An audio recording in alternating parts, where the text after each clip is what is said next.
can sort of flash yourself. Chat, what's up? How we doing? Yo, yo, yo. The fact is, they're missing a What's the sound like here? Can take backside control. Let's change this up a little bit. Thieves, like, Icy could have a couple of decent rounds here, but on their attacking side, him actually getting into the site, they had no actual threat to push further than just in front of Truck, and they just got completely dominated on that front. And I think you can compare that to some of our strongest teams in the league right now. Like Cloud9 in particular is constantly investing their duelists onto that dive agent. I think they have a lot of the same ideas, right? In the way that they're setting them up, they're doing Spruce Tree 666. Dude, you subbed the other day as well. The reset. Thank you for the 15 months, man. Appreciate the prime. Is that first of all, in those situations where it's just coming down to how much moving? A good amount of moving. Consistently, and secondly, when they are going for these kind of proactive I was ideas, just testing something insane. One idea. They're never pushing. Did you message? Kind of I didn't even look. Saying. I just that's a rough thing for them to be in, especially a team that coming out of their Ascension run. I think there was Sean. No, I picked like the worst day to ask Sean. He's like busy a little bit later. It's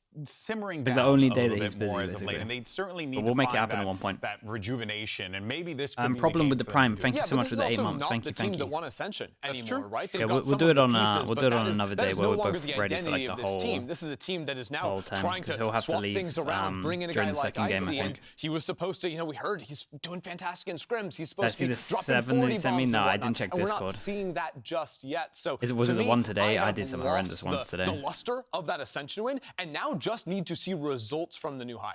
Yeah, I mean, earlier we heard JoshRT literally just talk about how he thinks positioning is not that good, how he thinks the protocols weren't that good. So it's just like, at some point, you see this team and you know that there is like a deeper issue that they need to really figure out and fix their fundamentals. And it feels like we've talked about G2 being like the power of maybe Saint, maybe that's what I need to be doing. And they really need to emulate that in a server. Maybe that's what I it's definitely possible that when you have a team that plays together for so long, right, like a core of 4 or 5 what was I going to put as my background you just picture take for this granted PC? a lot of those Bacon. fundamentals, so you don't have to have the conversations about it. What was the picture of Bacon that I wanted? Understood map theory on all the maps you play, so you don't have to talk about that. So when I hear things like Josh saying some of that, now I'm wondering, hey, can we have those hard conversations? Can we make those adjustments and actually bring the new players into the fold? Yeah, that's exactly the thing that I'm kind of fixating on. I think they need to have that moment. Honestly, we can compare it to week 1 for Canada when we were talking to one of their players, Stacks, the other night. When Super Week's done, their focus has been kind of stepping back from scrims and focusing a lot more on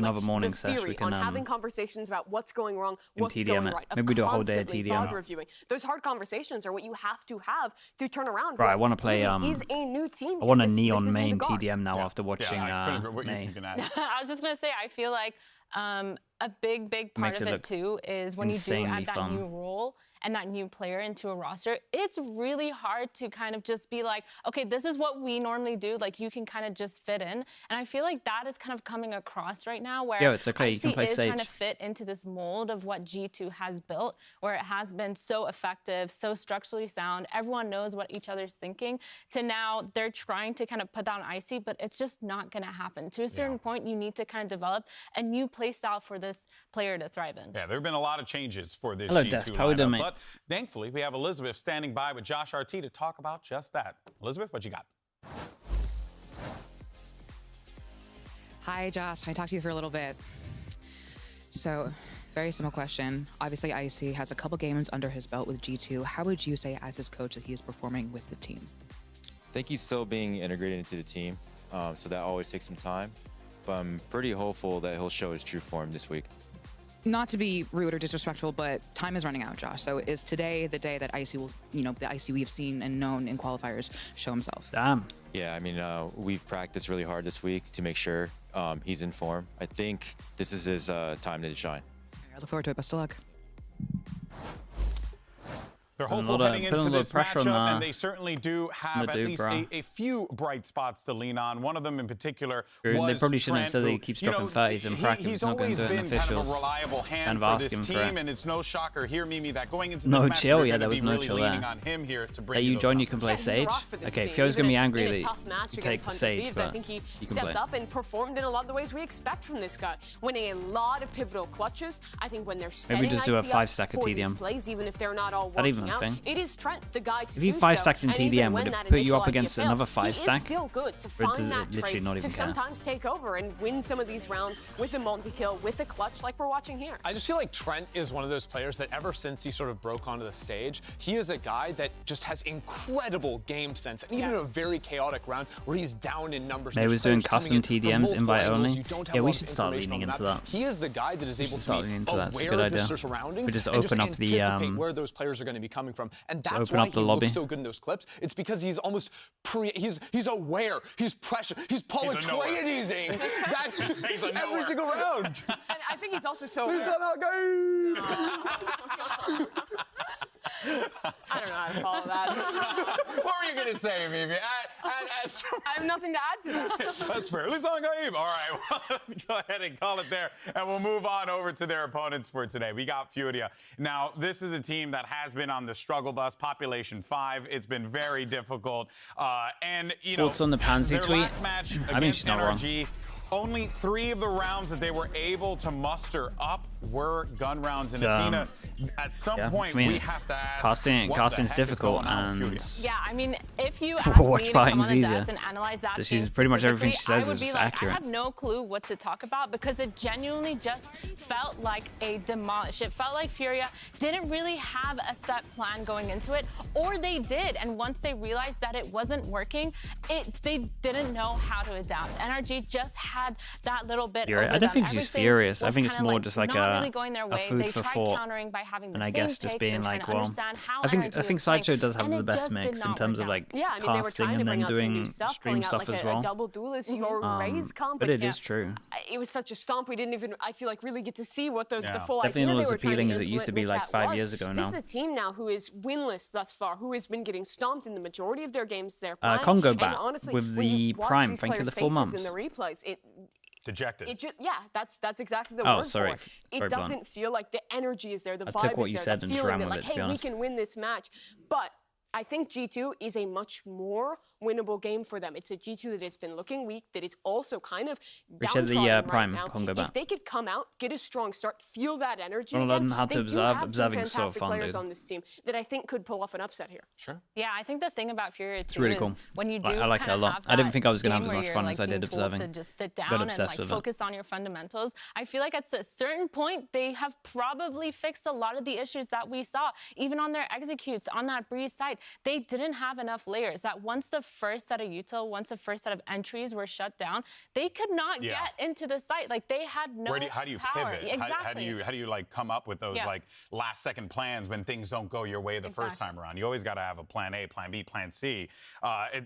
So well spoken there. But for more on Furia, today, let's send it over to Elizabeth, who's got Khalil standing by with his thoughts. Problem with observing, there's only about 10 people on the earth who can make it. I mean, depending on the game. Quick order with you? Yeah. Thank you. All right. So, how is Furia going to turn things around? Como é que a Fúria vai virar esse jogo hoje? A gente não vai virar, a gente vai começar ganhando, que eu tenho certeza. A gente tá bem confiante para esse jogo e é isso. Yeah, we're gonna start winning this today. We are very confident for it, and that's what we were bringing. Well, best of luck. Thank you. You get one too. Thank you. Hey, they're going to need to carry that confidence with them when they walk onto the stage today. But one Questions? person who's never short of it is about today. Zera. Now, he had a strong start in week 1, but since then, I mean, you know, wasn't really finding the success he wanted in week 2. You can see in the results right there. See the FNS signed to G2? Yeah, that's pretty cool. This is a guy I wonder how long the contract's for. for. I also feel like I wonder, dude, if I'm G2 as well, though, I'm putting in a little... He's always being I'm G2 and I run that contract, I'm putting in a little clause, though, right? It's like a little, you get first dibs of you next season. On that one, but I will say that there's a lot of get the first offer or the first say in it. On Icebox, the Omen that would be was smart. something that I thought he was Not that I think he'll go back, but again, well, it's up to him. He is a competitor, he'll probably miss it. He was taking matters much more into his own hands, breaking some Killjoy setups. That certainly seemed like a very fitting look for him. Yeah, I think he's a player who... I don't know, we'll see. It depends how, it literally all comes down to how much he misses it. I think the Omen's a good example of that. That when is you it. see him on the raise, you need a little bit more resources. But he's a guy who innately understands if he misses it, he'll go back. If he doesn't doesn't miss it at all. He's always gonna, and he's just like, the job security of this is always more than as a player. The issues are really, again, coming back to the fundamentals for this team. And if MW entries and dies, who's the next one up trading? Yeah, I put the stream down a little bit. Should be better. And that's still where we're not seeing solutions for Furia. I will say, though, in a matchup where I think a lot of the criticism has been these teams like losing sight in the moment, the fundamentals, those types of things, that's where you need players, right? We talked about Trent, now we have MW0, those guys that guess you reckon are able the to find those windows contract of lasts for as long as opportunity and VCT, them man. on the other side. And that's really Maybe. why I'm focused I think you'd on have to have a these big players in contract this to lock matchup him down because for next they're year the as well, ones but that it are might be a going to be able thing. to seize those opportunities. Well, you know what, though? Another knows? thing We'll to never bear in know. mind is not just the match at hand. It's also what is to come. I mean, I don't want to, be a negative Nancy over here. But it's time to be a negative Nancy. It is time to be Nancy. And Nancy says that doesn't look good. That's going to be a real rough schedule for them going from this G2 game into C9 and then into Sentinels. And that is just for them to get the 2 wins. It's still too loud. To the playoffs. I turned it down quite a bit. Playoffs for this team is incredibly I can put it here. At this point, they're playing in the tough group where you're in Omega. You're playing some of our best teams over in Alpha, back to back. If they lose today, I think there's no chance that they're making playoff. You would have to beat Sentinels and Cloud9. Both of those are tough asks, but even Lev could beat both of those teams. Even if you're not making playoffs, I still try and think put it here. Today is so important to rebuild confidence, to show they can get a win on the board, to kind of renew faith for the players in this team. Oh, this stream was not as loud. Yeah, the audio mixing is just so different on everything. Kind of emulating from it. I like the only thing that was said was just like, yeah, we're going to win today. So I really hope that they pull that through because I genuinely think that this will be a confidence game. I think both these teams are so close in terms of firepower that I feel like if Furia were just confident enough to kind of push the boundaries of what G2's protocols just kind of structurally have, then they could probably come out on top. And Khalil is the guy who I want to see confident. He was so good at the beginning of last year. We've seen the moments from him, but it's been a while since they've hit that form. We know it's there. That's what's important. Maybe we'll see it today on stage, but our coaches are standing by for the map selection. Let's go. All right, what we got for maps is... guys, welcome. As you know, teams were decided G2 want to play Icebox. It's like the only map where I'm like super confident in them. Furia, you're going to have first map ban. We ban Split. Furia ban Split. G2, what would you like to ban? We'll ban Sunset. G2 ban Sunset. Furia, what map would you like? Pick Lotus. Furia, pick Lotus. Icebox? G2, what side would you like? Pick Attack. G2, select Attack, and you have 1 map pick. We'll pick Icebox. G2, select the Icebox, and what side would you like? Attack. Furia, select Attack, and you have 1 map ban. Ban Ascent. Furia, ban Ascent, and what would you like to ban? We'll ban Bind. G2 ban Bind. Decider map will be Breeze, and Furia, you will have side select. Attack. Furia, select Attack. All right, boys, best of luck today. Lotus Icebox? Okay, well, I think pretty confident Furia needs to win first map here. Lotus and some Icebox. Some Icebox. Any thoughts on the maps? This is a real possibility of a Furia 2-0. We were talking about the Icebox a little bit. No escaping the Breeze and Icebox, yeah. I mean, 2-0 or Furia 2-0 winning 2-0? I think it's pretty unlikely still, but if they come out swinging, I think these are actually good maps to take things home. Going back to that point around Icebox, I like the Omen play. I like the ideas. They're a really disruptive team on that map, which I think could get advantage of G2. Genuinely, like, coming into this week, I without even thinking about it, my prediction early on was like, oh, G2 is going to be able to beat Furia, right? Furia haven't been looking strong, but the more and more I thought about it, the less Mango, sure hello, mate. I was, right? Because usually it's in matchups like this where I honestly default a little bit more to okay, star player, duelist, who's going to be able to really take control when people don't have the strongest protocols to be able to shut you down. And that's where I think Icy has to be able to step up. If G2 are going to win today, we have to see a new and reformed Icy like JoshRT was trying to sell us today. Yes, again, we're yet to see a positive map from Icy. Do you think NRG will bounce back after the loss to Lev? Yeah, you'd imagine so. Who do they play next? Challengers. He's been demolishing in scrims allegedly. This is the match where he needs to show scrims. MIBR? Okay, then yeah, I'm pretty confident. Pretty confident with that. That would be a cause for concern if they lost that one. Feeling good for Furia here? I really like their Icebox, honestly. I'm going Furia. I don't think they're going to win, but I think there's more of a chance than people give credit. Okay, so you think it'll be a 2-0 G2 then? this game is so I don't think random. any of us are confident, GB. I'm so unconfident. I need one of these teams to be confident. It's 2-1 for G2. G2 is going to win 2-1, but it's going to be confident 2-1 that they're going to flip Breeze, and Icy's going to play Jet on Breeze, and they're going to win. Yo, G2 had time to talk about it. They're good. All right, well, you hear the desk here. They're conflicted with their emotions, but folks, it's Super Week, so let's get this show started, shall we? Yes.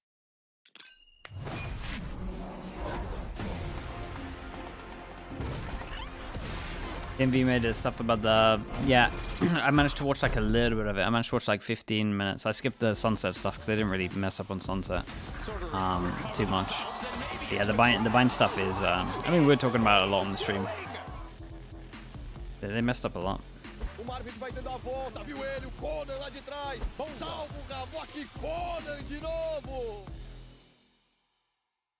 Whoever got, I went for G2 with this because Furia is. I mean, I don't have much faith in Furia after we've seen them. Team. We scrim them sometimes, so I kind of understand like what their strengths and weaknesses are. I think Euro is balanced. Yes, we probably haven't seen it to its full potential.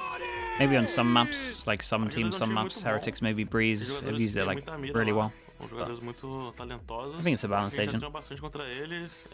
Again, I only really have issues with Viper.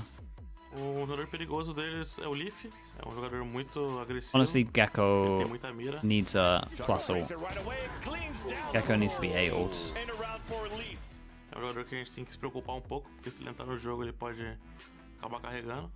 I think it just comes down to their minor details, and NZR was leading it, who's like the newest guy on the team.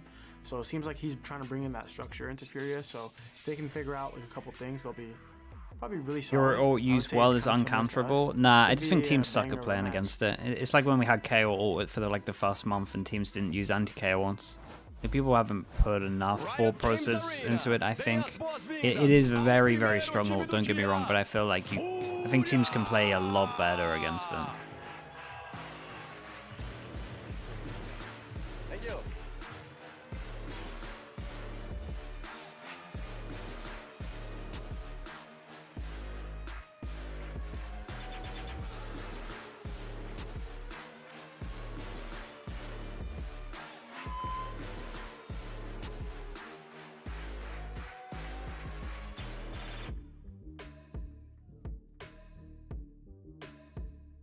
Do we have any expectations for Furia today? Not really. I mean, we expect them to hopefully look better every week. That's about it. I feel like my expectations is low on this team now. I had pretty high expectations at the beginning in terms of the team on paper should be pretty legit, but Make some noise for G2!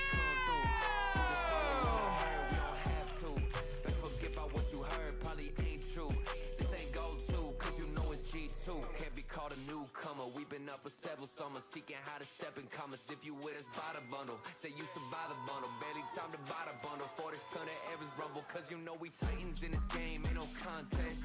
If we take it to the game, turn a wild west. We ain't faking what I claim, it's a wild threat. No rook, we been a vet. Now check the mindset, by the name of G2. How to take over the world, how we come through. You just follow in the herd, we don't have to. Best forget about what you heard, probably ain't true. This ain't go to.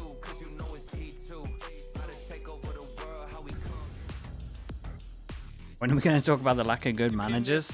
Depends what the manager is allowed to do, bro. That's why we don't really talk about managers, because the manager limitations on one team could be completely the opposite to manager limitations on another team. So, unless you actually know how much say or how much power the manager happens, it's not even worth talking about. Honestly. But it's just a guessing game. Kind of said that to an extent. Sure. This could be an opportunity. You always have to believe that going in, right? You have to believe in your game plan. You have to commit. That's true of any team. No, I sometimes just forget it. It's not like some other sports, the manager role, honestly. Yeah, I guess. But then your game plan is throwing out the window, and you believe in that. Whoa. That's layers. I wasn't ready for that. So. Yo, someone tell G2 about that. Get in the comms quick. Let them know. All right, well, the players are getting ready to go here, Mimi. This is a really important game. Huge game. It has been a tough start to this season. I think this should be the game that everyone is looking at and being like, huge game for both Furia. teams. They should win this one. They should roll this one. And on paper, yes, I think that is true to an extent. But I don't think they can go in with the mentality that, hey, it's just Furia. They need to treat this team seriously, and I think they need to be lighthearted, right? They need to believe in themselves. They need to be chill. They need to make Icy comfortable on that stage. Yeah, 100%. This match is going to be a mentality game from the very start. Yeah. I am happy to see G2 walk out with smiles on their faces, because if they sit there and say, hey, we really need to win this game, they're going to. I think many VCT teams are player managed? Not anymore. Not really. They have to probably a small percentage. And just think about it as, hey, this at the beginning, it was way more common. Now, not so much. It was scrims that he was owning in, making it crazy. But yeah, I think mental game is the name of this match. Both teams cannot feel like they are playing to not lose. Yeah, and that's 100%. At times it's very easy to get into that mindset when you're in a situation like this, right? G2 came to a lot of hype, a lot of excitement. They're down. Furia, they're down. Yeah. They cannot be in that position. But let's see what we get with the agent select. I think both these teams have been running just about the same meta comps, all things considered. Do you think continuing to look into that mental game a bit, because we are starting on Lotus, the most lopsided map in terms of side selection? If you're coming in here on defense early, you better be prepared. What team do you feel is best suited to in the current circuit? I'm excited to watch another game. What do you mean in that sense? On Raze, we talk a lot about just the duelists, and in games like this where it can be a little bit back and forth, when there is a real chance for an upset, that's even more important. Icy in this matchup needs to come out and be great, or MW is the type of player, like the fact that it's all put together, who has like the best mental, or run roughshot all over because G2 lineup if they're not careful. It's weird, man, because like teams that go to Madrid and those kind of tournaments get a rough draw. So maybe Sentinels, with how they're performing still after going to Madrid, is pretty impressive. Paper X also. Either of these teams, stop coping. Don't you dare start coping on me. Is in team you would work best with as a coach? I have no idea, man. We have no idea about the insides of teams again. What time is it? It's 2 o'clock. So I can bring the... Again, it's just that we guess so much. When you're on the outskirts, you guess so much. We can never know. Until you see like teams of multiple players or coaches or anything on multiple teams, you can never really actually get a good gauge. Really big thing, and again, to note, he was one of the players walking on stage with a smile on their face. So if they do have that vibe going Dental mates, I mean, they don't have enough firepower to get good results. Game to run away with, I don't know, Lotus. Okay, I got a feeling you did say 2-1. You said 2-1. Run away doesn't imply 2-1, Athena. Yeah, it implies fleeing and getting 0-2. Also, I can't help it. I did put 2 and 2. Lisa Nagaev, Trent, hair, it all fits. Yeah, it's great. Trent Atreides, they call him. What? Trent Atreides, they call him. With hair is the same guy, according to G2. I mean, that's kind of true. When you're follically, You remember when Viper's bottom tier? I mean, yeah. There was like, what, 6 updates until it started getting used properly. We'll see, though, how the chips fall as G2 Esports and Furia match up against one another here in a do-or-die contest between both of these squads. We're starting things off on Icebox, and things could very well go... Oh, sorry, Lotus. Oh, good heaven. This is just, it's too early. Hear me start the game already. Yeah, there it is. All right, folks. Well, we are ready to go. I got the cue to shut up. So let's go ahead and send it over to your casters. I know they're British, but guys, don't hold it against them. It's Brennan's Sideshow. Did I have a lot of freedom when I was coach? I mean, I was, in terms of like strats and stuff, I had full freedom. And I could do anything we want. And Liquid were very chill with just like allowing players enough time to get adjusted. But I essentially did leave because I wanted to make a change and no one else in the team did. So for both of these teams here in the middle of this Super Week, Furia versus that probably G2. says a good amount. Furia, they have been stumbling. They have been struggling to find that first hurdle, that first win. We know how difficult that can be for some teams. We saw Crew kind of go through the same thing last year. Yeah. Jonas, hello mate, how we doing? Thank you for the 14 months. Could be said about G2. Both of these been a long time, bro. How's everything going? Okay, let's see. Standard Lotus comp, Furia on defense, G2 on attack. We get the five classics.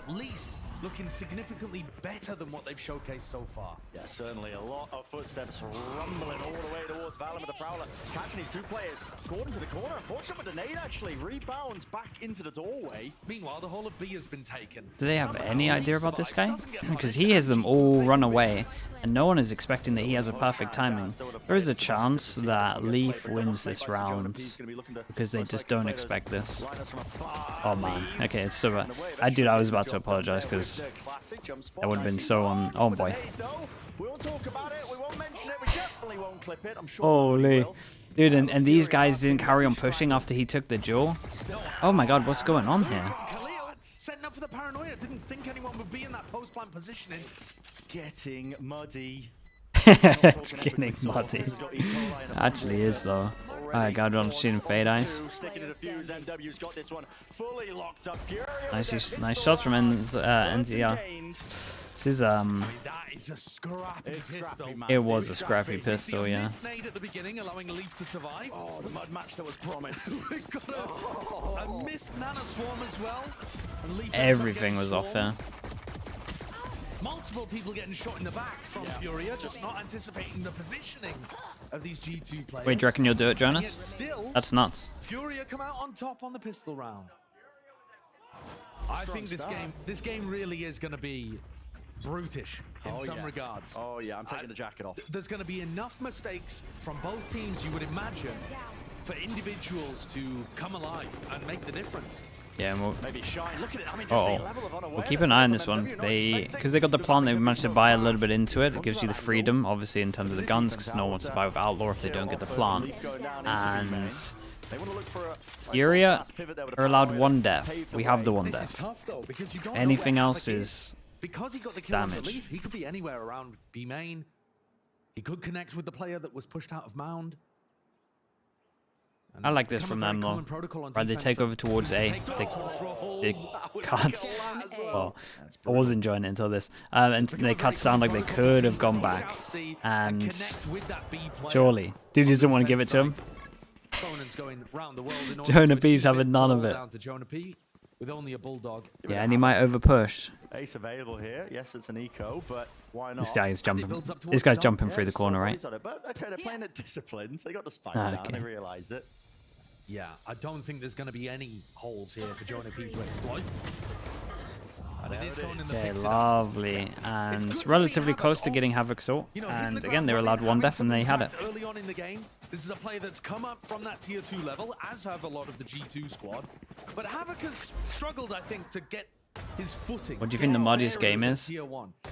The C9 Loud on Lotus was prime. And you can see it in his games. It really was. Sometimes gets a bit flustered. Tell you what was actually really muddy.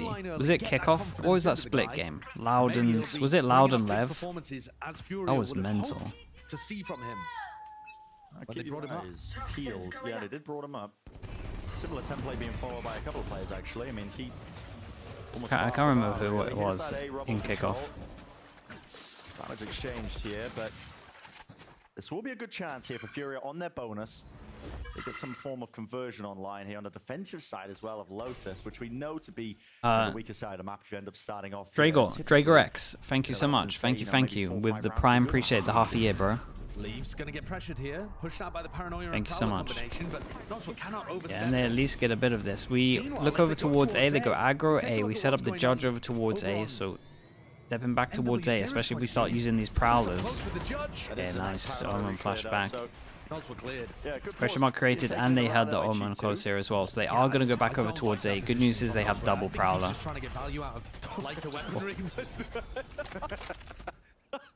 Okay. Oh. Chased all the way down. It's got some pace on it. It really does. They're a little bit slow into this. The problem with taking late control of A is a lot of time people are just super limited. When you take it like 40 seconds, the amount of time I never see teams actually pivot and they just send it over towards A is very high. Could have been much worse here. No Omen flash on site, so they should be fine to take this. Khalil might be going for a bit of a hero play as well. He is doubled up side by side with Harak. Now time running short, but at least with that plan, it is into the post, swinging out wide. No way! Damage. Done to Trent, still mops up the 21-10. How did Trent get that?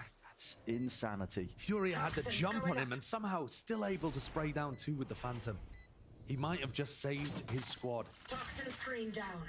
The health is low, but the players, there are many. Yeah, and this post plant is pretty much, it should be unlosable, I was about to say here, but they've taken care of the first wave of things, which is Leaf. Dodging the siege now, doubled up now. Trent taking first contact. Lovely round from Trent. Tell you what though, insane damage from Furia. They should be pretty happy with this one. 3 guns, 1 armor rebuy. Obstacle that was the bonus round. Take a look at the replay here. This positioning, not a great one in my opinion from Nonsra. He'd already given away that he was playing close. It's those double kills on. But I think the deadlock on this map, yeah, I didn't really enjoy it, man. Here it is. Oh, the Furia players just end up lining up Khalil and Havoc on top of each other. With 2 players surviving, like you said, Brent, G2 have got a pretty decent buy heading into this, and with 1 orb, Trent gets Nightfall online. So right, we got the full buy into the full buy, and both teams have the eco, so swing round goes in A control for C control, and Havoc's just out in the open. What is going on there? Yeah, what's he doing? Out wide, I mean, there's no escape inside. It's not even a bailing out from the rest of his team. They are just going to be running and rummaging all the way now. Off to the C side, but plan will go down for Trent. That will give him his ult. It's a great plan position too. This is and they just kind of default meta plan spot. Steal it for your rank games. You can this on your big buy rounds when it's a swing round is absolutely criminal. Did something go wrong? Is there a tech pause here? I made 0 sense. I got nothing to cover him on this one. Normally I'm good to shoot some bail out for players, but that was. Also just send flying just in case, and at this point has to be given up by Furia. They realize oh my god, this is just so saving the rifles. Well, 3,000.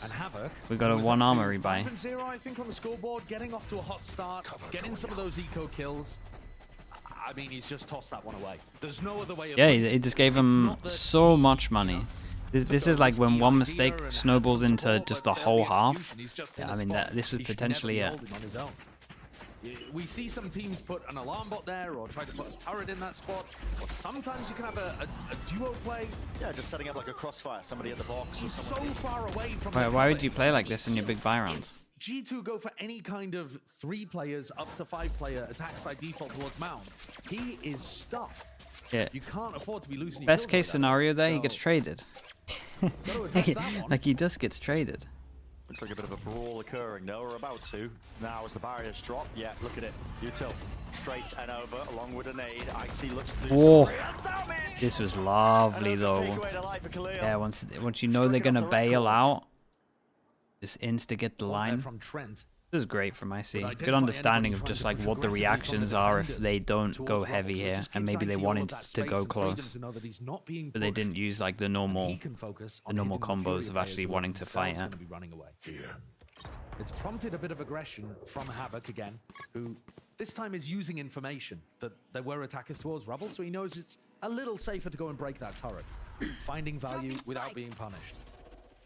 Due to causing and calling actually quite it's a bit better the econ in this game though. You get punished so much for giving your they should get punished so much for actually just saving like this. I feel like it's A pressure trying to pull those rotations. The horn doesn't get broken. Mid-round information here for Furia. Now they can really afford to float Havoc back to a different direction. He's going to be looking to lock down B. That Prowler as well, also finding nothing, and G2 know it. Great information. This is a great call. Great information given to Valen. Valen was too far away to really know what was going on, but yeah, and 2 people on site. They still have the nade tether. Gonna get anything from it.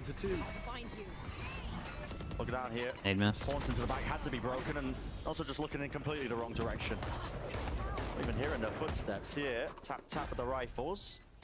Who will win this duel out? It's Leaf.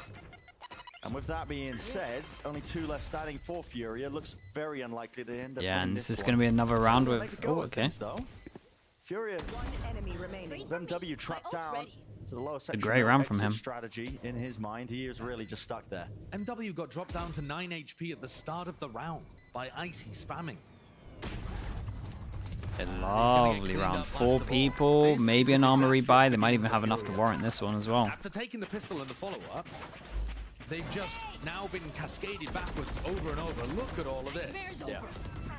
All of that damage done. Great mid-round calling as well from G2. But now their ult cycle's starting to come online.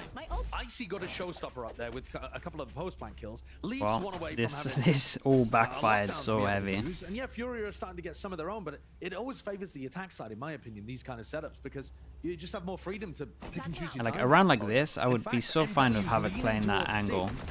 Right, you might be able to get one. Holy.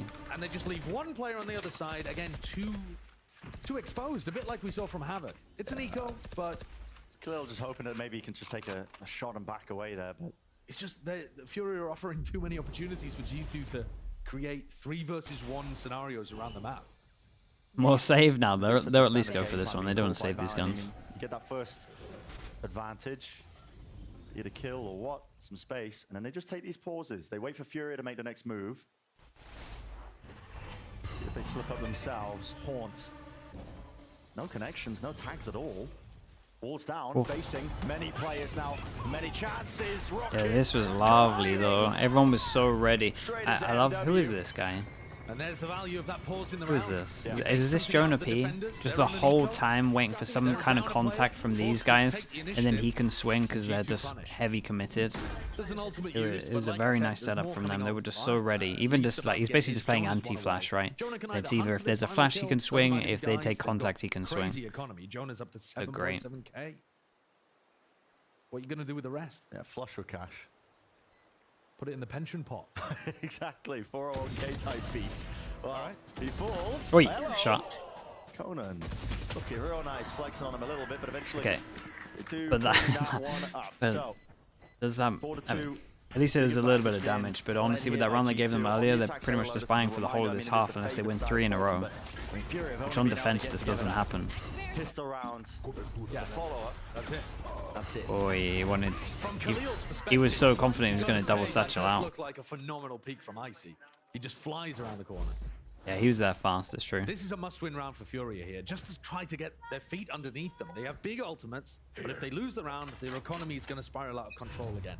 They've put an enormous emphasis on winning the rubble fight. Yeah, heavy over towards A, and have they done their homework? Is it always 4 people over towards A when they go close? Havoc heavy committed again.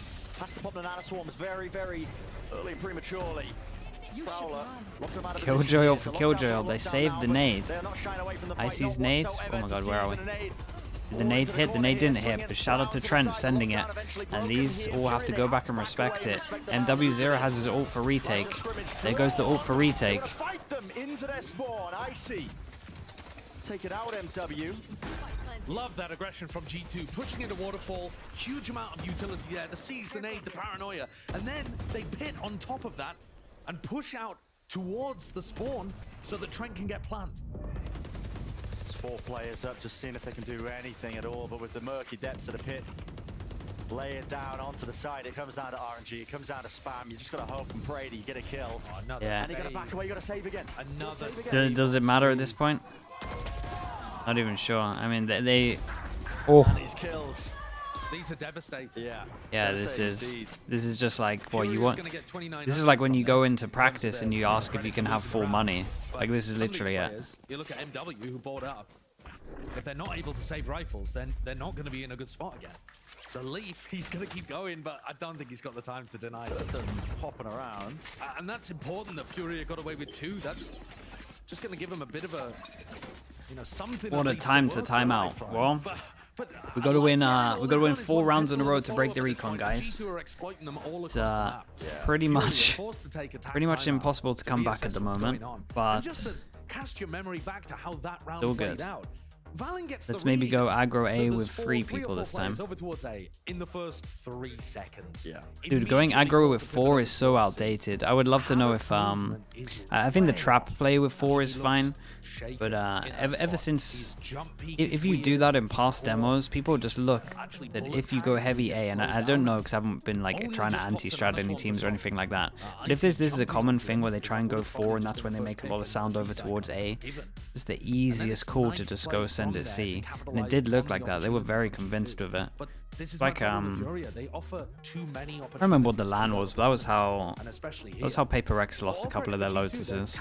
They used to always go aggro A with 4. Teams try to minimize the amount of, you know, weaknesses, mistakes, and opportunities that you have, and Furia at the moment, just a bit behind the other team. Yeah, and G2 are just playing a pretty standard game. I mean, it's getting to the point in Lotus with the life cycle. Little ROM throw, and then it goes deep and it breaks all this util. This is cool.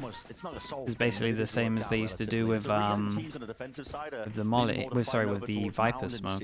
It's because when you try and opt into this rubber fight here, G2 can wait it out, put the wall up, and refire their own timings. Well, one of the other things too is a lot of these teams are utilizing. It is, by the way. I'm pretty sure they only go aggro A if there's 4 people. There were some teams in Good news is they didn't use too much util on this one, so they don't give it away. But this is just going to be a 4-1. 4-1 default, and they're going to push this, and there's 3 people waiting. Holy. Wait, that didn't get a kill in terms of his ult? Yeah, I mean, 1-for-1 with Conan's follow-up. What's going on? And Conan just sprints in. I think Conan had a rifle there as well. Oh man, this team is shambles right now. Looks like Nosra it is just an eco, so I don't want to be too harsh on this, but chasing his kills down, but like the whole idea here is to use the ult. If they're gonna react over towards C, you can maybe catch one out, and then you can get a gun with the ult, and then you snowball into having more guns. But you know, defensive teams, they don't opt in. I mean, shout out to G2 for having multiple people here. Doesn't favor them. Even if you're overextended like that, just you know that they're just locked into that little cubby. And for sure, sometimes attacking teams on their default are going to make mistakes. They're going to be tucked into the right corner instead and not have enough players with them, that kind of thing. And there are plays around the map you can make with the Showstopper. We've seen people do the Prowler Showstopper play out of B quite a lot too. But yeah, this is rough. Furia's timeout. It's got to come up with something here. We got in the next. 4 players that all have 9k. Otherwise, devastating them out. Normally not a great sign. Furia take a timeout? Yeah, they did before this. One of the problems is there's at least that. When there's 3 players in a lobby. Yeah, it's not the kind of default where there's a lot of, you know, defaulting towards mound. If you have a lot of mound pressure, then you know. Yeah, been enjoying this. Enjoying this molly over towards C. So, what have they got to work with here, Furia? A pit? Yeah, Conan does have a pit. I think he's jiggling the corner, and so any signs of life, he might choose to use it, which he does. Okay, so yeah, so it breaks the original setup of the alarm bot and the molly here, so it does create a good amount of pressure. Conan's gonna have to be a bit more aggressive in that angle. Why did they use the one way and then just send it with the Razor? I have no idea. I'm pretty confident it's to make them think that they should go do a normal CB default and that they only have one person here, and then you overwhelm the one person and get the gun. So it's like, why would you one way if you're going to push through it? Why would you be holding with 3 people if you have a one way, right? Because no one's going to push through it. I'm pretty sure that's the idea. But yeah, when stuff like that backfires, it does look ridiculous. But I think that's the thought process. So 2 ultimates used in this round for Furia and expended in the first minute of the round, as G2 have done a great job actually of prodding around the map, working out the weaknesses. They've broken all of Havoc's utility. They've forced out the Viper's Pit. They've forced out the Nightfall. Holy hell! What is this Prowler over towards A? Well, Furia going to be locking this one down. Surely they know it's all being funneled towards this B side. G2 barreling through with brute force though. If we ignore the pistol, Leaf's util's been great. But it's Havoc brought down weak from the nade earlier on. Doesn't want to take a risk. But in a 3v4 retake, can Khalil come up with the goods? Sure, man. It's traded. Trent's immediately there. Now we can vacuum up that space and hold this one. A post-plant position here from main. The little door angle. It's almost impossible now, really, for Furia. Conan will do his best. Probably, though. They're playing it well in terms of everyone playing off each other. That's Leaf. This is a great round. Yeah, that's disaster. 7 rounds in a row, every kind of rifle situation going. Yeah, this is really bad for their map pick. It's holy. Massively in favor of Furia as well. They locked off the whole of the C site with the Viper's Pit. They had a Nightfall to be able to work with. They can stack their other 4 players, 2B, 2A. They should be winning that round every day. It was the best chance they had. But credit to G2 and their macro calling, because they were so active. Yeah. Force out Pit, break all the Killjoy utility, force out the Nightfall with that re-clear towards A, and still have time to hit B and trade each other out. Really well done. Cover going out. Unfortunately, with all the cards stacked against them, yeah, G2 still winning the round. And I say unfortunately, that's from the perspective of Furia, who just have never been able to find a foothold in this game. And this is on their map pick. You heard the analyst desk. Both of these teams were expecting to play a somewhat even game because they've both been struggling. But struggling against different opponents. Oh. Yeah, he got caught out here. There's that brute force on display here by G2. Oh man. Aim, and of course they have the better. At least some of their bigger mistakes are on ecos. Like it's the only positive right now. Potentially swarm out with a kill onto Leaf. Hello.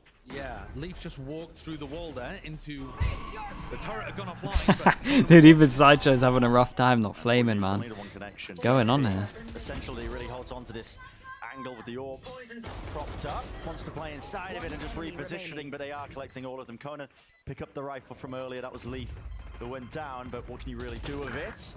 Maybe make a decent go of things. Got to do some damage, and really you need every single round at this point, so he is going to make a go, but hey, love still rounds. 8-2, G2 just in full control. I mean, how much more can we sing the praises of the way that they're just playing the map? Yeah, it's lovely. There's too many opportunities because Furia are not playing the defense well enough. But yes, in terms of capitalizing on it, yeah, great work from G2. This though just continues a disappointing cycle for Brazil. Every Brazilian team right now 0-2. The region combined 2-12 in maps. Oh. Negative 85 round differential combined as of this 8-2 scoreline. Jesus, man. It's getting worse and worse. At the beginning of the year for the Brazilian teams. It's not great. And that's, that's discounting kickoff, but Furia, of all of those teams, Loud, MIBR, and Furia are the one that didn't win any games in kickoff as well, so it's even worse for them. They need to find that flicker of inspiration. Havoc's so far forward there as well, just holding that. I feel bad for this guy. He's having a nightmare. Everything's falling to pieces. Having an absolute nightmare. They're stuck. They've got a defensive setup there where Conan's relying on Havoc staying alive. And once Havoc dies, he's got his head on a swivel. 5v2. Onto Heaven. MW, there's one. Satchel's back up and again up through. It's a high-low angle, but McLeod's just inside the smoke alone.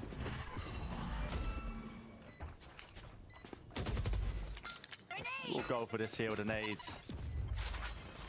Invested everything though, and boy, man, I'm not anticipated. It's just too fundamental tier. I'm not sure they can even get a buy round of what's going on. Like this is ever since they got money to actually afford guns. The buy rounds haven't even looked close.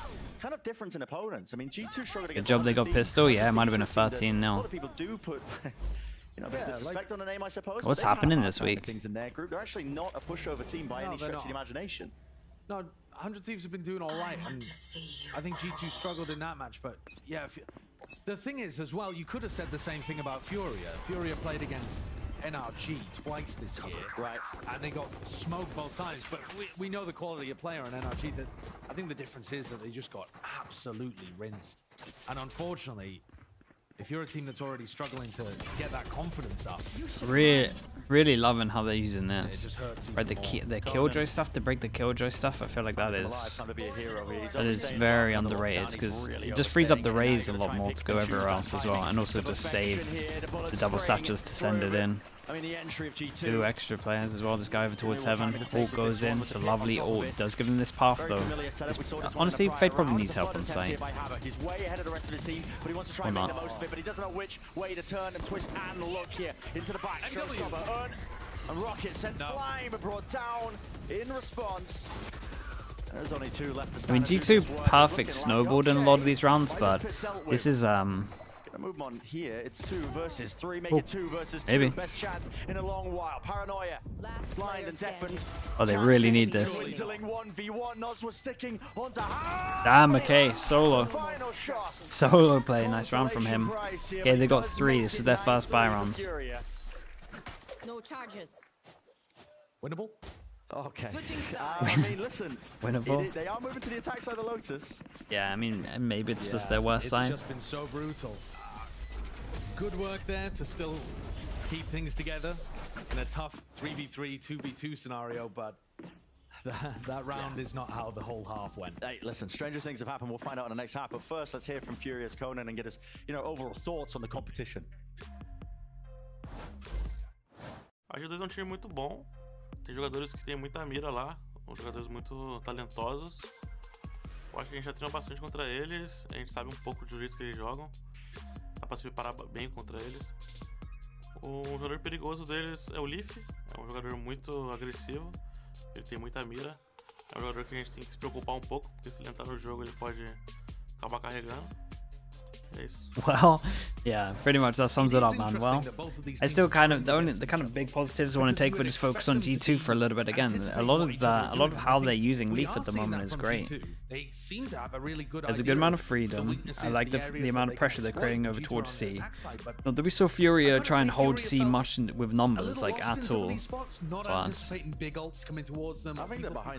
the util over towards C has just been, in terms of the Killjoy util, it's been wrecking the Killjoy util. You should be building that. It's been creating so much pressure over towards C. That's what's confusing, and I think, Brent, that there's probably some element of choking on stage going on with this team too. You just look at the decisions that they're making in some of these spots, and it might be the weight of expectations, it might be the fact that they feel like they're in a rut, or the fear of losing ending up becoming a reality, but yeah, I think it's best not to ask. Best not to ask at the moment how anyone from Furia is doing. It's not been great to watch. We were expecting more than this. Yeah, we certainly were. I mean, that's coming from our, English-speaking Western perspective as well. Imagine a team like Furia when they've got the weight of the Brazilian community behind you. Listen, absolutely, they're not exactly soft-spoken, and that can be Same. a lot to weigh Behave on yourself. if you are a team, even if you are sitting up at the bottom of the barrel right now in your group, looking to get that first win. But, okay, I'll sell you some coke. I feel like we've been doing it the entire Super Week, Josh. We're the coke merchants. We've been dishing it out, man, on every street corner for the second half of an underperforming team. But they are moving into the attack side of Lotus. A pistol round. Okay, let's heavy focus. Let's search for some good signs. Let's search for anything, any kind of positive. Look at the 3 Sheriff buy on the attack side pistol. Okay. I haven't seen that one. Yeah, Wild West cosplay. Conan, MW, and Havoc, all with the Sheriffs. That's not a good sign, man. Certainly their pistol. No, I agree fully. Their pistol round is you guys walk out and we'll all take shots. Like, what are you guys doing in practice, man? If this is like your pistol, it's like the one round to ensure that you guys can actually like snowball into a game. Your thing is to buy free sheriffs. Clear strategy, a little similar to the one that we were breaking down in the pre-show. I mean, they're probably going to win because I'm complaining, but the one who's got to lock down this angle now that they do have a rubble control, but a wall in his face adds in that uncertainty. It's just gnawing at the back of his mind. He has a crossfire set up to try and play off with the rest of his team. The Classic is doing far too much work in that spot. Valent's still alive, but not for long. Havoc eventually returning to fire into a 2-on-2. There has to be a one. Shots rattling away. Trent ducking away here with the door opening wide. Starting to get a move on now towards that A site. This is a good read from G2. They know they've both had. And the shots are found. Spike dropped down. 1v2 now for Havoc. I mean, at least they were jawed together. Like a double body shot, but healthy targets on the other side. It's gonna have to be precise, straight to the dome. There's like no good signs. That's the issue. Teamwork wise. But the trade is almost picture perfect there from Leaf. Right on the target. Doesn't let anything slip. A little bit wonky there from G2. The re-clear towards rubble, not perfectly executed, but then Valen finds the perfect timing. Khalil has just got his paranoia out in his hands. They're not thinking about a player rubble. They're thinking about more players over towards the breakable door. Yeah. Just, all... Baku, thank you so much, man. Appreciate the gifted. Thank you, thank you. All the gold if you're hit. Okay, you've already done it. Love that. So G2 take been unhinged this year. Oh, we've seen some... We've seen some questionable stuff, though. We've seen some really worrying signs. He's showing that respect as well. He's not going to take an early fight and throw his life away, so he keeps the util up and kicking.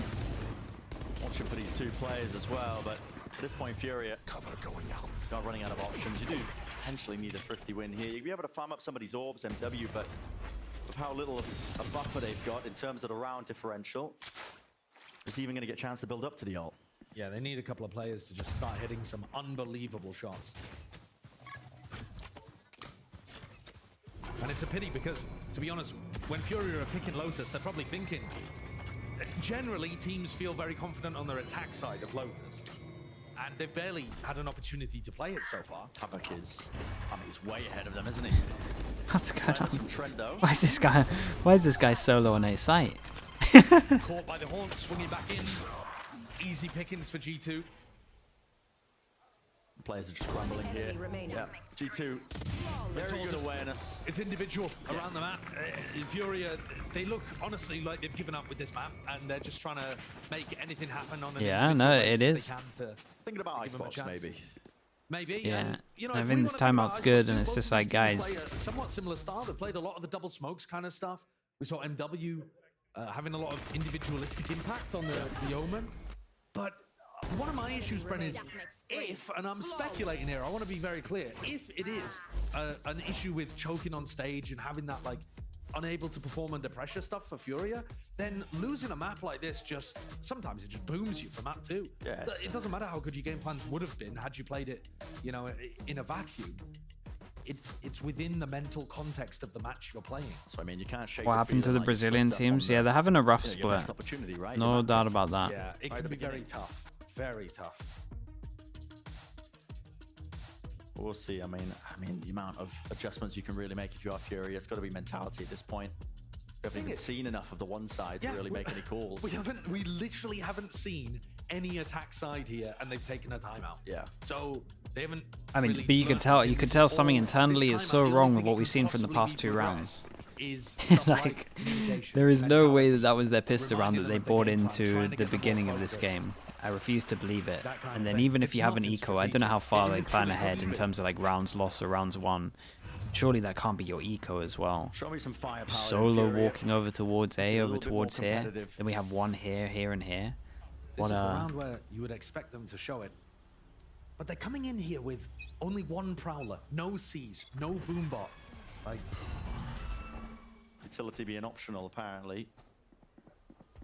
I'm really surprised that G2 didn't get tempted to go for Outlaw here, considering how much they bought and how much their money was. I think I was a Stinger player here, I'm taking that here. The easiest bit of farming. These are the layers that a lot of the top teams have, where we saw a similar kind of mound fight from Furia. It was just Havoc on his own. Supportive util on Trent. He was a little bit wide there, but this push out through C. I mean, Havoc's going to get caught in the back here. Oh. Unless he's aware of it. He does seem to know there's a threat. Oh, he's losing it. And these kills, I mean, this is the round they really should be converting. They're up against the bonus of G2. They don't have the guns to be making this work. It's still by themselves. Pivot over towards B with no map control. B main control. The B, you don't own B main, you don't own heaven. They're all going to be collected surely here. They don't know which way to look. Holy, bro. Stuck with not a clue and not a What's going on, man? It's a killing field. I mean, that is just... Match point. It's painful to watch, Brent. It is really bad. If you're a G2 fan, you're loving this. It feels like a free win. But for everybody else who's either turning up hoping for good competition or Furia to rebound, it just... It hurts. Painful. I'm sure if Furia watch it, well, for starters, I'm not sure they even will want to watch this one back. But if they do go into the VOD review and watch it back, they'll be bitterly disappointed at what they're doing in some of these rounds. It doesn't look solid. Well, opting now for that fast B play. It's a team flash, team blinds. Yep, I mean, Paranoia just clicking right onto them. G2 happy to play these crossfire setups. Conan might be able to do something about it over this Guardian. In his hands of the Prowler. That is disrespect being shown. G2 choosing to take that timing and fight through Heaven. Conan, you are low. Low enough though. They do some work here. Leaf's just tapping like he's almost got a Guardian in his hands, but he doesn't. He has a rifle, and now they're making the move over towards the A site. Now surely they don't allow Leaf to way. just get the perfect timing on behind them. Surely. Don't do it, Leaf. They're not. Surely not. Surely not. They're going to give him every opportunity to try and clutch this one up, and the spike didn't even go down. They gave him perfect information by just running away. God. And Havoc was thinking about holding their backs for a moment, and it looked like somebody counter-called him and just said, no, come with. Oh boy. Tap. Havoc looking the wrong way. That is almost a clean sweep. 13-3. Well, sure, man. Doesn't really get much more perfect than that one for the start of this series of G2. Yeah. All smiles on their faces. They know that was just absolutely clinical. We have seen some of the most one-sided maps in the whole of Americas this week. Yeah. It's been bonkers. Something's going on. Yeah, something's going on, man. There really is. But this one, an utter dismantling. And listen, I do want to give credit to G2. They had some good ideas. You have to give credit to played that clutch beautifully. Because otherwise we have to start worrying about everything. Opportunities for them to win rounds compared to what you would expect at this kind of level. It's going to be a tough task for Furia to pick themselves back up on map 2 and 3. Yeah, I mean, it's bananas, backwards, and water, I think, passed around. It's all mental, though, isn't it? It is, yeah, that's what I mean. They literally didn't even play enough of the attack side to have, like, strategic... Gotta get that confidence back. They really do, some way, in one way or form. Well, we're going to be stepping away. GB in the Alice desk, breaking it all down. How can you break that down? That's it. We're just... Whoa. Dude, that hot mic could have been the worst thing ever. Because off mic here, oh my goodness, you could definitely say some horrendous stuff that would get you cancelled after watching that. Excuse me, would you mind taking a picture of this? Oh, no problem. Thanks. Ooh, yes, problem. You need Verizon. Trade in that old thing and get a new iPhone 15 Pro with tons of storage, so you can take all the pics. So many selfies. A preposterous amount of panos! Alright, chat, let's all reset. And as Us, many portraits Furia, of me as your everyone heart involved. desires. Let's all reset. How about none? None, yeah, none feels right. Trade in any iPhone in any condition and get iPhone 15 Pro on us. We all need a mental reset after that. I can't watch another game like that. Red Bull gives you wings. That was up there, man. That's up there, one of the worst. That's up there with the Heretics PAL from last year.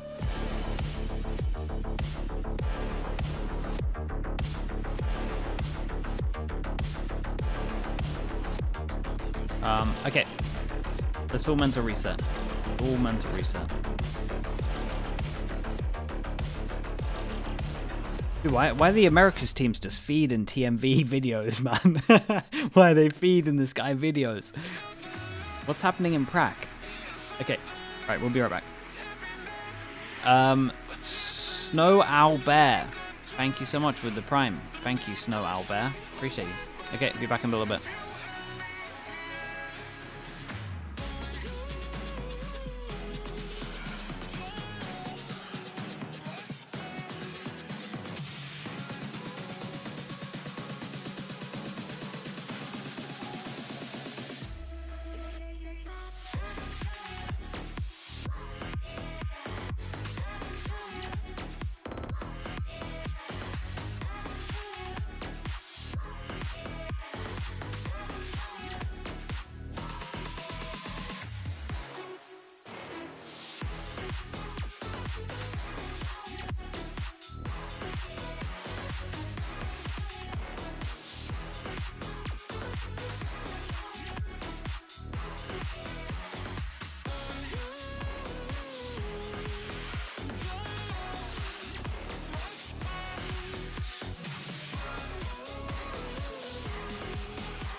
sort of recover themselves and maybe into a Trent.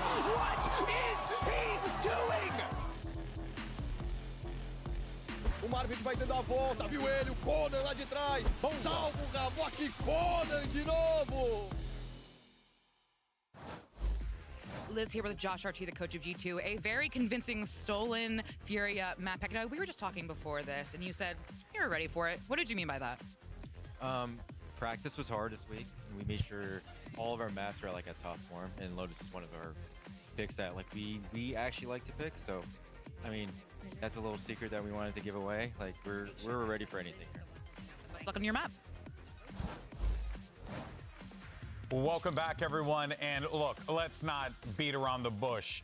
It was a shellacking, a trouncing, a beatdown. It was game, in other words. Of Valorant. Yes, it was one of the games of Valorant. And here's the thing. If anything, that's always a good intro. Yeah. It was one of the games of It Valorant. was one of the games of Valorant of the time. But, you know, at the very least, as you look at G2, they were in form. They could do nothing wrong. And this guy, Icy, was finding himself in this matchup. Also, that lower third is hilarious. No, it's not. It's totally great. Icy thought. Why not, like, Icy showed up looking like a Slurpee today? Because Icy's are like bad forms of Slurpees. Icy's are bad Slurpees, we can all agree on that. Oh, okay. yeah. No, Icy's and Slurpees are not the same. Yeah, thing. Slurpees actually have good flavors. How dare you, sir? Icy's have two flavors. Icy's in New York are There's delicious. A difference? Okay. There is a difference, but there's a difference. It seems like there was no Okay, is everyone difference in reset? this game because it felt like no matter There what. was a difference because he was looking good. He went positive. He came out here and he had a good game. And look, I feel like that's the thing where you have to wait for him because it had been a couple of rough weeks. Now he's had a good game. Hopefully it's upward from here. Yeah, but I mean, beyond even that, it was Daniel, a great you game haven't for reset? G2. I Go think walk Valorant's around, calling bro. on their defensive Need side or everyone on to their attacking reset. side, rather, was really good. They do a lot of these rounds where they're early pressuring. I can't watch that again, space man. off I need that a rubble group fight, collective and then reset. Moving back, going for these late round hits. And Furia, let's be honest, gave them so many opportunities for opening picks, some tax deductible moments for sure. Yeah. Tax season's done, man. I love a good tax. Furia only won one rifle round, and that's coming off of last week where they got 3 versus energy. Like, it's just brutal. Yeah, and you can you could see what the problems are, right? No communication. They're taking fights by themselves like way too often. There's just too much. Rebooting your PC. Honestly, if that's what it takes, I'd reset all of their PC. And that has just cost him so many rounds, round after round. I mean, earlier we were talking about how you have to have this mentality to win the game. And it almost felt like they switched into this hero mentality where everyone was trying to get some sort of play going. Like that one round where they just all like pushed all the way deep into A lobby, knowing there were 3 players You from get a G2 whole new just standing PC there. just They for still just to decided reset. to keep going and keep trying to force the brute force way in. And it's just like, at some point, it doesn't work. You need to shift your play style. You need to shift your mindset, and they really didn't. Came back from a shower. Was it really that bad? Oh man, it was. That game better than the There was. round, right? I was struggling 2v1, for good we're things. planting the spike, and the second player is walking into tree instead of holding the planter. Yeah. That's all you have to do there. Or even like round 15 when They were like really off. They were And like they haven't been looking like the best team ever. So that and really off right back into B. is just a recipe for disaster. Retake where they just got trapped inside of. And then they were pinned. It was like that is a heartbreak to see, especially. I had a when you crew consider, look like, yesterday. the talent on Oh, the sick team. man. They should be able to. I'm enjoying off. watching It crew really at the looked moment. like the pressure was getting to a lot of these I'm players. high I up think on the crew. casters are talking about it, but Havoc in particular, when he was solo playing. I'm the so C high up side, on crew. continuing I'm in that kind of direction. convinced that Just they're really favorites against sloppy Loud. moments, going for a fight, then kind of half falling back, half trying to continue. The round where a player just sticks through the Killjoy ult and almost gets detained. Yeah. It was just a messy game where nothing was working for Furia. Well, they're gonna have to put that one in the bin and forget about it in the future or forget about it for now because they got to worry about the future. Forget about it. Let's go ahead though and see what Furia's coach has to say as we get ready for map number 2. Oh man, this could be brutal. Liz here with the coach of Furia, a crushing defeat on your map pick. What's the mental of the team right now? Estamos aqui com o coach da Fúria. Vocês tiveram uma derrota. Como é que tá o mental do time para o segundo mapa? Cara, obviamente o mental não tá dos melhores, mas a gente tem que ser profissional e tem que resetar. A gente tem que resetar totalmente e vir pro segundo mapa como a gente fez contra a Cru. Perdemos o primeiro mapa, voltamos e vencemos o segundo. A mentalidade é essa. Yeah, right now we just need to reset. just like we did against Crew. We lost the first one, came back, and we won the second map. So we just need to do that and go for it. All right, well, best of luck. You get one too. Well, at this point, they have no other choice but to just try and keep their heads on. They're resetting too? Yeah, I told you. Everyone's going to do a reset here. We're involved, they're involved. If G2 win this, they get all on those the same 2 wins. page. They will be playoff, qualified or allowed to contend in playoff. I'm just thrown off because we came in and Ender's wearing. How was he supposed to answer that question? I mean, you gotta. Impossible, but it's good to know. You can only really answer it one way. You can't really go out there and be like, "Oh man, we're really down bad, bro. Like we know we're messing up. We're coming into this knowing we're gonna lose." Can't do that stuff. A win here somewhere. Here's the cope, Christy. Give us the cope. The Omen on this map. MW looks good. Give me your cope. My cope is that MW's era was actually like doing Carrot cool Calf, things thank on you the so Omen, much. Thank especially you on with their the attacking 2 side. months. Like he was abusing Killjoy setups in mid, and I think that's the real value of Omen on a map like this because no matter where I that have turret my goes, you favorite that match from bleed when I was up coaching. smoke to be able to block it off. You can also TP on top of it. Favorite match. It was nice to beat C9 at Champs. It was nice to beat Sentinels at Champs as well, to be honest. Beating all the American teams was pretty fun. If they're going to stick to that comp and try to play a scrappier version of Valorant up against G2. I had a pretty cool round against G2 once where I knew exactly, they stole a comp from somewhere and I knew exactly what pistol they were going to do, and I called the pistol like perfectly in the halftime. That was really fun. That was pretty cool. But other than that, maybe like the Sentinels game at Champs, that was like very fun. Of the other team are, and with this comp, the Geckos and the KOs. But a lot of the time, our stuff, I got a lot of bad ones. Do you know what? I only really remember the bad ones. They're the ones that stick with me more. Flash combo, which can give you a lot on your retake and for re-clearing space as well. It also plays into the harbor super well. Throw up that utility over it, flood past that stuff, and you get that extra layer of creativity. Yeah, you claim to have no regional bias. Dude, obviously I had regional bias when I was in a team. I obviously wanted my team to win. Sure, but I think that because they have verticality, both comps, no duelist, no jet, but because Furia have the Omen, they still can play on top of things like yellow in B main. They can actually op still. That's not so much possible with comp G2's run. All right, well, let's see how this map plays out for Furia. Or will G2 close it right here? Let's send it back over to your casters. They're British, and I love them. It's Brennan Sideshow. Yeah. Let's see how map 2 ends up faring out. I've taken the shirt off. Not that the cast's particularly strenuous, but I just felt like, get a bit more loose with it. Icebox being the match. And I mean, listen, these two compositions that both teams are playing, no duelists. Yeah. Night, Lexi, take it easy. I'm not. The G2 comp, yeah, it's cool. Run like the double flashes, triple flashes, whatever with the Omen. Yeah, I'm not a Harbor fan, but they try and get proactive, to try and fight, for that map control on the defensive sides. And it gets I have faith in them. Really they had an Omen last time, right? And they changed it to a Harbor. I think that's the only weakness of the composition in my head, is that you don't have somebody. I think the change-up should be fine. I have no idea why they changed the Omen, but for Furia, that's gonna be MW. Out of everyone's Icebox I've seen, I think they had the best Icebox that I've seen.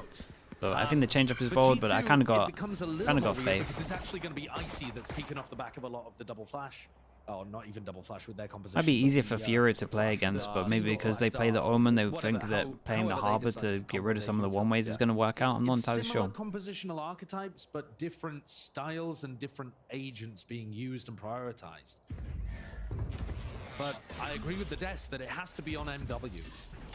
He's the player that had the responsibility to retool Furia heading into this year. Build a roster around himself. Yeah, that's a nice kill. Anyone to shoot this little bro? There we go. That's the spike down on this one. And we do look at Furia's comp, and it is an absolute nightmare for this comp to plant over towards B. So that might be why they're trying to go B in the pistol, trying to create the idea that they can actually go B. And in reality, they can't, and that chunked them. Oh my. Recon available here with a wingman that can go onto the defuse. Knife online, doesn't get broken. No abilities here. G2 just trying to take it with raw bodies, throwing them into the mix, into the fight, and into the fray here. Seeing if they can win this one out with the pistol aim. Only one left to stand. Lovely rounds. Lovely rounds. Great shots from G2. Yeah, this was nice that they were all together in a lot of this. Though, for all of the things that we were talking about, them being behind the meta and struggling on Lotus, there were some solid points this round. Yeah, the plant spot was really odd, and it dragged them into an unusual fight, but I wonder if G2 are going to start playing yellow a little bit heavier. I also want to keep I just want to keep like a count of how many times Furia can actually try and go B. But we'll see try and go B and actually go B successfully. In Furia, this comp really struggles at B. But I think you can do stuff to make it work at B. But they did get the plant down, so they can buy a little bit more into this one. Leaf, they're allowed one death. It can be anyone that dies. A huge amount. Early TP up to the high ground from MW. Looking to take somebody's head off if he possibly could from that position, but now he's backed away. And it's this kind of thing that MW is going to be doing a lot on the attack side. And I think this is going to put pressure on Leaf to try to take fights against him. Deep drone. Yeah, they want to clear MW out. You know, they're thinking about the spots that he could play in. Leaf needs that info from yeah, and I like this, so they're playing heavy yellow, and they got this, because you got to think that G2 have pretty much played this comp, so it's like they know that the comp struggles to get over towards yellow, so we're starting to see mollies over towards here to stop them, and instantly, I'm going to keep an eye on this as well, how often do they actually play yellow. It's so nice, even with this, you just did a little jump peek over towards here, they cleared the info early so they can get the rotate and the fast flank behind. This comp from Furia struggles at yellow. I mean, every comp without a Sova struggles at yellow, basically. And like getting info and trying to take yellow. The back, and here it is. I mean, Furia looking for that plant down, also being disrupted into the middle of it as well. Everybody's blinded. Whoa, guys, what the? Okay, Trent clean up as well. He's 3 away from his ult, so we'll keep an eye on that one. Did get a little bit worrying, but they managed to pick up the main guns. Still costly, though. That was looking a little dangerous there. The utility was good on the retake. And just to talk about this again, in the final round of Lotus, okay, who can do it? Yeah, but not well. And this is what I'm saying. Yes, when the knife hits, it's like, what do you do? And I know they're gonna flash Ohm and TP, but when you start doing stuff like this, or you start having a guy that's gonna face that, then you can't really, not good. And that's why G2 are like doing this molly already. Like they know that this comp sucks at taking yellow. Furia have got to be careful about the info they're giving away by running around the map. They're making it too easy. Way too easy for G2 to make the correct call here. Knife goes in and they go and play yellow. Love this from G2 right now. Early util, early waves of it. Khalil doesn't like snowmen? Yeah, what the hell's that about? All right. I mean, maybe just, I don't know, whacking the keyboard. I'm not too sure. They're going to slowly look to regain some control of A. In terms of the actual bonus, it's not great. It's not bad, it's not great. It's fine. It's in the middle. 3 rifles. MW is currently putting pressure there to pull people off the A site. We see so much. Yeah, and with that rotate can go in. We go a little bit aggro over towards B. We got nothing to stop this plant though, so this is a full plant. Missing just ever so slightly. So did that nade. Fragment grenade went sailing into spawn. We got some good pauses here though. Almost a one-and-done position here by Havoc gets a kill, gets to know what is the flash like. It's all about the flash sending in here. Recon flash. Flash goes in, recon at the same time, hard to shoot everything. Whoa. Shots just missing. I mean, Valen now just being all good. All good. No worry on this one. And Jonah, in the meantime, has just been held up by Khalil's turret, not able to get off any kind of flank. So Furia off to a start much earlier here on Icebox. Yeah, this is good. Keep the weapons intact. Now, I say much earlier, they did win the opening pistol, but in terms of like rifle rounds... And winning a gun round, right? Winning a gun round, those are the important ones. I think they only won a single the thing is, Saint, I would have given Mini the benefit of the doubt. But that last Icebox game, hard man, it's hard for me to listen to that one now. I would give a Mini that all day, but now I need to see a good Icebox from them for me to listen. But Furia have a thrash to work with. So I haven't seen comps with Gecko that clear it yellow well. Really haven't. That's disrespectful. I mean, they're so quick onto the approach here, but no. Until I see it, I'm not a believer. Getting stolen away beneath them. Toxin screen down. And Jonah P is just for some reason paranoid about mid, maybe some early presence there, but no one is actually in that spot. Everybody grouped up onto A. Furia now looking to go into a different direction. Yeah, MW, you can see he's missing one of his teleports. So even though I didn't catch it, I assume it was somewhere around mid at the start of the round. And it's just made the G2 players a little paranoid that...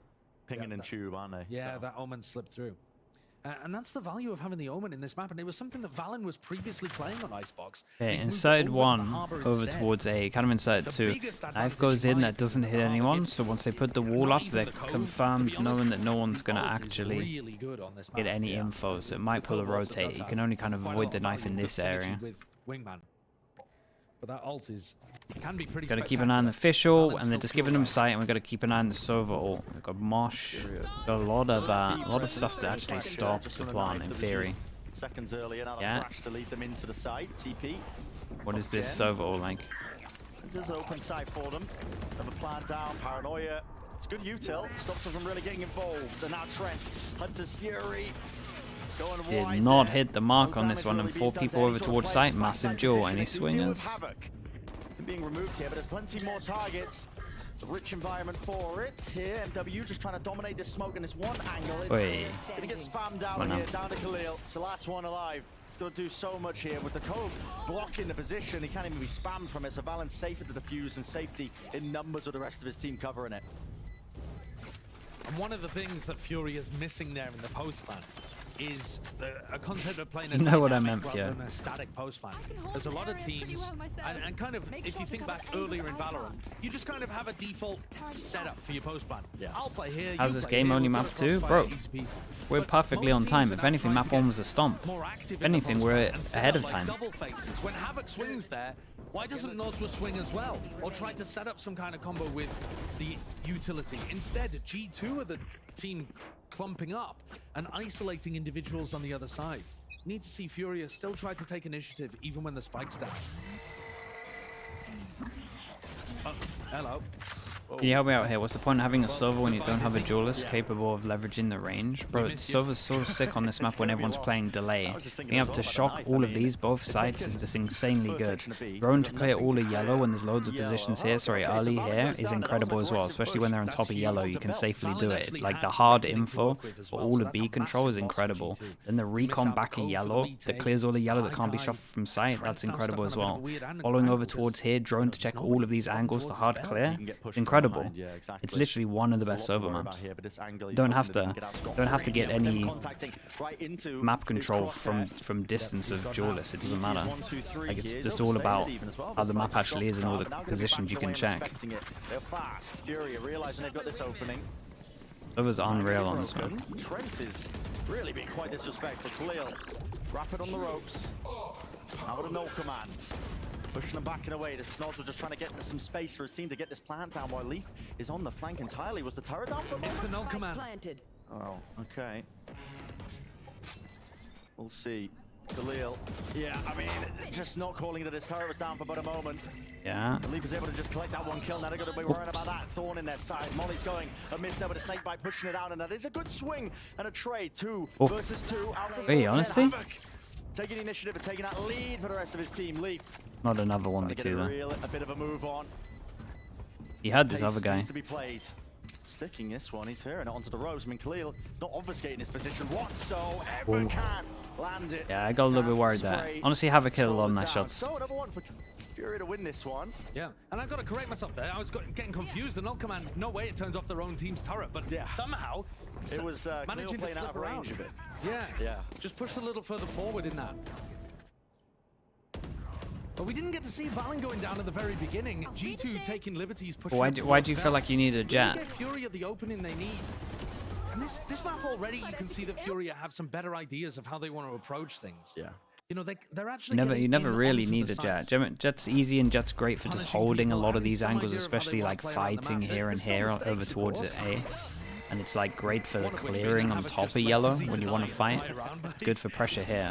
You don't massively need the jet. They've got G2 down onto a weak up. It's not like this. And again, this comp. Was that MW just not quite realizing the range of his TP there? I don't know. That was a shocker, bro. See it, that he might have just teleported out in the open from Icy's perspective. You can't really give those away. Reckoning. Okay, Yeah, that was a big gamble. Double ult. Reckoning into the Thrash. On a weaker buy round as well. This is But would you not? gonna regain control. I mean, honestly, why not? That's a great combo if Furia are actually there. Yeah, but they at least kind of get info with it and they can heavy rotate. And I'm not. that's a really, The really good thing is that they at Icy least get the gets his fish ult all back. But the Reckoning doesn't come back. Exactly. So now Furia can just kind of walk back into B, and there's still 45 seconds. I mean, decision making.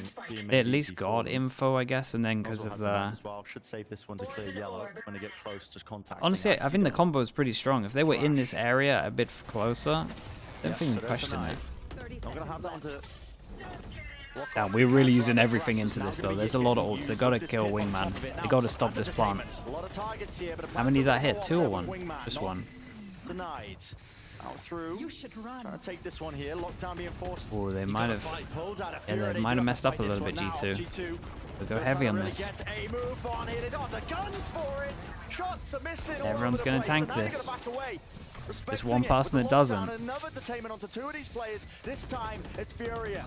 Pressing forwards with that. Nicely done from Khalil. G2 put a lot into this round. They pretty much all in. Strange round overall, but eventually this will be Furia. Yeah, and once they did the Viper, they had to stop Wingman. This round has sent my brain spiraling. Yeah, this is the VOD review one. Reckoning Thrash combo. Nobody scaling off the second usage of the Thrash from G2. If somebody had pushed forwards at the same time as they'd used the Thrash, they could have broken Wingman and stopped Furia from even planting in the first place. And yeah, and this is how it opened, just TPing into the open. Even when they got the detained with the lockdown towards the end, Khalil's running back in here, not realizing Jonah P could still defend those players. There was still a chance for Furia to throw that one away. The coaches had enough from that one. Extremely scattered. Yeah, and it was a bit too much. It's G2 to take a timeout after 2 rounds in a row. I still don't mind the combo over towards there in terms of the man advantage, but everything after kind of lacked a little bit. Utilizing ults on weaker buy rounds. We've been seeing that a lot, man. The amount of times in like this year especially where we see ults into ecos. You're just throwing away the future advantages at that point as well with this comp. And this comp doesn't do refights particularly well. It's one of the reasons I don't like it. When you throw a Gecko into the mix, you have double initiator, Gecko and a Sova. You do have more tools to refight for that space proactively, but who's the player who's going to be taking it? Right, is the question, right? Because when you throw in a Gecko, you have to take out a Jet. Yeah, and that's typically how it's played. Your concern about that is typified by what happened in that round the second time with the Thrash. Yeah. Icy's Thrash, in order to put pressure on the plant, nobody followed it. Yeah. And in a normal composition, that would be the duelist player or. Why do teams seem like they're worse this tourney? It's been a rough week. That is Icy. It has been a rough week. All on his own. It's an unusual buy. Especially when we look at like the issue is we always have to compare teams to like the top 4 at champs, right? That's kind of like the peak Valorant we've seen. Top 4 at champs, they're like the 4 teams where you're like, damn, we've got some really good stuff going here. I was hoping you could explain it with numbers, but advanced economic. Yeah, in comparison to that, it's been really rough, man. Like that's like the peak, the peak of peak. I don't get it. Don't ask me. And we're what day it is. What day is it, Josh? Do you know? Monday. Oh, he does know. At least if we're looking at this game and the map before, and some of the NRG stuff as well included in terms of yesterday, we're a long way off from that. As Furia, Jonah's just getting a spam through there. Was EMEA bad this week? Nah, that was more last week, to be honest. So credit to G2, they've been diligent about it, and they finally get rewarded for it. Every region has their 1 week where they just really look, where everything just looks off. This is America's. I think Pacific as well was this week, to be honest. But they are headed completely opposite towards unless you're Team Secret, in which case you looked incredible. Jonah P spotting out MW now, who is up on top of Tube. He's going to be smoking Boiler. And DRX. Put a bit of fear into them. That's a dart being used, actually not spotted as the wall goes down, though. They are going to be backed and around to the corner. So now G2 can flood defenders. They have a lot of players ready and waiting to cancel. Oh boy, cancel on 35. We've got to look over towards A. We've got one molly to stop. We go oh no, for one molly to stop the plant, 20 seconds. Honestly though, this might be one of the better plants if they can get all the way through. They do beat the molly. Who is this behind? Trent might have everyone. That's the spike. It's muddy, it's messy. Yeah, the cancel here was We're getting down and dirty in the mud, I think. But I think they would have lost trying to force into A anyway also, Some of these so... rounds from Furia have just been appalling. There's no other way of putting it. One of their final rounds on their attack side, when we were watching them on Lotus, was similar to this. Just horrendous batting decisions. There's simply no time to go for something like that. There isn't. And they should know that. These players are not inexperienced. Apart from Havoc, all of them have been around for a long time. Well, okay, Thrash Oh, going to be official used and by shoot. Havoc. Immediately broken inside. Oh, you're not picking that one back up. These G2 players forwards, though. Plugging up the gaps in mid. And this is the general game plan we've seen from Furia. Pull the defense towards mid and then try to exploit A. And it's working here. Yeah, but it's a similar thing where we got the Sova ult on this. Flooding if they choose Oh, to, with that lockdown being an early killjoy.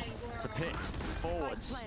Fighting it out. We're getting spammed down here by the rifles. They're just going to insta-try stick with Cove. So they got mollies they got to worry about. We just circle this Cove, and you would imagine that this area just gets ulted. In terms of Sova ulted. Sova's so committed. Listen, hands off the keyboard, spraying away. You're going to be hoping at Brain. You can receive these kills. Nosworth. It's nice work from him. I think they might have messed up there. Maybe just overextending his hand over Zealous. But Conan's still alive with this pit up, and it's got to reposition. Now sticking onto the fuse. Valen, it's a reload. Whoa! It's getting all over the place. But it's G2 who take it in the end. The chuckle.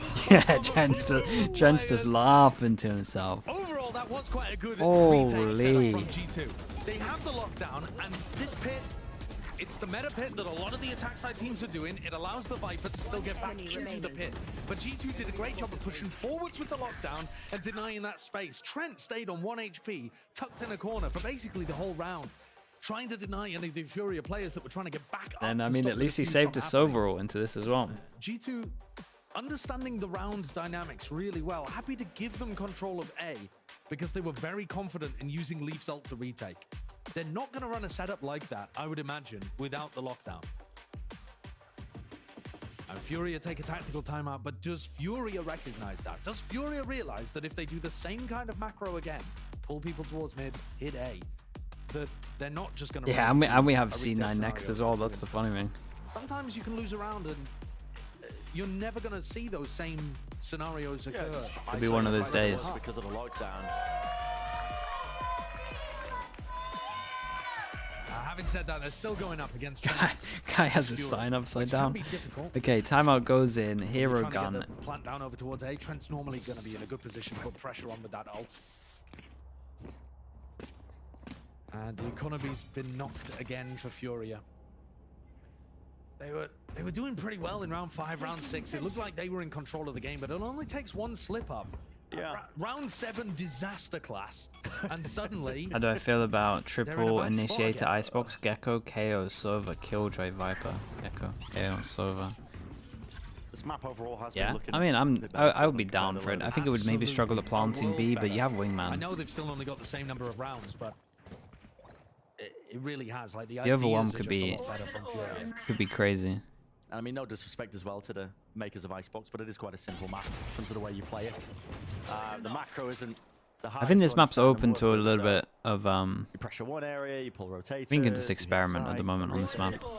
Go for the motions. And to be honest with you, Furia, they're actually playing it a little more complicated than a lot of teams, because a lot of teams will just straight up ignore mid on their attacks. But MW's been putting pressure there, and he's been breaking some of the. It did force. I mean, you've seen Leaf have to adjust. You have Wingman for planting, yeah, but it's still like even Furia have Wingman to plant, but I'm still like, right, I'm playing he is still hard with it. Able to grab this kill onto Oh. That's okay, Leaf should know. Yeah. He's aware of it. It's just the one to spot up towards heaven. That's quite cute. Catching this lurker out here with a dizzy up and over the top. Havoc. Adjustment. AD, but movement not enough to save you there. Jonah P from the high ground. That's really nice. Top row. Oh, poor guy. Activity and poor guy. Yeah, nicely done on this one. Just a hero gun though. So Furia got to start winning some rounds, big buy rounds. They did a timeout round before this. Let's see what they got. Poor Noswa. I mean, he's had a rough year. Yes. He's got to watch his former team turn into a powerhouse while he's trying to pick up the pieces on his old squad Furia. Rough situation for this guy, who we know has got a lot of talent, but I think you can see it's just not being demonstrated most of the time in this squad because they've got so many other issues. This round is what the timeout was taken for, so we'll see. Straight up A here. End up playing this one as that early Got orb here, which could potentially be a KO ult that would stop all of this. Are they going to try and play around this? Knife goes in, hits no one, so that's a free orb. He insta pop the ult. And here it is, offloading the ult. So at least someone shoots this alarm bot at one point. Wait, the early util does stop Wingman from planting. No one's picking up the spike yet. They think it's planted. Okay. Going for the plant, getting caught by Dude, they used the whole KO ult and they still haven't planted. They can't get the plant down because Wingman died. Yes. I was just wondering about this one. Okay, Hunter's Fury. Oh, damn, he got out of there fast. That's a... Ooh, I thought it was going to be a double. So decent damage done, but no kills collected. Through the wall goes the bullets. Noswa, recipient of that one in the kill feed. Lights up red. And Killjoy out of range. Khalil's let the turret go down In a molly. Not to the mosh pit. And his players, Dude, this how many times is this recon gonna scan on A site though? Where's this recon landing? Why is there no one shooting this? Are they timing it so well with the dizzy that it's impossible to shoot? Or ticking against the TP down to disengage. Trent now going to be spotting it, so he knows the positioning of it. Not ready yet. Sticking it. He's bought himself a wink on. Smoke dropped. And hits the shot. Insane. That's insane. I mean, bro is 13-3 and they really needed that round and he's absolutely owned him. Yeah, it really is. That should never be winnable. That should never be winnable. Time is so low on that. Unfortunate there for Leaf. Khalil gets caught by the mosh pit. Lets the turret go down and MW almost stole it. Oh my. Dude, that's, yeah. Nasty. Yeah, you can hear it. Teammates gassing him up. That is lovely. Sometimes it just works out for you like that. 13-3 Trent. Yeah. Followed up by Jonah P, who's also having a hot game. Did he use his ult into this round? Might get another one. I mean, credit to Furia, they're forcing G2 to actually win Ult these in rounds tube again. They have a set ult round where they just go fish in tube. Wait, where did his other ult go? Did Icy get hit by a knife as soon as he fish ulted back? Looks like it. Snappy today. Feeling it here, and bodies are dropping and falling. Seeking to fight over kitchen control again. Just what happened here? What's going on here? MW is just running into 4 at the end. So this round started off with both Thrashes Dude, being they need to accept this fish ult in kitchen. It's not the one. But G2 recognized that it was that mid play and just gave up on their standard defensive setup to crush it in mid. Oh! You don't get much worse crosshair placement, but Trent still hits that nasty flick. Aim-lapse moment, I think. Look at that. What the? I did not see this. You've got a bit of extra money to work with. It's the final round of this first half, so of course you can pick up, buy a couple of extra weapons. Operator one away from a harbor. Can be using this one down underneath tube. Deep knife. Does connect onto Valin, but he's still going to hold his ground down. Yeah, Valin actually wants to get tagged by that to make it feel like it's a heavy fight over B. Couple of bullets tagging up the opposition. Gets back to safety. He was trying to push Furia in the opposite direction, making them feel like it was a heavy stack on the other side of the site. It's a disguised defense setup. But now that Furia called the bluff, he's kind of forced to pull defenders with him. And that makes the A site much weaker. Khalil is trying to sneak in here. A good idea of how to run a 3-1-1. Yeah, drone goes in. Guy managed to shoot the drone before it checked yellow. They didn't get any info. Do the Xerxia ult, and it's the good Xerxia ult. The little cubby here, and yeah, he's just trying to walk all the way around. Thinking there's only a solo player, I think, playing inside the pit. Yeah, he thinks it's just solo. He's assuming that it's only Jonah, yeah. Because what was the cue here? Alarm bot, which means that middle's open, so he thinks that Killjoy's in charge of watching middle. You know, Leaf can pop the nanoswarms from anywhere, so it's not like you know he's there, but it's a gamble you don't need to take. We'll see if they can make the most of this one still again. Dizzy, at least the wingman dropped down with the defuse or the plant, so A spike online to the post. That's a nice flash. And fight into the back, but it didn't quite connect. Raid boss. Raid boss, man. Dude, how many recons are scanning on this guy, though? Like, how many times... It just felt like every single recon would get 2 scans every time he threw it. 16 to 3. Was it 16? That's just, oh, it's disrespectful. We don't need to see the low lights. It's disrespectful. The low lines. I can't believe they've done him like that. Oh my. Okay. Well, let's send it down to Elizabeth, who's down on the floor with a special guest. Thank you so much, gentlemen. Now I'm here with Lanice, Valen's girlfriend. And Yeah, Trent back on server. Yeah, it's so good. But you were talking to me before. You've been together for 9 months, correct? Yeah. You were talking to me about how it was so much easier when Valen was playing online. If things got stressed, you could just close the tab. But now you are here in person, literally watching his every move. What is it like being here in person? I like being in here in person. Obviously, it was a lot easier if I got really stressed. I could just click out of the live stream.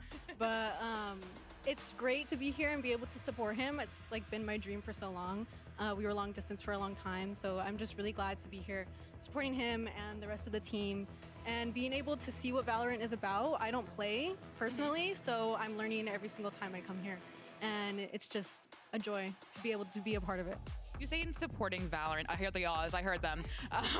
It's in supporting Valen. The past, even just like through kickoff to stage 1, it has been kind of a tough time for G2. What is it like being his partner? Not experiencing it directly, but being his partner through all this? Well, it's very different than what you would think. I mean, we see everything that goes on behind the scenes. When they're stressed, we see how they can kind of get in their own head.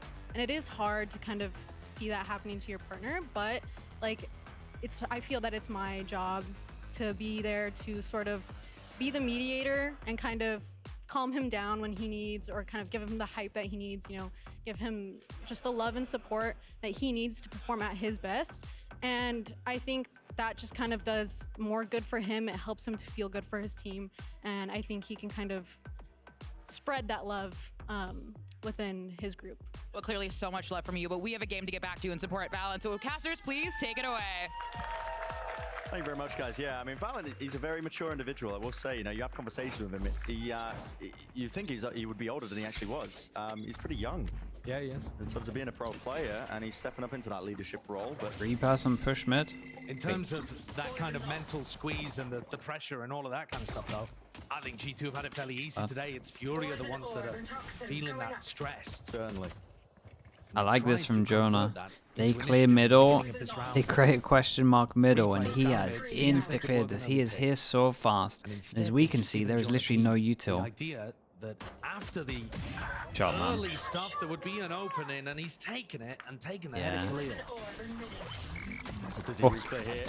Along with all of it, I mean, a full-on Yeah, had to shoot everything. Does win that one out, so he dominates that Take over mid angle towards back site. in We got again. Omen Flash to retake those, so this is the nice one where you just have a wall up and then you Omen Flash and then you can flood site. Retrieving that utility as well that you can now use for the retake. Or Wingman to retake. Dart. Another dart scanning, of course. NW was getting ready for the paranoia. No danger of the spam though. So And they're both going to Paranoia. eat it, right? Valen, did he dodge? Did he eventually take it out? Shots landing from Valen, a reload. Even time for it. Sky is just working them into neutral. Doesn't need a utility. The Omen Flash must be able to hit higher and lower, though. Swivel and aware of where to look. The girlfriend buff. Partner getting interviewed buff. I mean, yeah. It is. Comes soon. He was turning around all the time. He's like, what are they saying? Yeah. What are they saying? What's going on? Oh. Playing off the back of Icy's Dizzy, dodging the paranoia coming through from MW. Finds a great moment there. Same situation again. It was wasn't it 9-3 at the half on Lotus, I believe? Or was it? Don't ask me to recall anything of that last map. I think it Don't ask Dude, me what? to recall that map. Did he tell him to force It bang? was a 9-3. Furia got pistol follow-up and one When was the last round? And When was the last time we saw a 9-3 timeout in the G2 second won. round? Out from there. We might be in Second a similar question mark. situation. And again, man, Furia are taking a timeout. After before you can have pistol. Even a read on the Any setup. ideas about what's happening? Yeah, it's mentality stuff. It's It's the only thing it could be. it's Obviously, everything You know, internally. we're not privy to the comms, but Yeah. it's the only thing it can be. Yeah, because you're not learning anything about what G2 are doing on their attack side after one pistol round. So Well, this is going to be a long road back with no insight from the coaches if Furia are going to make a run of it from here. And based on they're forcing, today, man. They're forcing on the defense side. No. The timeout to force on the defense side. It has been better for them on Icebox. It does seem like a map that they have a better understanding of, but they're still pretty far behind what G2 are offering us. Yeah, it's true, Fred. The trouble, it is true. Because next map is confirmed. I mean, next game is confirmed 3 maps. I mean, for Furia, they've got that added extra pressure of for sure. Get that first win, that first this hurdle. one, we've seen teams. I mean, I'll handle and take it 2-0. The exact same stuff. I mean, it's almost a mirrored storyline, not quite. You know, I mean, look at this force buy. Imagine calling a timeout. You can't have much confidence to call a timeout and buy on this. Got 3 sheriffs and 2 stingers. What's the big strat? We go close solo with the sheriff. Holy! I mean, just watch for that. That's just again, we saw this. Same kind of devolving of the gameplay on Lotus. Yeah, Furia is throwing caution to the wind, individual plays, it's not synced up, everybody just going for their ones. It felt like on Lotus, as soon as they won the pistol and went down 10-3, they gave up. And now I'm sure they're not consciously giving up. Guys, I'm throwing. Like it's, you know, they're not going to be common that. Don't think they're common that. But it's about getting your head in the game and trying to sync up so that you're making team play setups. Got another one in you? Noswa do something more. No, he did what he could to take down 2, but he's still left Khalil in a 1v3 that looks unwinnable. On Lotus, down that much, the game just went to pot for them. They were on the attack side, and they ended up just throwing in some bizarro rounds. Yeah. Spots 2. Can't isolate the fighting time though, and even drop down to 1 HP. So now what do they do? Now they're at 2,400. Aside here by G2. They're going up against a bonus. We were having a lot of conversations last year about the additional stress on some of our players and teams that weren't classically based in like the LA area or North America, USA. Right. And I do think there's an additional pressure on those players. They're further away from home, it's more difficult, not as used to the culture, the language, the culinary stuff at times as well. But I would like to hear more from Furia about what is going wrong. You know, the Arrivals interview, they were like, how are you going to turn it around? You're going to win today. This is so over, man. I've never seen someone get so many scans. Or really even show that you understand what the issues are. Can they put something together? How the ult goes in. We got 4 people. We got Flash. We got Flash. Let's see it. Let's see it. Flash, Flash. Everyone's behind the wall. It's only going to hit 1 person. We got a lot of afterplan util. We got double mollies. We got a shock. Flash doesn't hit anyone. They go, oh man, they put the smoke into it as well.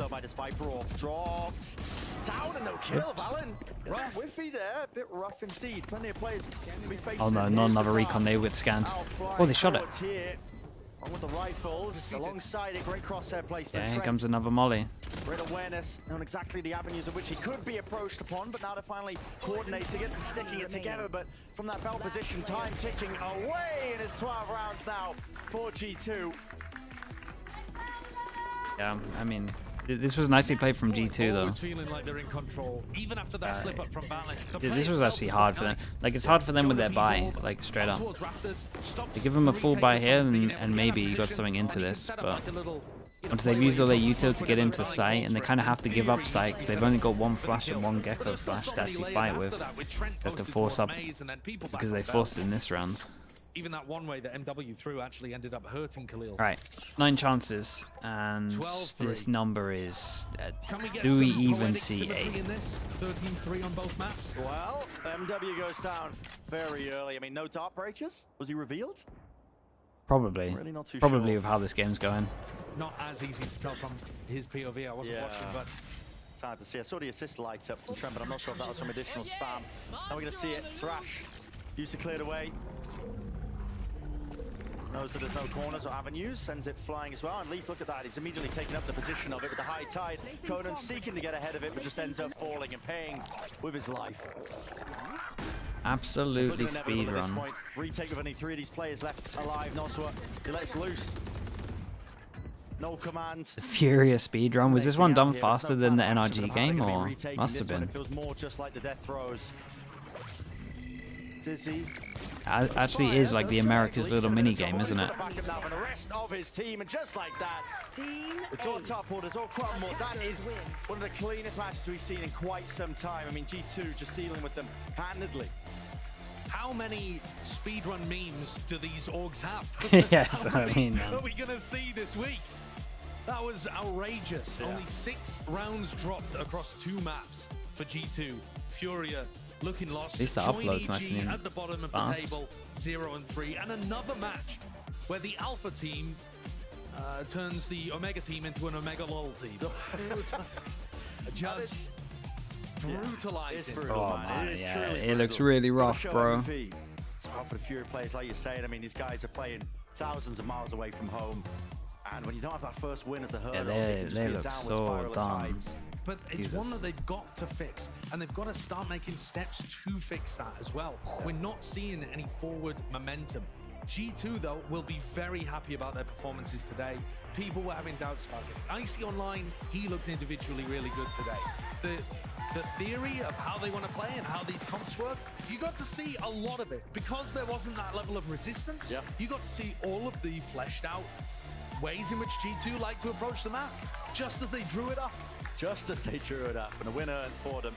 It's going to pave the way for a potential playoff run as well. I mean, still, it's a lot in the air for these teams in the groups and the way it mixes and matches, of course. There could be all sorts going on in terms of tiebreakers. We don't actually know yet. No, that's quite true. But G2, because they're in the Alpha group, would be playing against Leviathan next.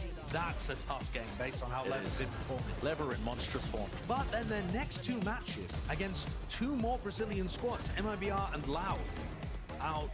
Those are winnable games, except Loud. Blazing Star with the 8 months. Thank you so much, man. And that's, you know, what do you think of KO, Gecko versus Silver Gecko on Icebox?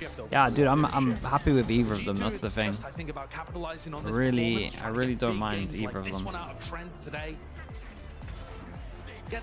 I think it depends what the other stuff is, because obviously with KO Silver, it's hard to plant. I feel like you're gonna have to have like some kind of Sage there or something. But high expectations for G2 because they looked so good at the end in Ascension throughout their tier 2. I mean, I certainly did. Yeah.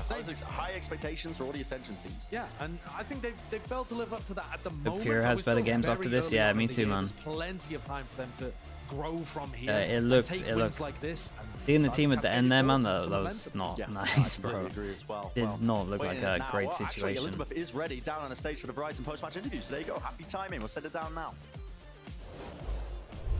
And I'm here with the man of the hour. It is Icy from G2. A splendid performance from you and your team. 13-3, stealing the first map pick and taking it to your map. Talk to me about the emotions right now. Very generic questions, but how do you feel?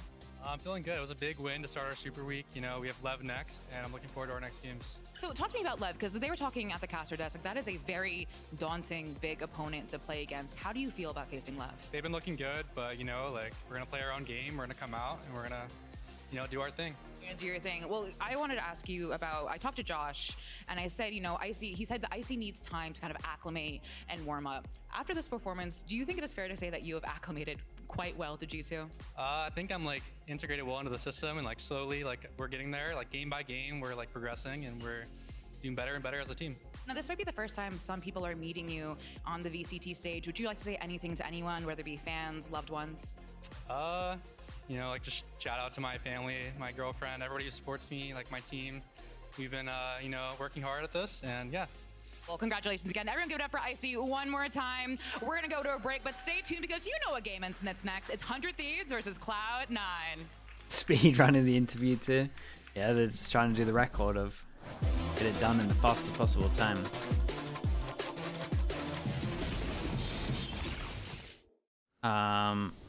Also, where are we? Cat Kitty Cat wow with the $10 of donation. Thank you so much for doing that. Appreciate it, chat. You know what to do with the slug off. Spam the slug off in chat. Thank you, Cat. Thank you. Appreciate the $10 for Earth Day.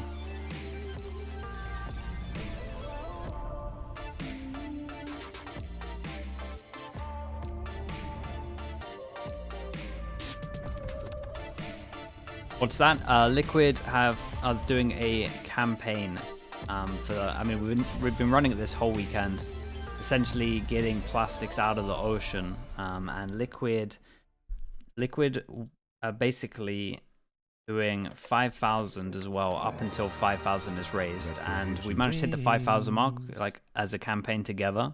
So the total is, including their 5,000, 11,097 to charities, kind of massive. And our collective one from just the stream is 3,038, so that's wild as well. Really, really cool. Again, if you want to check it out, I think you just scan next to my head.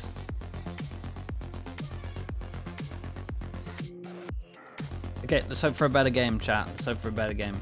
That's a G2, because G2 played well, and sometimes that gets forgotten when we see an underperformance from a team.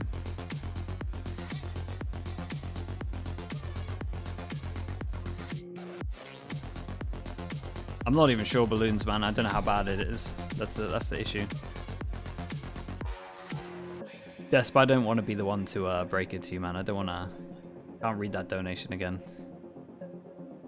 Too heartbreaking for me to read to you, man. Maybe you go check it out. Yeah, I'll be back in a little bit.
Thieves is a weird one because they look good, but they were losing, but like nobody knows if they're really good or not, and they play good teams, so we're just kind of gonna play our own game. We have Oxy, so we don't have to think that much other than that.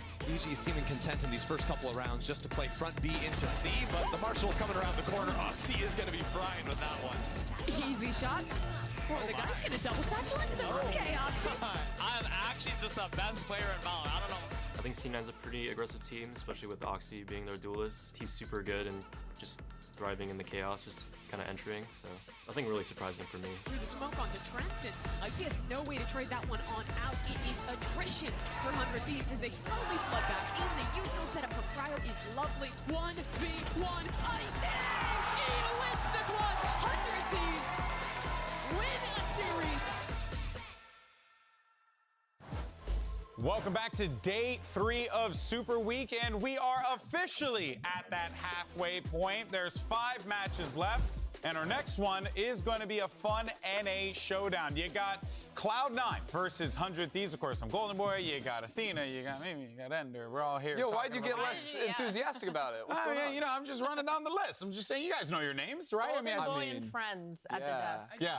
I do like it when they say GB in the analyst desk. Makes it sound like a really cool band, you know, that unfortunately didn't have any hits. In any case, though, folks, let's go ahead and get into this match and talk about 100 Thieves. Now, after a rough week 1, Busio definitely has come online for this team. And not only that, they were able to get a massive win over G2 that has kind of maybe rejuvenated this team, so to speak. It had almost been a year since a regular season win. 11 months on the dot. Ridiculous. But they pulled it off here, and they looked great in this game against G2. I think Busio was really the guy I walked away from so impressed with in that matchup. Yeah, I mean, especially a lot of the ways they reacted to the comp G2 was playing on a map like Bind here. Right, they were playing heavy backside, flooding in, realizing the limitations of the comp they were playing against. And that's got to be Busio, right, making those calls to deal with what's coming at them.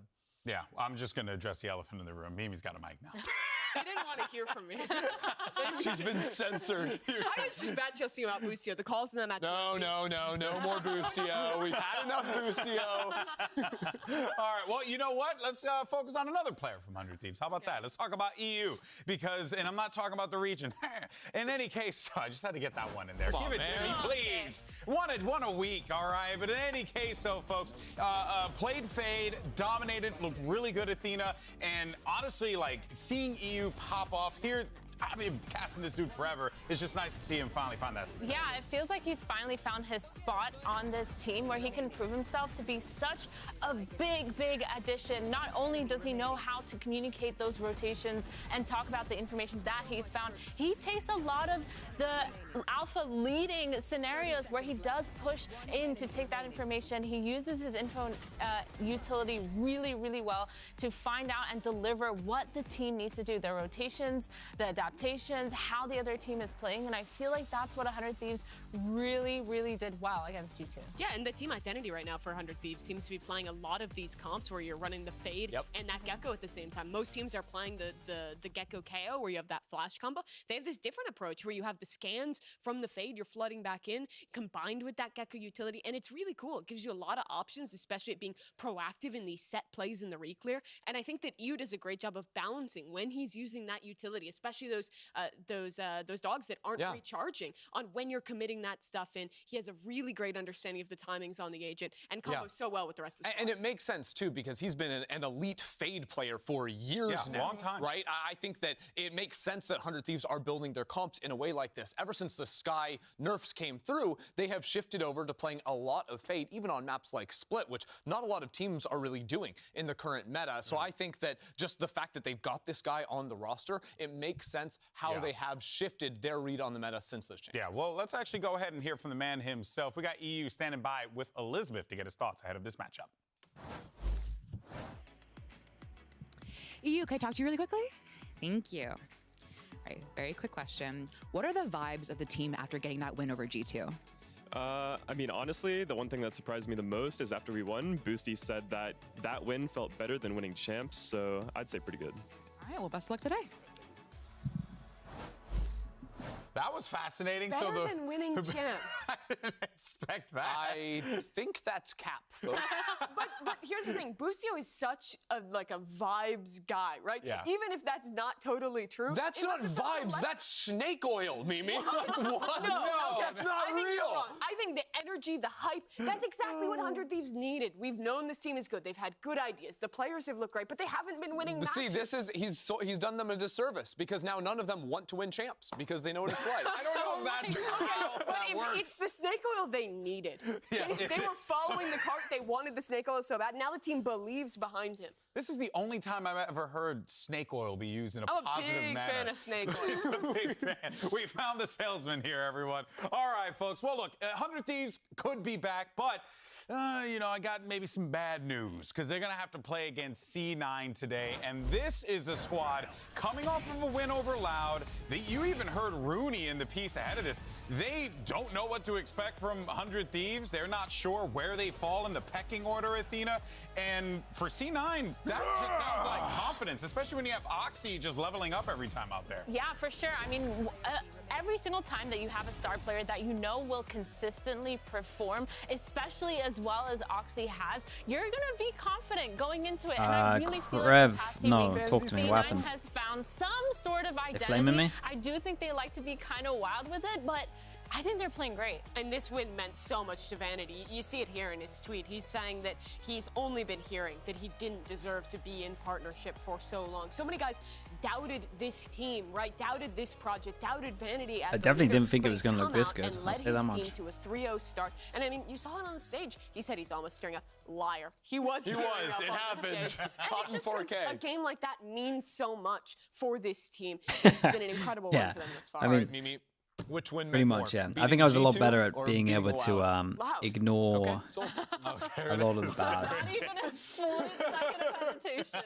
All right, folks, I mean, let's go ahead and send it over to the new Mustachio Menace because we have Vanity standing by with Elizabeth. Look at his mustache. Vanity, can I have a quick word? Thank you. So this week, you took down Loud. What did that win mean to you? I'm feeling thank you. You brought it back. Buy the bundle, I guess. Elizabeth's having none of those shenanigans out there. But, you know, Dude, look, it just feels like no one wants to do the one and done questions. Everyone's had enough of a that. team that has kind of been unsure of what to expect coming into the season, but now, like, we're in a position where C9 could very That one is a classic, find though. themselves maybe even going to Shanghai. Like, this team is playing very, very well at the moment. They're 100% on a roll right now. And that's why, like, focusing in on the series at hand, I think they have a pretty big edge. We touched on it a little bit at the start of the show, but when you look at the styles and the two ways these teams like to play, 100 Thieves love to get in your setups, your full setups. If you're completely drawn up in the Valor plant, you're ready to press that exec button on that attack or the retake on defense. But the way Oxy plays, it just doesn't give you a moment to breathe. He's always trying to anticipate your next move and take those chances that a team like 100 Thieves might not even see coming. I will say in their win last week, I think for 100 Thieves, we saw a lot more of their on-the-fly stuff and the adaptation. The bind game in particular, I think Busio did a great job slowing down these rounds and calling Crap, it's not a thing, man. A ton of late round Not a changes thing. that were super effective. And I think those aren't just those Demon preset One ideas. did it yesterday, Even will if it? with these double Sure. Will it they're still cost super them? effective. Yeah, In I terms of think that that interview? the credit Nah. certainly do, but it's also Surely not a not. one-to-one comparison. At least in not as terms of what badly. they can bring in today. I still think think it'll he be a was rough game. specifically Well, I finding still think one it'll be of a the close weaknesses game. in G2's gameplay. I think with C9, it's more about predicting Tropics, the it's moves not that a they're trying thing. to take to I you. mean, the thing about C9 is I think saying they numbers. are by far the best team that forces the opposing team to play to their style and play to their timing. Like, C9 forces every single team to go when they want to go. They will force them into spots and choke points when they want them to. So I feel like they have that in terms of structure, but everything else is just freeform. Everyone just go kill. And that's why I think C9 kind of has an upper hand in this. I don't know. I feel 100 Thieves, they have really good structure, and as much as protocols can be used to kind of respond to whatever C9 is doing, it's hard when it's like completely random. 100%. It's when Oxy is taking these crazy Completely random. timings that you've already seen so many teams falter to. Am I sticking to the right? 100 Whether Thieves that's him spreads? Yeah, sneaking man. I'm a behind them dude. while I'm a they're trying 100 to Thieves plant the believer spike at the or moment. pushing into the spawn after an exec. Ask me Those are again the after things this game, though. that But can really get away from you in the heat of a moment when I the don't believe. round state just completely turns on a I've dime. been that for you a have to be while ready. as well. Yeah, a lot of those ideas too is that duo of him and Zephyr. Haha Schlumped with the Prime. Thank you so much, man. Player Welcome into the with Slug his Club. duels, Thank you even if for his using your duels, like Prime on Oxy me. keeps saying, isn't thinking is going to be setting him up for the play, calling for these adaptations in the mid round. That kind of the volatility works so well for Cloud9. Now, there is something that you got to keep in mind, though, because even Does though the there's a lot of 2 really wins good minimum things to check apply out to for Americas? C9, Yes, one it's in thing that has every kinda single crept up region, is bro. that the team just seems to really like losing that first map. It's just seems to constantly happen. Yeah, it But, could get you know, could get a little bit maybe weird. just wanna make it a little exciting for Could get a themselves. I little don't bit know. weird for sure. Oh yeah, yippee! It is a funny coincidence. I think it's not so real personally. I definitely think like the first 2 weeks, maybe some slow starts, but that game against Loud, that was a good game. I think they choked a couple of critical rounds and could have very easily made this a 2-0 series had those rounds, especially some late rounds where they got thriftied by Loud in the second half. But I think what we're seeing The towards plat the chat, end of this these was games is comebacks was and it me and dominant Bren? wins. I Even think in me that and Bren Loud did series, 100 those Thieves. second 2 maps really looked mostly in control for Cloud9 across the board. They are so good I at don't even turning remember around this these one. slow starts I think it was a and ending up 50-50. honestly stomping these series Yeah. that if they get a good start at the beginning. If they're winning some pistols, they can pick up a map 1. The team looks even more dangerous. I don't think the slow starter narrative is... Brent's always right. Yeah, that's so. one of the things why, I genuinely think C9 does such a good job at making other people Amaro, thank you so much for the Prime as well. Even though they are losing those thank you, maps, they're 9 using that time to adapt and to understand how this other team playstyle is going to feed into theirs. And they completely, like a little disease, like take over their playstyle, and they're like, yeah, you guys are going to come stand from Hasn't Brent predicted EG every time? Yeah, but he doesn't post those on his Twitter, so it didn't happen. I feel like C9 plays. If he didn't post it, it didn't happen. You guys said the first map 1 thing could be a false It's only the wins that we look at. Rooney and find out what he thinks about their plat chat this week, maybe Thursday. Ah, man. Didn't message Kurt back again. Playing pretty well so far. We just need to figure out what's going on in map 1, or like our map picks. I think we're just starting slow, so it should be an easy fix, but or maybe we should let them pick out 3 maps. Who knows? Bring clips, man. I got so much to do. I need to do Coach Potato stuff. Fix them. Well. Sounds like solutions. Sounds like we have options. No, it too much is going on with Super Week, man. It's not enough hours in the day. It sounded like to me. Yeah, I mean, it could very well be the case here. We'll, of course, find out and see how all the chips fall when we dive into the matchup here. But Cloud9 cannot afford to let their foot off of the gas because the #1 spot for Alpha is up for grabs, and it could very well be C9 finding themselves in that situation, especially with this strength of schedule. Yo, the flawless run looks real doable. It could happen. Right now, like, I think they got some of the hardest matchups out of the way, and out of these 3 remaining teams, 100 Thieves definitely the strongest contender on that front. Which region do you think has the best today, desks? They're looking, I think, to go all the way through the playoffs. More, yeah, if they beat 100 Thieves, I like mean, any kind of Masters has the best desk because they focus more on the game. I'm a little bit, I'm skewed, man. I don't like the TikTok-esque comedy stuff that they try and do.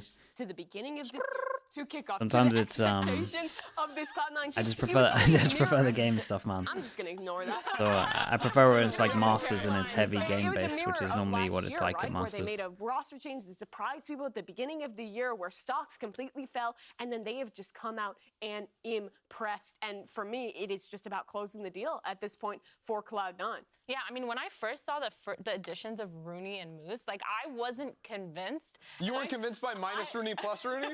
Minus Rooney plus Rooney.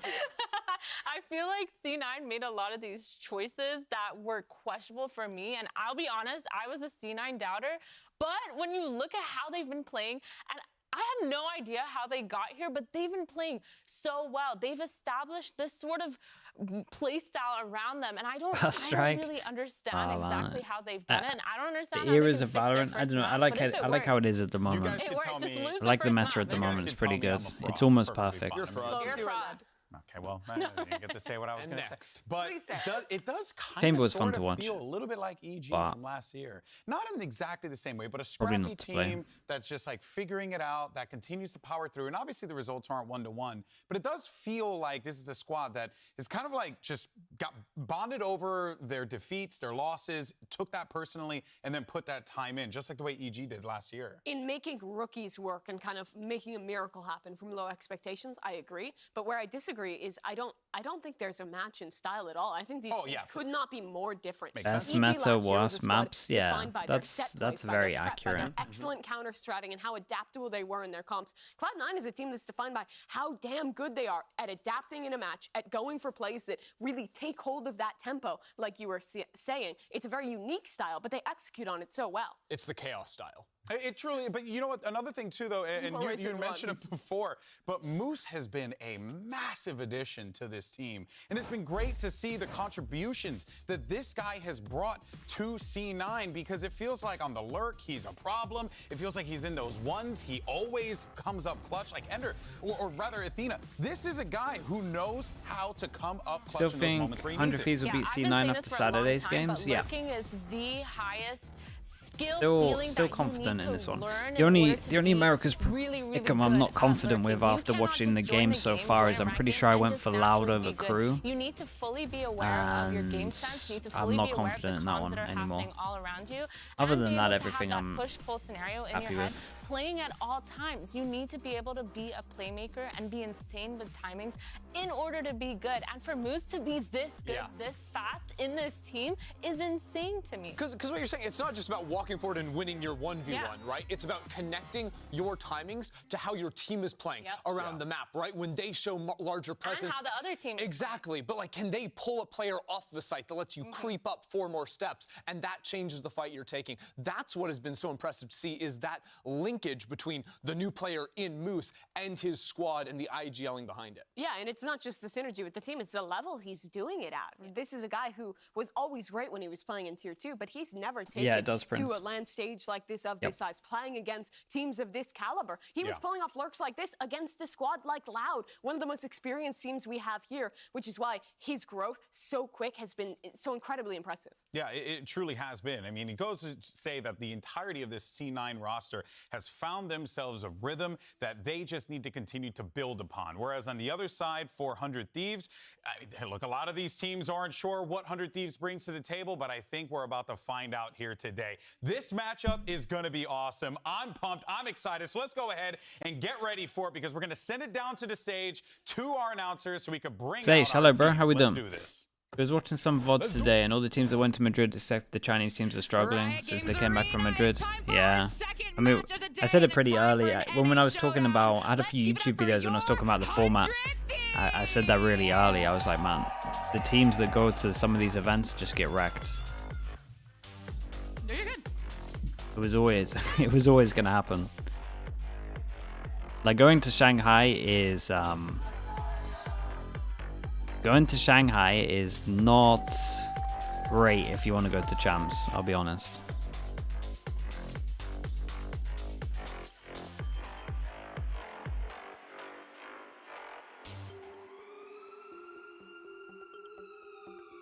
Unless you win it, of course. But pretty sure I said that in my original format video, yeah. And let's bring out their opponents. Make some noise for Cloud9!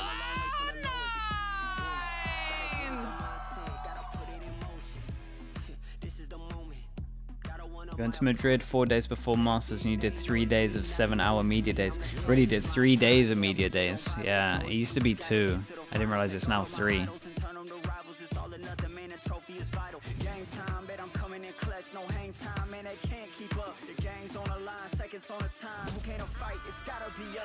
It's yeah, man, going to the Masters, you just get wrecked long term.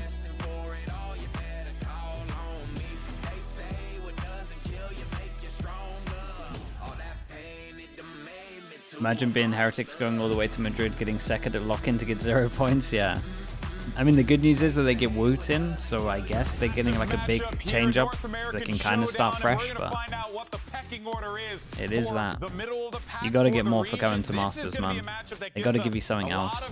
Yo, put some respect on the C9 name. They're running out here 3-0 right now. I'm not saying that, I'm trying over here. They're pushing at the top. They're pushing at the top. You're right, buddy. They're 3-0 right now. They win here. It's 4-0.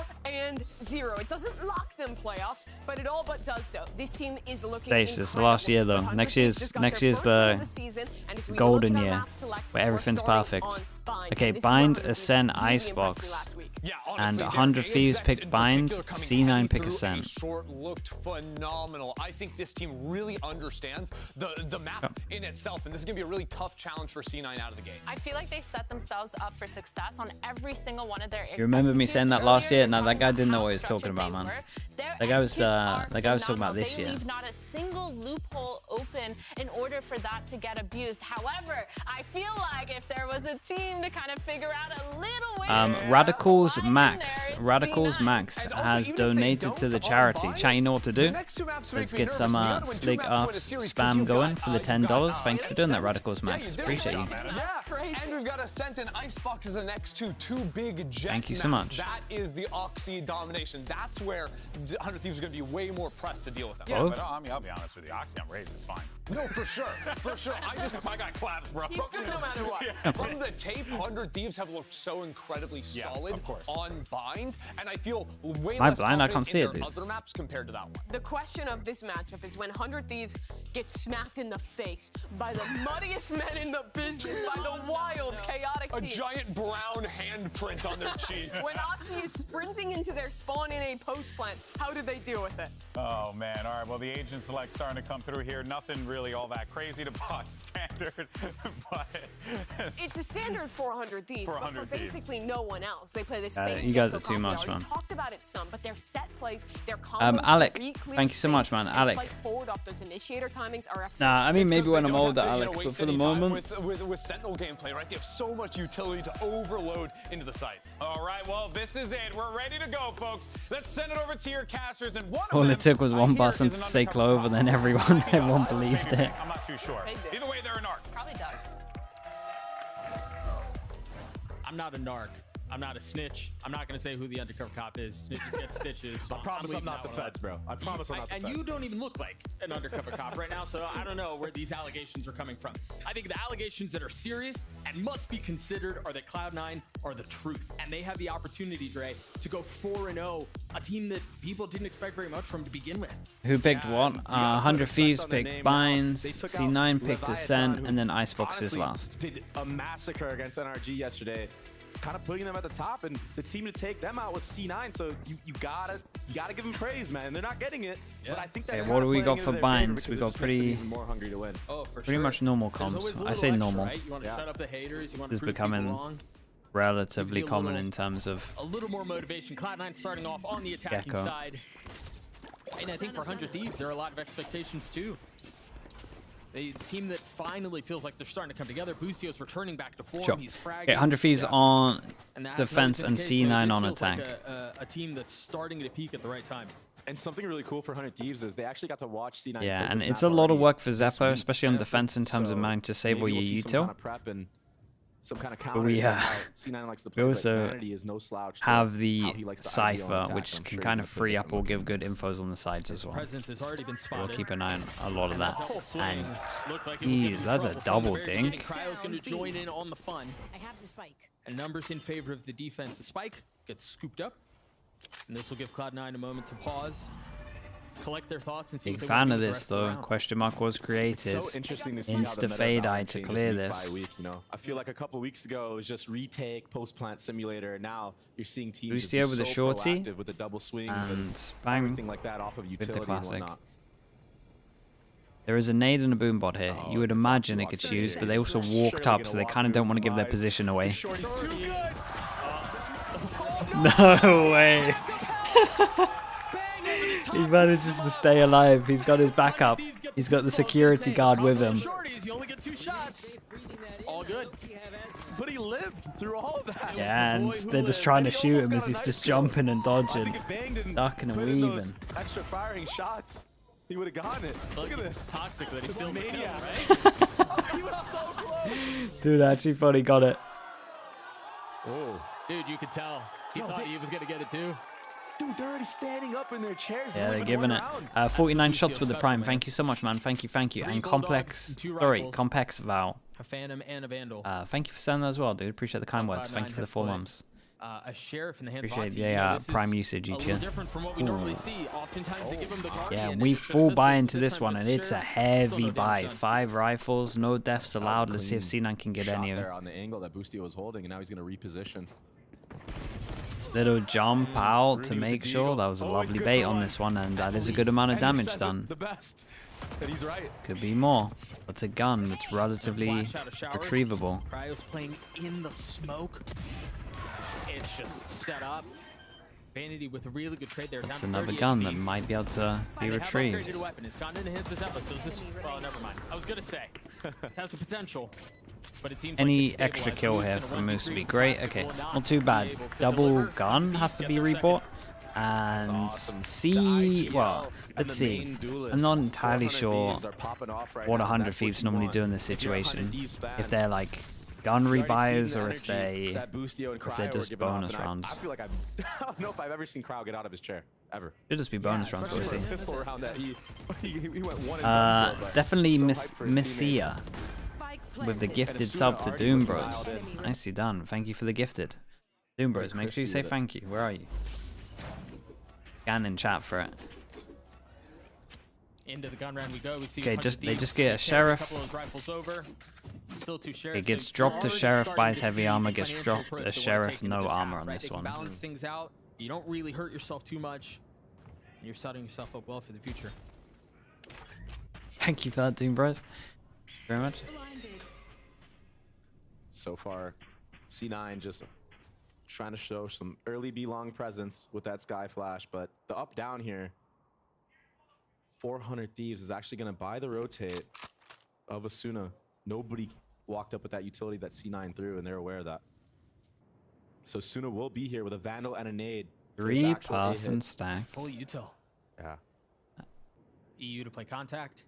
And he's just, his job is just to delay and control U-Haul, maybe back off after they invest too much utility and too many bodies into him. Oh, I thought he was just going to try to drop a seize Wait. and run away with Asuna's nade, excuse me, but decides to take the fight. Well, no showers pressure right now. Oh my. This is such an impressive round Whoa. for 100 Thieves so far. Wow, Cryo wanted that gun so bad. Yeah, Cryo didn't even think that there was one extra here. They should be able to clean this up. Damn, bro, we get some extra gun upgrades as well. Three on the B side. Whoa. Understood that C9 didn't make any that's presence close. to push them Didn't off get the it. actual B-long line. That was all the Boostio's info they needed to stack 3 on that side. Boostio And Oxy insta-bot just the pop here as unaware, well. Kind of, all of After. C9 kind of unaware that somebody could be in showers. A bit of a blunder here. Yes, I mean, this was Financially, they're set up so it's not well. great. They won that round by only buying 3 rifles. Yeah, Crowd got 2 with a Deagle. Yep. Sheriff, I should say. Same difference. Bang at 5,500 credits. 47, Eagle. 4,000. It's so much money to play with. And the alt economy is starting to flourish too. 400 Thieves.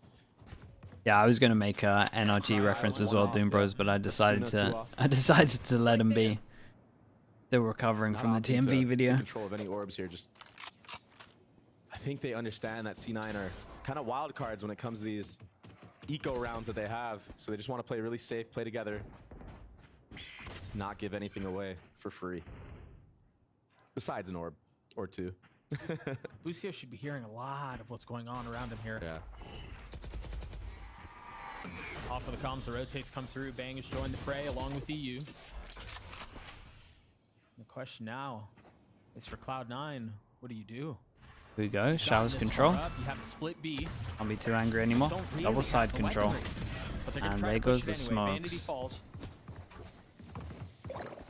There's not much else to do here. That's tough. Yeah, managed to Oxy get actually out of there DP'd as well. there with his own sheriff. Got him down to 5 And HP. with this, you would imagine that Cypher just walks out of showers. Yeah, and Not this much is of a a fight in this round, put it by solid shutdown Cloud9, from and again, everyone. Understandably so. It was a stinger, if I'm not mistaken, and then 4 sheriffs, so. Or at least a couple of sheriffs. So for 100 Thieves, again, we've got to mention the fact the guns are in great shape. The ults are in great shape. They can run away with this thing. Yeah, and the name of the game for Bind lately has been these re-clears off of noise cutting from the attacking side. And that's what we saw. That's how you saw Vanity get picked off and be long. They timeout for this, or are they cool? Defensive side, They're right with what's going on. it's just so good, and it gives you all the There's only info in been the one world. buy So rounds where even they after that didn't kill take came showers. through, Asuna and Boostio, I believe, were just double Okay, pushing down they're all right. B-long to secure even more info that everybody was towards that Problem short is, area.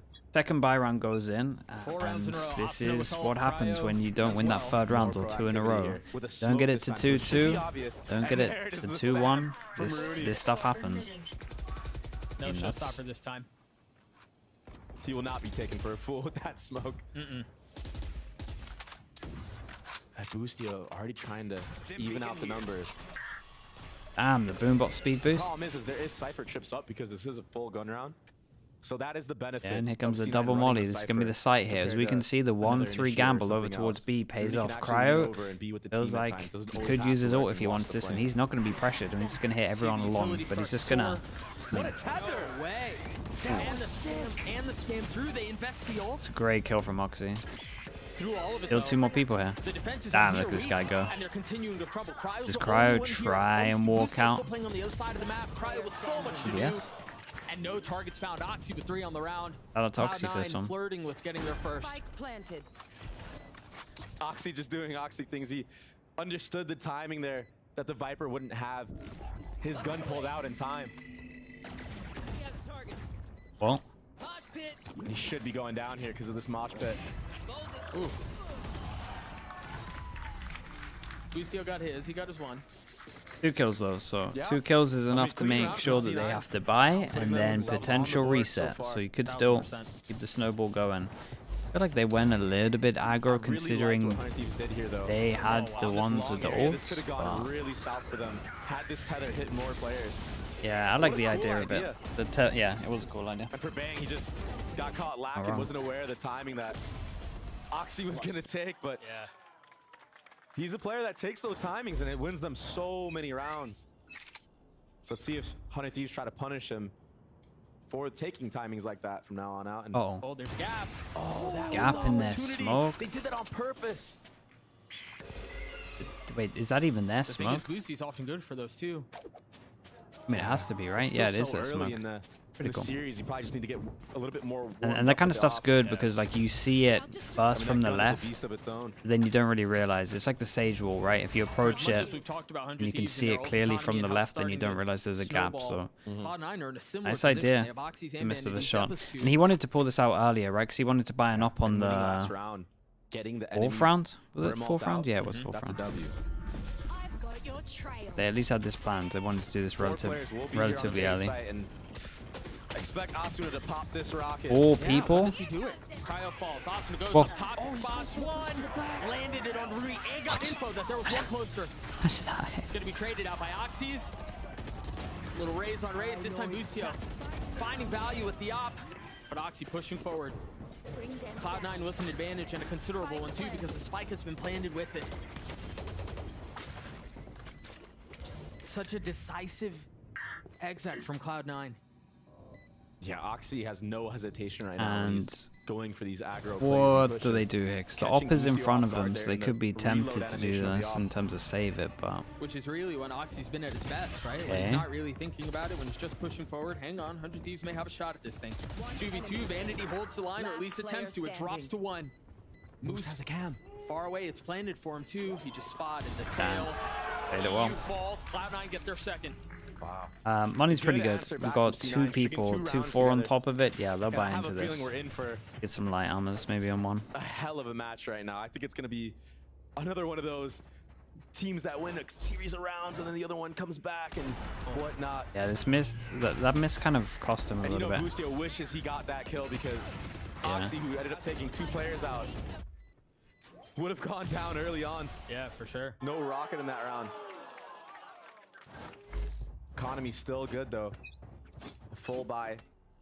This is the one though, right here. This is a big eco for whoever loses this. Up in the round by winning that bonus. We got 2 people that can't buy if they get reset. We got these 2 that 100% can't buy. This you could buy. They've got to win this one. As far as economy goes, if they want to keep this thing rolling. And why do I feel like this guy's gonna get? Oh my god! Dude, when that was an insta flick. That was so fast. No util used there from C9 either, and that's ultimately what their demise was. No Roomba, no flash. Yeah. Can't be walking into Bang's crosshair like that. And now this just seems so hard. If you're C9, Moose actually has to go huge here and win this 1v1 in U-Haul against Cryo. And his timing might be just perfect. There's the first. They have a chance now. But I mean, he was just exposed in the open. Does he take this fight too? Oh my. He's getting so much info. He's crazy for I mean, that's literally the other 2 that they didn't know about. Early rotate can come in. The guy's fearless. He continues to play with Visual fire. goes in. Spots that 2 went back with the swing on top of it as they were shooting. That was nice. Step is a lunatic. Zeppa's dancing around, feeling some of the pressure of the room, but feeling the pressure of 100 Thieves pushing forward. No flashes. Do they have any util? Zeppa has a dog. Oh, and he's got a gun! Oh man, that's so unlucky, bro. Give him 2 extra bullets. He would have had that, guaranteed. Yup. No ammo. That's how you lose the round. I mean, they did That was such unlucky. a It good was a, job it was a bringing that great back. instant reposition. Wall goes up to cover him. Man. Gets the heal out as That was well. effortless from Bang. Yeah.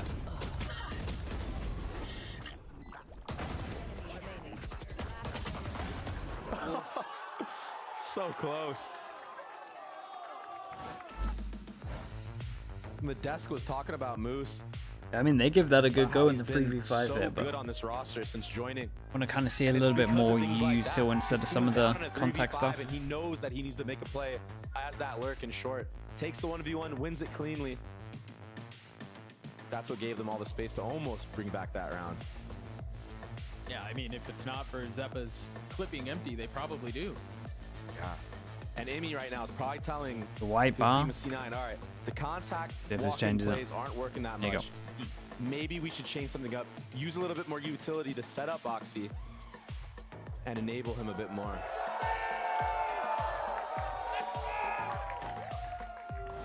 And this is a problem that NRG was having yesterday. They kept trying to do the contact style that they have, but it just kept getting punished by the proactivity of So we said they had two people that It's couldn't so buy similar into to it, what and we we're see seeing them here with from double 100 sheriff, no armor. We got 2 hero guns, 1 stinger as well. And do we use the ults into the eco? You would imagine so, because look at their money. A couple of volts to work with. They want to try keep this round nice and clean. Want to make sure if they do lose one, they can buy next and reset. Yeah, I wonder here what the adaptation is, because you're right, the contact stuff. And with the fade ult, we are literally just playing one in spawn, kind of like how you would with a Sova ult, right? EU is just playing Just this one in spawn, and then CT wherever spawn they to go, rotate just in with ult. all, expecting a death ball. As and do we soon just as there was any sort of utility, insta there ult once was they the dog actually from Zeppa. You're use the right, cues he of sending it? rotates. Oh my gosh. Looks like it. Do they stay? I mean, Cryo might just get a 5-man spray down here off a contact. Are they trying to draw it out? Are they actually intent on hitting this? Oh, I think they might be. They're starting to creep forward. The Prowler first used. It looked like it got caught. Wait, Oxy's doing just walk Oxy by things him. again. Wait, they have no He's so idea. far They have up. no idea Oxy's here. Wait. Nobody No, they kind of do. Yeah, they kind of did. Asuna was looking for it. Fado goes in, did the extra bit of damage, so just one tap of the body there. On the other side of the map, waiting for the But flank to this come was through. nice. They wanted to keep Never this one arrived. clean. Can they deal with the last one? And so now he has to try to win at 1vx again without even really having Spike in hand. I kind of hard like to the idea say. of this, though. For Oxy, what he was dialing on, maybe he was worried about something. Yeah, being I think in he that was worried shower about area something again else. because he got punished. And I in don't that know previous if round that we saw I when don't he know was if entering on the I site, think it was so I think he Asuna. wasn't I don't know if trained Asuna on made that a step, peak and that's from kind of what he was more because focused he was on worried in about terms of somebody this being in here. there. Oh, it's so tough. It was a big too. gap. Yeah, it's so tough too. Like Boosty could have flashed out of it. EU could have dogged out of it and then fought. Like those brim smokes are great for providing some cover, but there's nothing really to impede them from swinging. I just don't understand why nobody was holding Oxy's U-Haul there. Because he made it all the way out towards shower. There's nowhere else for you to really look. But they were just sitting in the back of short, just holding the smokes for some reason. Maybe holding for flashes, like you said. And this is one of the better ones where you Taking can some Pang hide in either on of his these. short. Meanwhile, the rest of Cloud9 heavy lean B, and they've been quiet about it too. Really, no indication of where they're headed. Boostio Spidey Yeah. senses are tingling. Yeah, he just had a That's a pixel. had a good sense that someone was actually just trying to catch him on the jump peak there. One extra jump peak, he was dead here. Saw one cross too. Oh, they're gonna run it down here. Rotator fade's Oxy, coming go in. kill, Doug. They don't have a hookah though. Oh my gosh, Kyle's just jumping out! Right into his Bro death. shoots Dizzy and then does that. That is insane, man. It must be so nice having someone like that in your team. Got Moose to help contain too. Bang's in a world of hurt. Now they're gonna have to deal with Cloud9's pit. He might. Silent drop here. Oh, it's not enough. Vanity with the running gun. With a Spectre 2 upgrades to a Phantom, and the round is Yeah, done. I mean, that's just individual skill, man. I feel like Oxy go kill works 70% of the time. Oh, more than that. So reliable. Oh, such a sick transfer too. I'm not even sure his team was through the To have smoke the yet. mechanical skill to do something like that. Yeah. Especially with an RNG gun like the Vandal. Sometimes those bullets just be going anywhere. Another Another round through for Cloud9. They're staying in this fight. A big round win too. The money They wasn't weren't, great. yeah. It was, Yeah, I mean, this nothing is all too him. Crazy. I mean, just taking B long control. This time This is instead of still a cutting very away, good just half, hitting. by the way. 6 of That's the them cool on thing defense. about how vanity calls is that you don't know if they're depositing somebody or they're Yeah, they're rotating not back even to their through side, yet. or it's Look. actually a full commit. Look at him. He doesn't Holy really hell. have a matching They just leave him on, types of on plays his that they own. like He to do kills on them attack. all. He's like, guys, you can literally come to site. It's all good. Vanity's just been so good. I've These shot the last couple Dizzy. weeks, man. I've killed 2. Yeah, his attack calling has been it's been awesome. I mean, it's been exceptional. Yeah. And you see there some of the depth behind Oh, it. Beidai's nice. That's spotted a lot. But with all that said, he's still facing 3-round deficit. So there's still work to be done. Best thing about this as well is it was just such a clean round, and 100 Thieves are being very proactive. Some mid walking. Remember, there was a smoke last time to suggest that the push was up. That's a nice little This check time with it's that. Dry and Rooney's Yeah, reward to managed to find get out some what's util going out of on. it, so Yeah, and that's why you solid. see Oxy taking all And this free Oxy, real once they estate in spot shower, them, but takes the showers Reaper is control. going back to shower now. They just have such a good idea of what's going on. Austin just satcheled in and out of showers. Took the angle, tried finding the fight, and it wasn't there. Still 3 people here. Cryo has ult. back. Is he just holding out ult, or is he just waiting for spike Or, tap? excuse me, Cryo has his ult. Wait, They're like waiting it out. they're not They're even trying wanting to bait it ult. out. But instead, he gets And do they know it's just going to get baited? Austin's gotta move. Austin, you've got nowhere to go. Wait, what? Oh, he still gets Yeah, a just kill. in the outer circle. Almost lands a second. The spike's still not planted. It's been so labored. They had no idea where he was. Oh, shots as well, man. I respect Asuna. Just is it Asuna who just tanked Doing it? such a good job in these rounds. I thought it was great. Yeah, because for you're gonna C9 see that not to molly, get and you're gonna think that picked it's off clear by any as of the well. re-aggression from 100 Thieves, but also 100 Thieves being proactive and short, going back and Dude, they didn't have to use showers, Brimble making either. the enemy team use more and more util, so that when it comes to the actual site hit, they have the advantage. Yeah, there's nothing left. The fact that they fell back in the backside unscathed was the win condition in that round. That was pretty cool. And it really felt like Like Cloud9 the was it's like trying the to old thing claw that at Steel Cryo's used to ult that do. whole time. Yeah. He tapped what? We used to 3, tank his maybe even molly. 4 times. Dude, Cryo's been playing this U-Haul area, this A site in general, very, very well. Yeah. For a duelist main, man, not too shabby. The dog paves the way. Oxy with the ult finds Bang. Jeez. And off of this, they reset. I do feel like the rounds they win is With just a from jump Oxy. spot. Gets tagged by the cam. Feels a lot like the rounds they win is just Boosty had the because of op in the Oxy last right round, now. has it this time too. Hasn't been fully convincing. Proactivity in A short right now from Cryo. This might be the indicator for Boosty to start leaning over towards that B site. And for C9, Okay, double mollies any again, site and you hit at Asuna right now, is you know there's really probably gonna be only committed. 2 there. He's gonna have a molly on his head at one point. Oh, what a trade. Yeah, there goes one of them. Cryo still has his ult, by the Boosty's way. now rotated over. They still haven't made it out, and he's got the op. He's so scared. He's just smoked off for now, though. There's really no information of what's happening on site. They're being starved. Oh, no one's gotten through. Oh, he's gotten through. He finds one. And the Dizzy up top, 7 in his lap.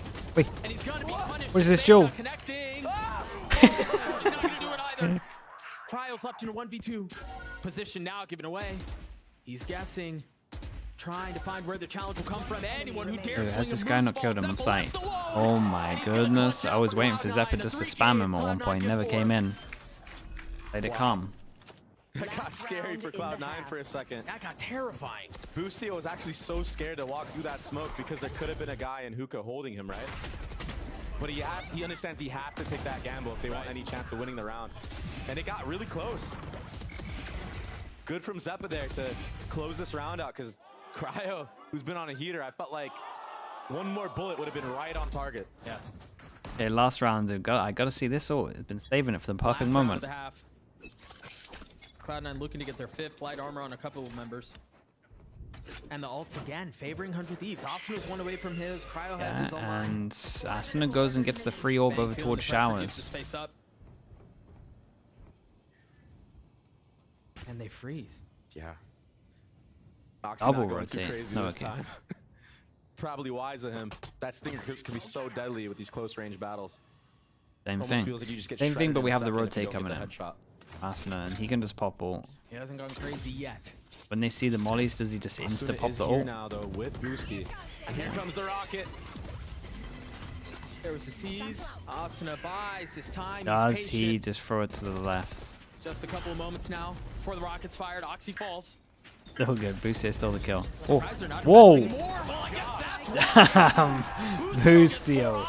Yeah, give me the replay on that one. What a great half from 100 Thieves.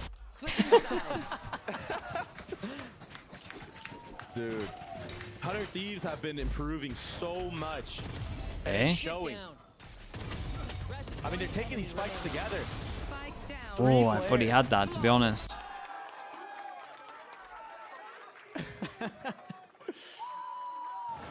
Oh, he's like, they're nervous. He's trying to say they could have killed him. I've seen that before. Let's throw it down to the desk, see what they think of that first half.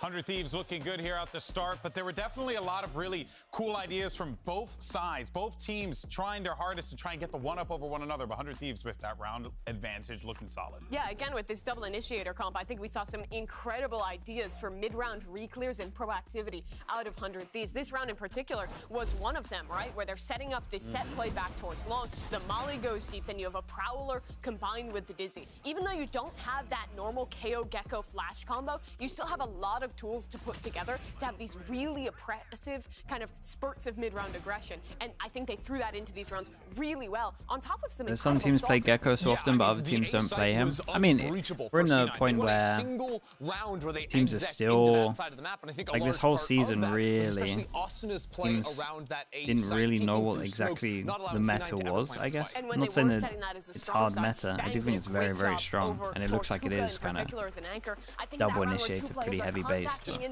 He shuts them both down. The 100 Thieves players are hitting right now. I mean, you can just see the confidence on the stage. Boostio's standing up. Yep. He's making a show of it. So what does C9 do to get themselves back into this one here as we get ready for the next half?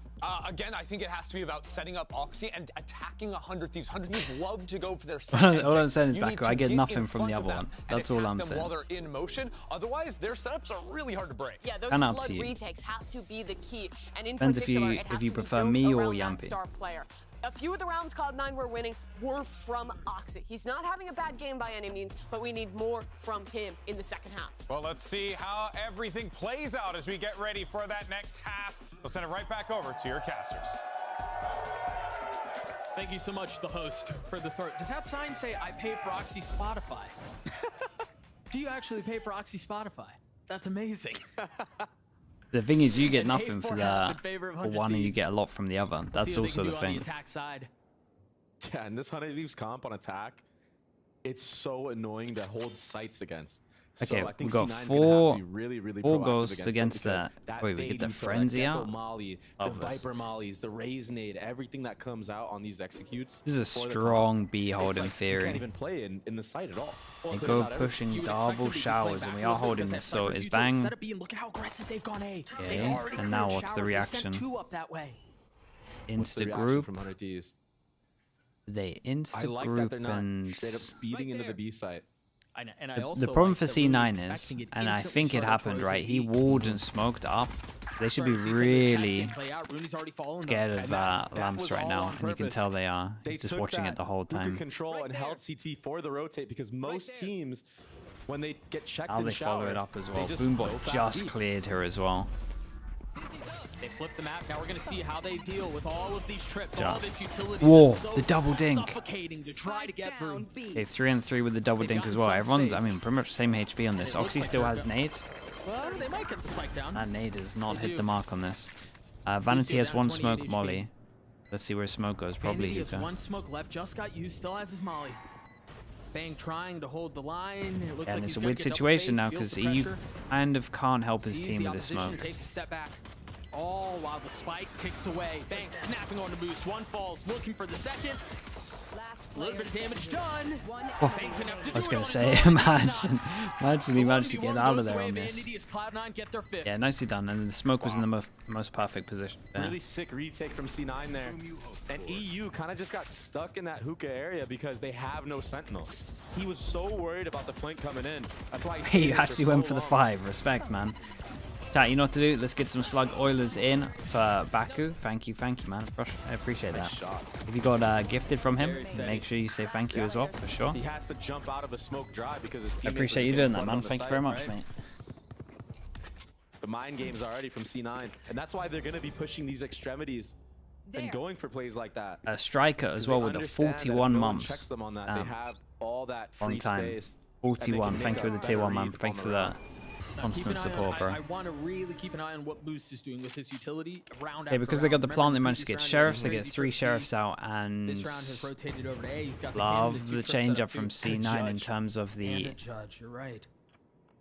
I'm not a fan of a judge on this round. It can snowball out of control too fast. Very often out of teams buying all deagles, 3 deagles in the round. They're probably going to have light armor unless they can get. This is lovely though. Skydog over towards long. They clear everything so they can hold this 3-person stack here. Yeah, man, I really feel like that's how this half is going to be. Yeah, and they're probably not going to go over towards the lamps after here in this one. Until they've got a shot at it, but if Moose continues to run circles around him, he chooses to swing that and free fire with the classic. Okay, that's very nice. And this isn't even an armory buy. I'm just going to circle it just to double check. That was really cool. Lame C2 as well. Thank you so much with the prime. Thank you with the 4 months. That just proves it, no? Appreciate that. Is VCT ready? Yeah, must be.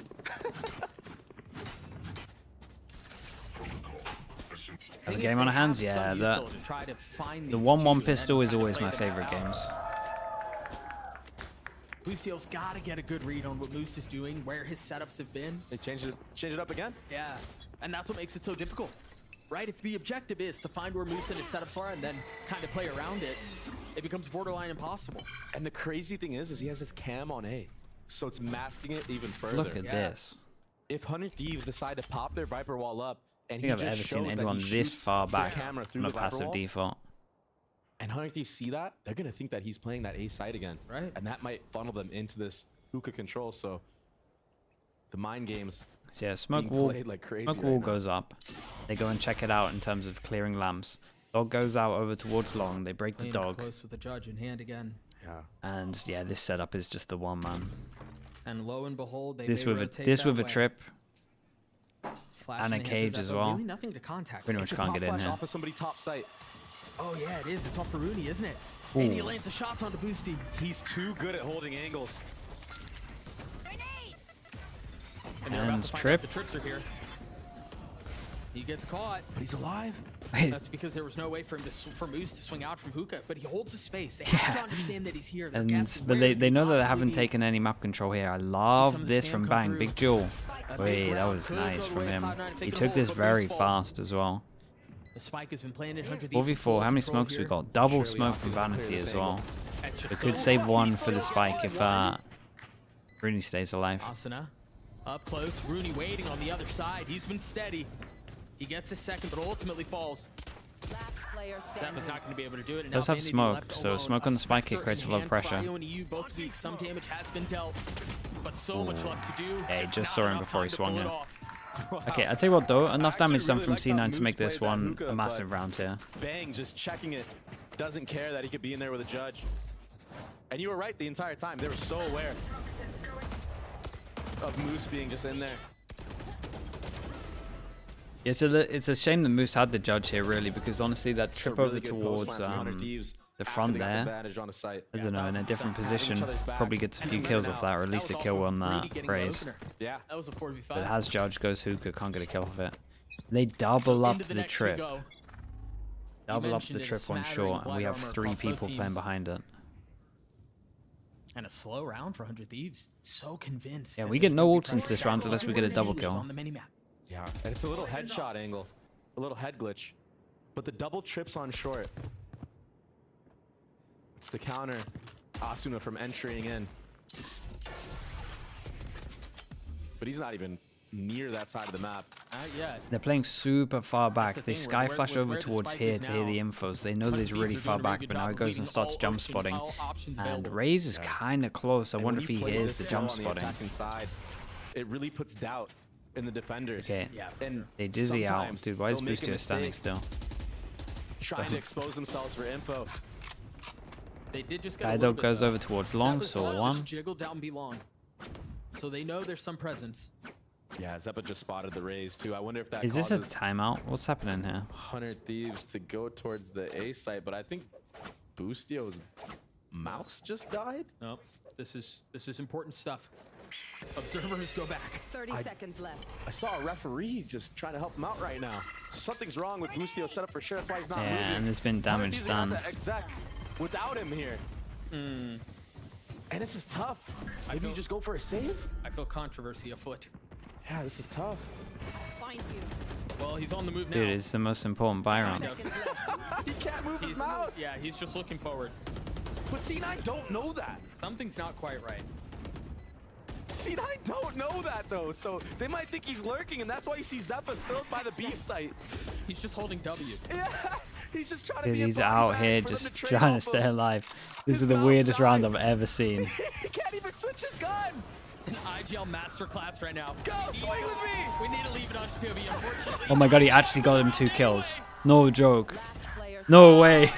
He actually got him 2 kills. It's the craziest round. That's no way. Oh no, he's popping off. That's so funny. Yeah, you can't say what he said. I was reading his lip. You'd get fined. I've never seen that.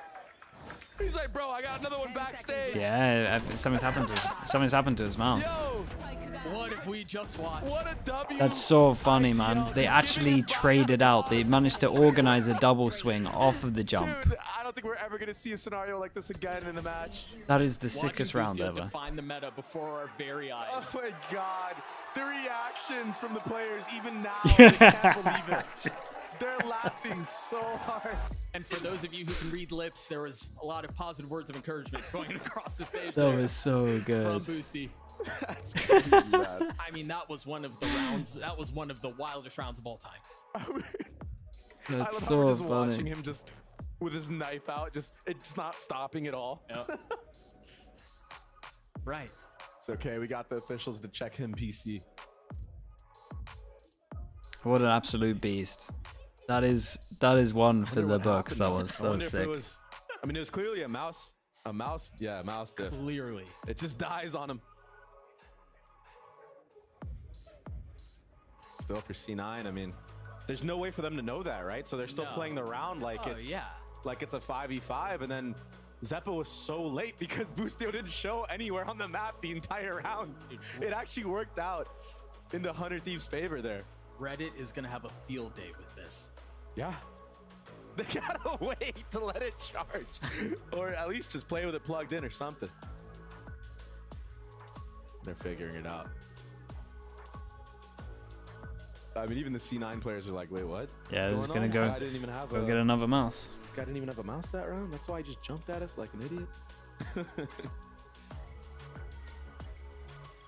He was kind of shaking his head right now. I wonder what they're saying. Yeah, I hope they're not saying that they need to replay it. Some info here real soon on what's going on. I think we've deduced that the mouse died. Yeah. But I'm pretty sure damage was done before it are we gonna happened. replace the mouse? Is he playing with it plugged in? Probably gonna have to pull a demon one and play with it plugged in. I can end it. Too happy. So. Honestly, but I mean, if he can win rounds without a mouse, I mean, I don't think he's worried about plugged in it being plugged in or not. Yeah. Yeah. I mean, geez. Bit of a slow. So you won't need to slow replay it if you want. See, this is the thing though. It's like there needs to be good rules where when it normally happens, you like type it out because then you get like a freebie going around, right? And it gets to like some weird territory. I mean, this next but I'm pretty sure damage was done anyway, so it's all good. C9, and it could snowball out of control. I feel like lately we've been seeing these teams that they just get on a streak and they just take the games away. Yeah, okay, back in? No, we're just out here showing it. This was the play of the round, by the way. Oh, man. Dude, they organized the double peak so well.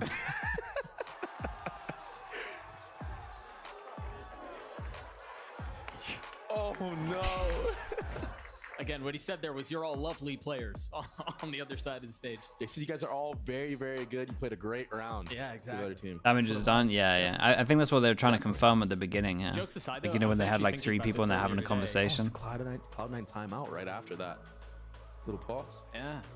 I was thinking about this. And it's a long tech pause, so it's nice to have a timeout after to actually be able to talk and not think too much that you just lost to a guy that his mouse wasn't working. Since I switched to wireless, I can't go back to wired. It does not feel good. I was messing around with a wired mouse earlier today, and it was just miserable.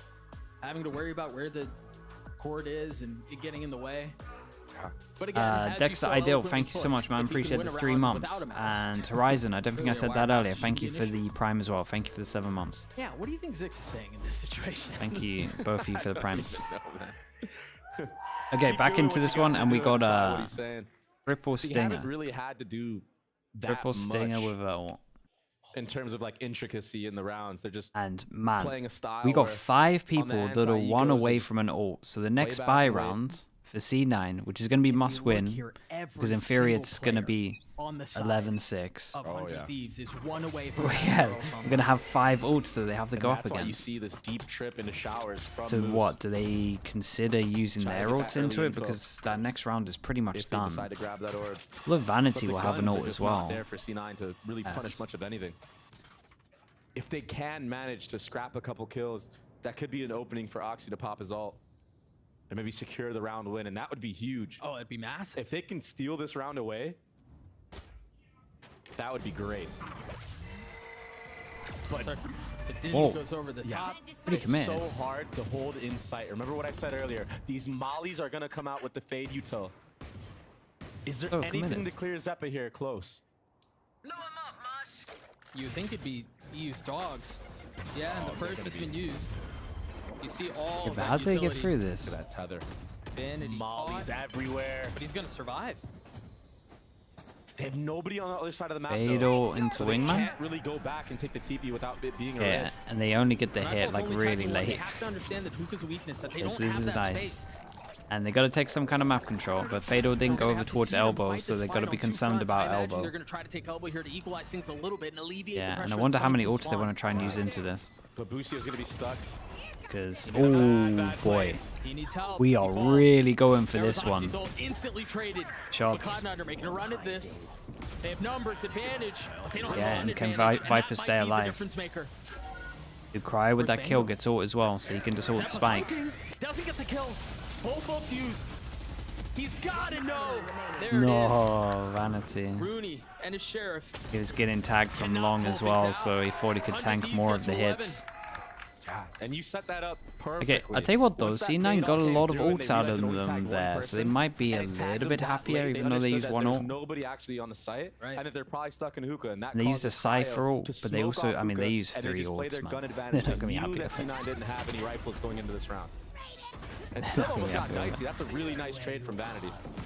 It makes this round a little bit more manageable though, and the 5 ults is probably a lost Yeah, round. even taking the elbow So, control, okay. they understand they have to All take on that this one. space. Otherwise, they're just going to get pinched on site, kind of how Boosie just got stuck out there. Straight up Viper and more ult, proactivity. right? Oh, This time from C9. Oxy should be good for this kill. Almost gets a second. yeah, Vanity did good to get another and get out of there though in terms of the trades. He took showers on his And own this is the big round that they have to win, so. with no delay. Cryo still has one smoke here.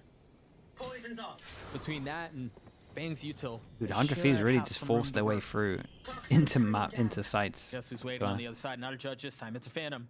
Oh, his timing is That is terrible. unlucky, man. But Zeppa fills in on the space. Down A. Cryo, does he dare swing? He does, and he wins.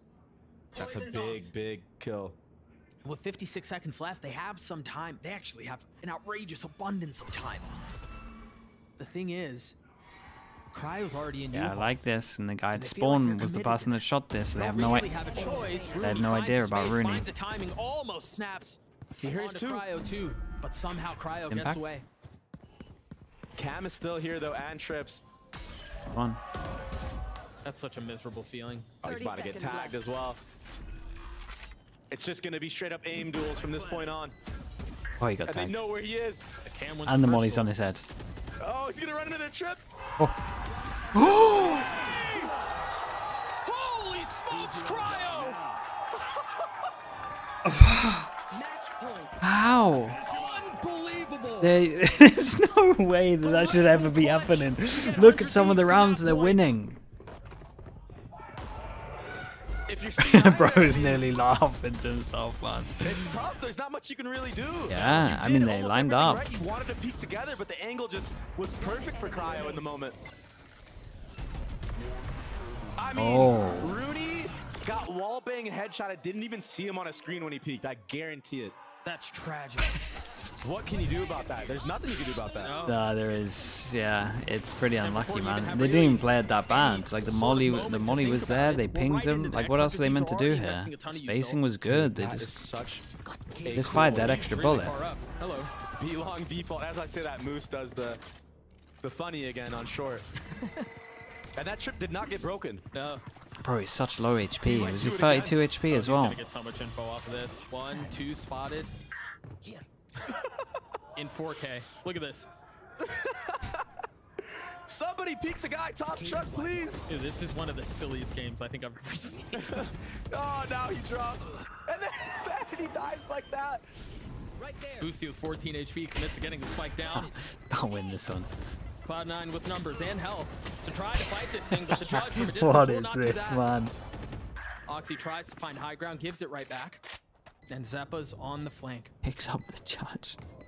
He's gonna find the timing too. A 2v3. Yeah, and he's taking his time with this the whole time. He's so weak. Yeah, comms came in terms of how low he is, and Bussio's just swinging. 5 HP. Time of 8 in Cloud9. Zappa has to take the fight, finds it. And he's How are people winning these rounds? Wow. Very well played. Boosty getting a little too ahead of himself. And you can tell that the call for the 5 HP came in, that's for sure, with how he played that one. Made Zeppa come a little bit closer, maybe double swing off the top. You secure the win there. Why give free 1v1s and give a team like C9 the chance to come back? We've seen how crazy C9 can be when they get the momentum that they need. But I really like how 100 Thieves. Well, they actually force him down to an eco. We'll see. We'll come back to this maybe. We'll see if it matters. 6 chances down to 5. This is an eco. And where are we in terms of ult economy? I mean, relatively similar situation. It was really cool. 400 Thieves here, just one weapon in the hands of Asuna. Cryo has a shorty. I mean, they're really digging deep on this one. He still somehow gets a kill. He's already backside. They expect vanity on the right. Showers control. At least not yet. They're investing the pit on this. Yeah, I mean, honestly, they're convinced they can win it. They've gotten the spike down. It turns into a really weird situation with it. And he's gunning for more. And we kill the guy in spawn as well. You got a 1D from short to heaven as well. Actually, given how this map has gone, this would be fitting. Yeah, it just seems like... Yeah, it is one of those where they've won some of the most outrageous rounds. Like they really have won some of the most outrageous rounds we've seen. Okay, 13-7. What a mad one. It was full of insane rounds. You know what I truly believe it was?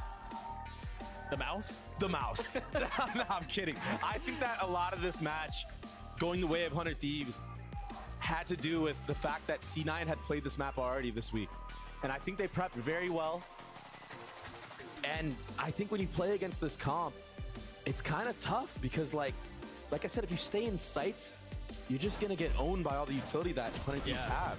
But if you're proactive and 100 Thieves is holding for that proactivity in the right ways, you're going to get punished in that aspect as well. So it's kind of hard. You got to try to bait out this utility a little bit earlier. That mouse round.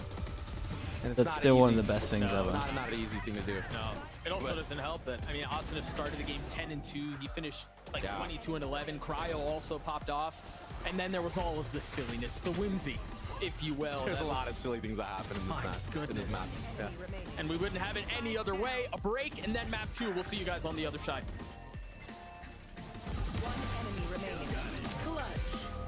I mean, yeah, it had everything. 13-7 in favor of 100 Thieves. You. Dude, who's he picking out? So funny. Okay. Let's be back. Hey guys, it's Jimmy Lin. In this series, I'm going to walk you through attack on Pearl. Watch out for the stairs, clear this angle. Oh, man. You're going to be able to fight this. Oh, sorry, chat.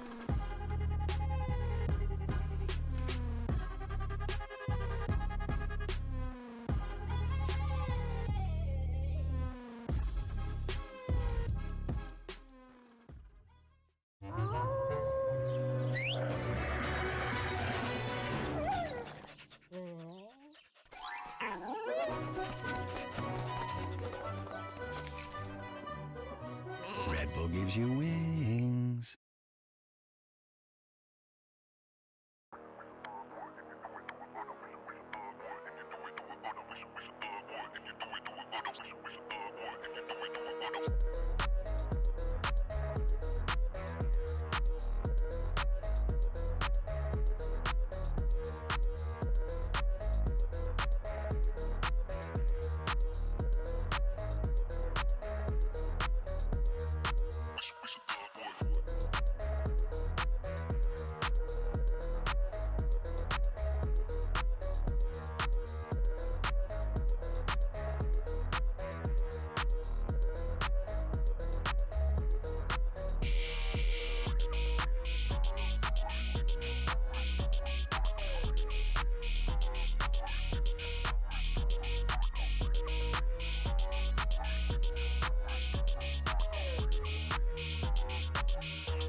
No one's looking. EG decimated by Oxy.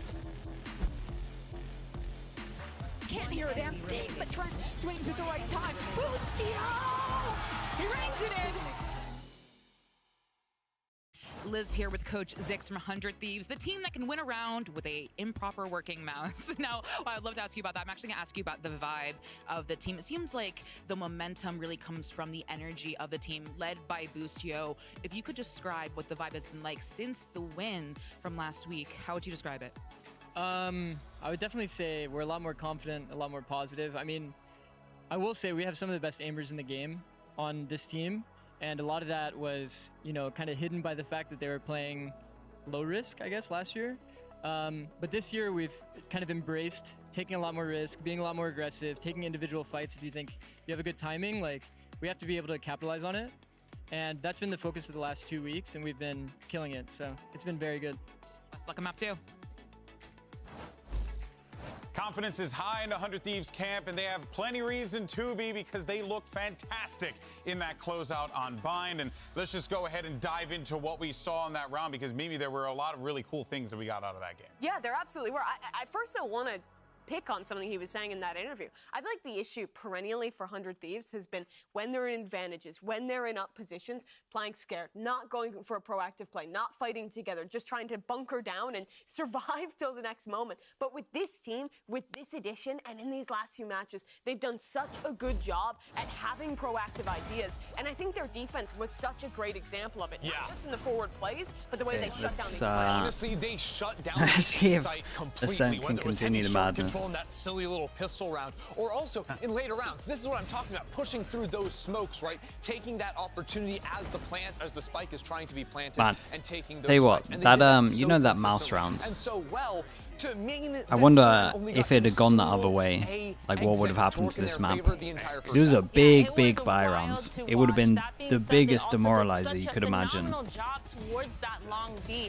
They were really great at denying that information, or at least punishing them. We saw a lot of the time Boostio holding those small pixel angles and almost always getting 1 kill for free. So a lot of these things are what denied C9 from getting anywhere near sight. Thieves plays once in Super Week. Wait, is that true? When it comes to this league, you never know what you're What going week to get. did they play Every twice single in? time these teams come onto the stage to show us something new, they show us how much further they have come since the beginning of the season, Mimi, and it has been impressive to see 100 Thieves turn around like this. Yeah, They just don't have a bye week. Oh man, they won like the lottery. That's so sick. Dominant game in the end. They just have literally just one, then one, then one, then one. Bro, that's incredible. That is by far the best. That is the lottery.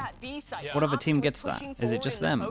And stopping 100 Thieves from being proactive. Yeah, if they went towards the B site and there wasn't an early pick Furia? on a forward like pixel angle. Oh man, like this you're is talking Furia about, with winning the then it was lottery C9 as usually well. having a good exec, Oxy finding a 3K, something like that. But 100 Thieves did not leave that many opportunities for C9 That's to not take great. advantage of. Yeah, which I find to be quite fascinating when you guys were talking about the differences between these two teams. The Incredible though, drilled honestly. perspective of 100 That is Thieves the versus best thing the you could more, possibly you know, hope for. out there style of Cloud9. But it was great, Mimi, I think, to see this 100 Thieves team really just try their absolute damnedest to just shut them down and not let them have that freedom on Yeah, prepping for 2 matches is wild. In comparison to the one. Furia only had to prep 1 match. Yeah, that makes that actually makes that game all that much more That was also worse. on 100 Thieves' best map. Very true. In Bind, right? And now we are going over into a couple of Jet powerhouse maps. They've lost 4 map ones in a row. Cloud9 doesn't win these. It doesn't matter. They're comeback kings. So the narrative not too fraudulent then, huh? Although this time it was actually 100 Thieves map pick. Usually it's been C9 losing their own map pick. So. Kevin, hello mate. You're ruining Stop. the Context matters, Mimi. Words don't mean things. Let's go to some words that do mean things, and let's hear what our Cloud9 coach has to say as we get ready for that too. Liz here with Coach Emmy of Cloud9. Now, Emmy, we were just talking about this. I've never spoken to you after a map win, always a map loss. Again, we are here at a map loss. At what point as a coach do we say enough is enough, we have to win map 1? We don't have to win map 1. It would make things easier. Problem is, every other map 1 that we've lost, it's been like, okay, we played okay. It's fine. We played like ourselves. Today, it was like, it's like I've been teleported back in time and I'm back in locking. We're passive. We're not trading each other. But I think we'll be fine. Like, we're used to losing map 1. Shrug it off. Go next. Best of luck. Just if it was just if it wasn't enough for the other 2 players that Let's rock I think he meant kickoff. he meant kickoff, right? Yeah. The other 2 players called a stray. Like, first of all, they get kicked, get changed, and then they get a random stray 3 weeks later. Remember Cloud9 Yay? That was when Vanity was on the team before. It's Valleys. Thank you so much, man. Thank you with the Prime. Appreciate the 9 months. Thank you. Dude, I always say lock-in as well instead of kickoff. Like, you know, it would make our lives easier, but I just felt like I was being teleported back to kickoff, let's just say, to help him out there. Those are bold things to say there, right? Because that means that, you know, the cage has been rattled a little bit, Athena. Yeah, it's always concerning when you hear that. But man, if you lose a round to someone that doesn't have their mouse plugged in, it's gonna hit you hard. You can kind of tell when you watch the game that they weren't necessarily the whole half before them was opening pretty team that was able to find the cracks within the gameplay and kind of take advantage of that. For me, I just hope that they can keep their confidence up, because I don't think they played necessarily that bad. I just think 100 Thieves played really good. Yeah, and that, I think C9 knows his mouse is unplugged 1000%, bro. They see a guy perfectly still jump across their stream, and jump across their screen even, and then there's a 5-minute tech timeout after where they're looking at his mouse trying to sort it out. Oh, they know, dude. I also think in terms of like how this map plays out, 100 Thieves don't get to play with his knife out, yeah. Heavy about the execs. Like, there's no doubt in my head they know. Play on Ascent, so I don't think that. I think this is a map that plays a lot more standardly across the board, and that's something where, again, you're always going to see a heavy emphasis on your jet, on your. Do you think standard favors C9 or 100 Thieves? I think it favors C9 because I think 100 Thieves do super well when they have tons of utility. Like that comp that they're playing on Bind, every single agent in that roster has some form of like aggressive mid-range utility that you can use to flush out smokes, flush out corners, to jump into a site. On this map, you're It's playing, honestly true, Doom Bros. That is very, very true. That Noman, which has a paranoia at the max, you know what I mean? It is a solid example of how literally someone without a mouse can have better impacts than someone else. This is likely going to be a map where Cryo is back on It probably is the best example for that. You're not wrong. Thus far in stage 1, his performance on this agent has actually been quite good. The guy's been back, and now he's facing Oxy, who's been electric. Moose now over like towards getting the him Cypher. on that jet and getting the operator online as well has given 100 Thieves a lot of ways that they could take these deep lines and a lot of ways that they could get those aggressive plays that they've kind of been setting up for, especially starting on this defense half. They can actually set up the jet, I think, in a much better way than C9 can. What do you make of this Cypher versus the Killjoy in a sense? Okay, personally, Killjoy is meta, but I love the Cypher. I think Cypher is just so much harder to deal with, especially when you're Jet. You need to be breaking those trips in order to enter into his site. It just makes it that much harder and that much more annoying, and you need to waste so much more util trying to get it. Yeah, also it's the Moose Cypher, and Moose is sick on the pick. Yeah, I mean, look, if there's one thing we know about the way that Moose likes to play this, you know, he's most definitely going to be an X factor in this one. It's now time to get ready for map 2. We're going to send it back over to your casters. And the good news is that the Buddy Cop movie has been greenlit. Doug, Baby Bay, congratulations, guys. You're going to Hollywood. What on earth is that? Holy smokes. Baby Cop? Right. All right. I want to talk to you about this. I want to hit you with a little nugget of trivia. I'm going to ask you a question. I'll see if you can tell me who it was. The last time 100 Thieves won on Ascent was in August of 2022. They won 13-3. The opposition was a Star Duelist who went 4-14 on Phoenix. Who was the team and who was the duelist? Yup. Yep. We don't gotta bring that up, man. How are we doing that, bro? It was against FaZe. I'm not a Phoenix player. Old boy played Phoenix and we went 4-14. What about Since the map then, before? That's irrelevant. It doesn't matter. Since then, they haven't won a single rep on Ascent. That's crazy, though. That's a crazy stat. I mean, that's such a long time. And I feel like C9 is a team that's actually really, really good on a set too. So I wouldn't read into it too much because this is a whole new roster, and I feel like that they have a wave. I don't even want to say it's the environment, but they just have good vibes on the team. They do, yeah, especially absolutely. after the map that they just played and the way that they won. After the map you just played, you must feel invincible with some of the rounds they were winning. And I think that's gonna honestly give them a okay, good 100 Thieves on start to defense, this C9 map. on attack, and do we have literally the same buy? Versus KJ, Here it's we go. sometimes really tough. Okay, they do get the first kill, but they have no idea Bang is in this corner. That's who it is. It's got to be Oxy. Keep going, though. What are your thoughts on the KJ versus Cypher? It's kind of tough to play Cypher against it sometimes. Over especially and defense, KO, because both the starting knife A. hits so much of the areas that you're holding sights from, and that's a good point. EU's shock darts Oh, are and they know they're really, both really good here. as well, so we got to look out for that. Gotta keep an eye on this In the next recon once half. they send it into Remember, sight, just a wall couple above. weeks ago that it felt like Cryo let his hair down, so to speak, and played much Recon more goes in, comfortably Jet rotate as well. on the Jet. We'll see if he can replicate that against an Oxy. I don't know if they want to send this. And who's going to be looking to Yeah, take the fight they to his cancel, doorstep, but he right? also We've had popped the so much of this dash. talk around Scrim Oh, now Oxy, they're and gonna when does Scrim Oxy re-hit. translate Okay, they to really need stage to cut Oxy? down for like 20 We've seen it seconds. start to come through to fruition, but Cryo's going to have to deal with that same level of heat. Yeah, and right now in this round, there's no need for 100 Thieves to rotate off of this A site because Bang is pushed up all the way in mid. The recon. So there will be a triple setup here. The trifecta to Oh, take did they hit him with the knife? That's huge. They're gonna get Yeah, the that was second on nice step though. two. And then they just need to relax a little bit. We've got a flank going behind. We still have the recon, but once they hit, yeah, and they can just wait. Right back into him. Bang with so much to do, so much Bird. They have no shot. Oh, well, that's certainly going to help. The paranoia buys a little bit of time. Holy hell. 9 HP, 10 HP, 35 and 52. Yeah, Bang. 2-1 in terms of the pistols, obviously 1 0. Getting re-aggro in mid there. After that first blood from Oxy. Damn it. And that Could have cancelled a while ago. C9 were just I felt like the cancel was okay, but then they stayed. And I think they had to go back. Backstab, so another pistol win in the way of 100 Thieves, and C9 didn't get bombed down, so you can't really force up a gun to give to Oxy. Too much. Oxy gets the sheriff. Early knife tagging 3. You've got Austin who's playing close by with Cryo. For a lot of death. Far off. A Guardian in hand too. Knife goes in. Does he want to get hit by it? I think That's the question. Was right with his little interview that he had, talking about how it seems like C9's kind of regressing a little bit, because in that scenario, in that pistol round that we just witnessed, they got denied. This guy on top of the box. After they were up 4v5. As he's on top of the box, and you can see it on top of the box. That's sick. Anything of mid or the B side of the map. So, I mean, 100 Thieves was good of them to get pushed up in those areas and just lock them in.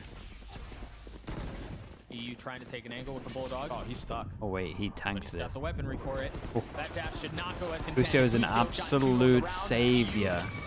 Dude, EU, get out of there, man. You literally just... Your teammate bailed you out so heavy.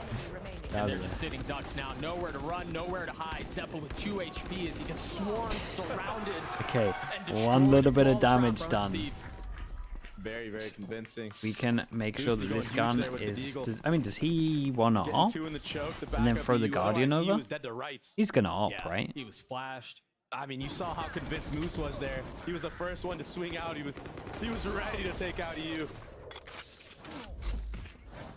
Here we go, first gun round for C9, and yeah, he ops. I want to see the he old ops. vanity He gets calling. armor, and they should expect it, but at the same time, not convinced that they will. I mean, he likes to do it.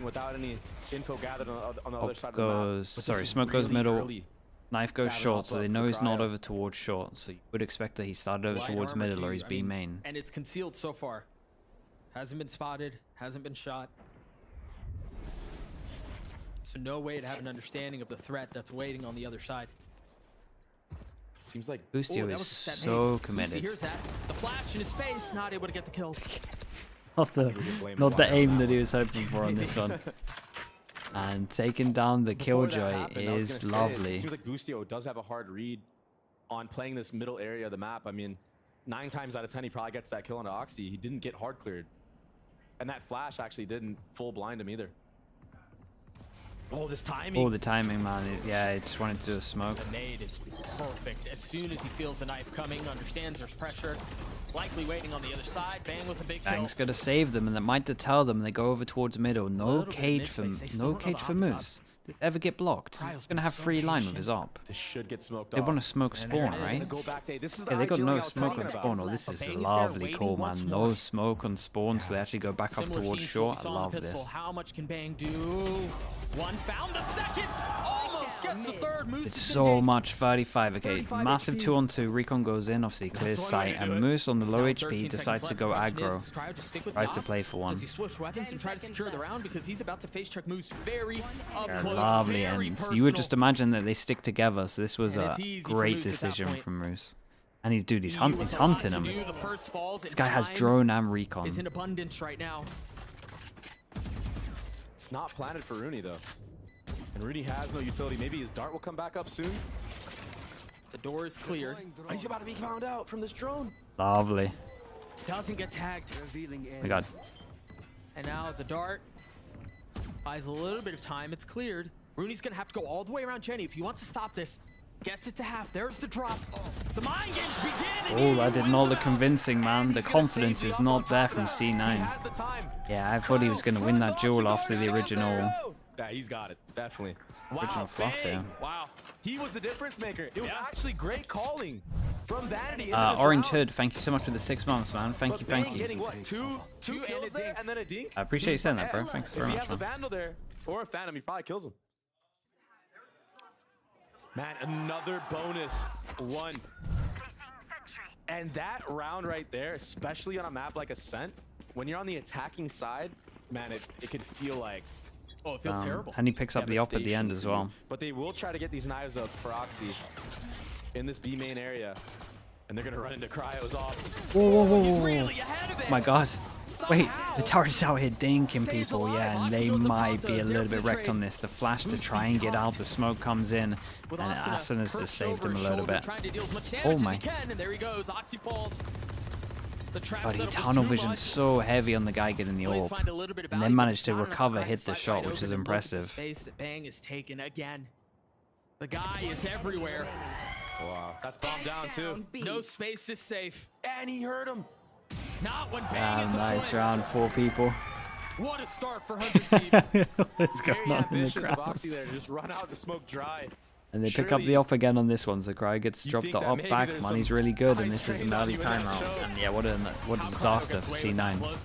It's just a gun diff at that point. Sometimes the stinger doesn't connect like it usually does for Zeppa.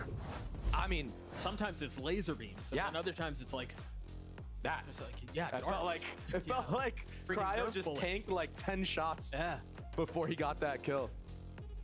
Early timeout call from Mimi. You see him on your screen there. Hey, Des, when did that Trying to happen? convey anything that he can to the team to stabilize the situation. Yeah, and I think Hey, he's telling him off. we're seeing Oxy go kill get a little bit I don't even think exposed this is strats, man. I think that's telling him off, right? Timing's just a little bit off. And I don't think there's much that C9 need to really change. It's that first gun round they had, I feel like Vanity called it perfectly. The trade just didn't come in time on Bang. Had they just traded 1 for 1 there, you're up big. The chances of you losing the round are near to slim.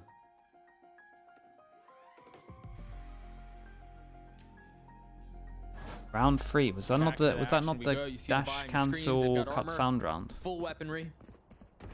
I'm and utility thinking of a different round. That was the pistol. Oh yeah, that was the pistol. How you nullify the op in the hands of Cryo. Bang is on a proper heater right now too. Okay, attack Odin goes out, and this would be another. This would be another eco if they lost this. Good news at least is they're not up against many good ults. We just got to fast rotate for the Omen, who will always play over towards A pretty much when you have this ult. Right now, you're gonna see a wine knife on this A side of the map, and he's already leaning B. This is El Clasico B rush.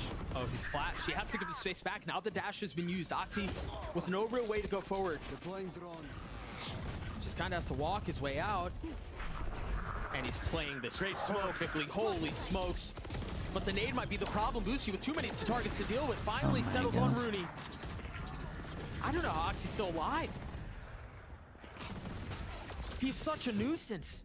Meanwhile, Bang just waiting for the inevitable. Everything looks off for C9, dude. He knows there's this danger on the other flash side. as The well. question is when it strikes. Cutting of the noise is massive. Oxy still causing Surely problems. not. Oh my, the confidence is crazy. Cryo's confidence is mental, even from this other round where he tried to tunnel vision the guy on B main. Cryo.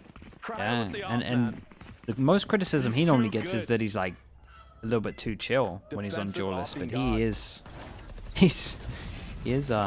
absolutely sending it at the moment. I mean, Oxy did such a good job here.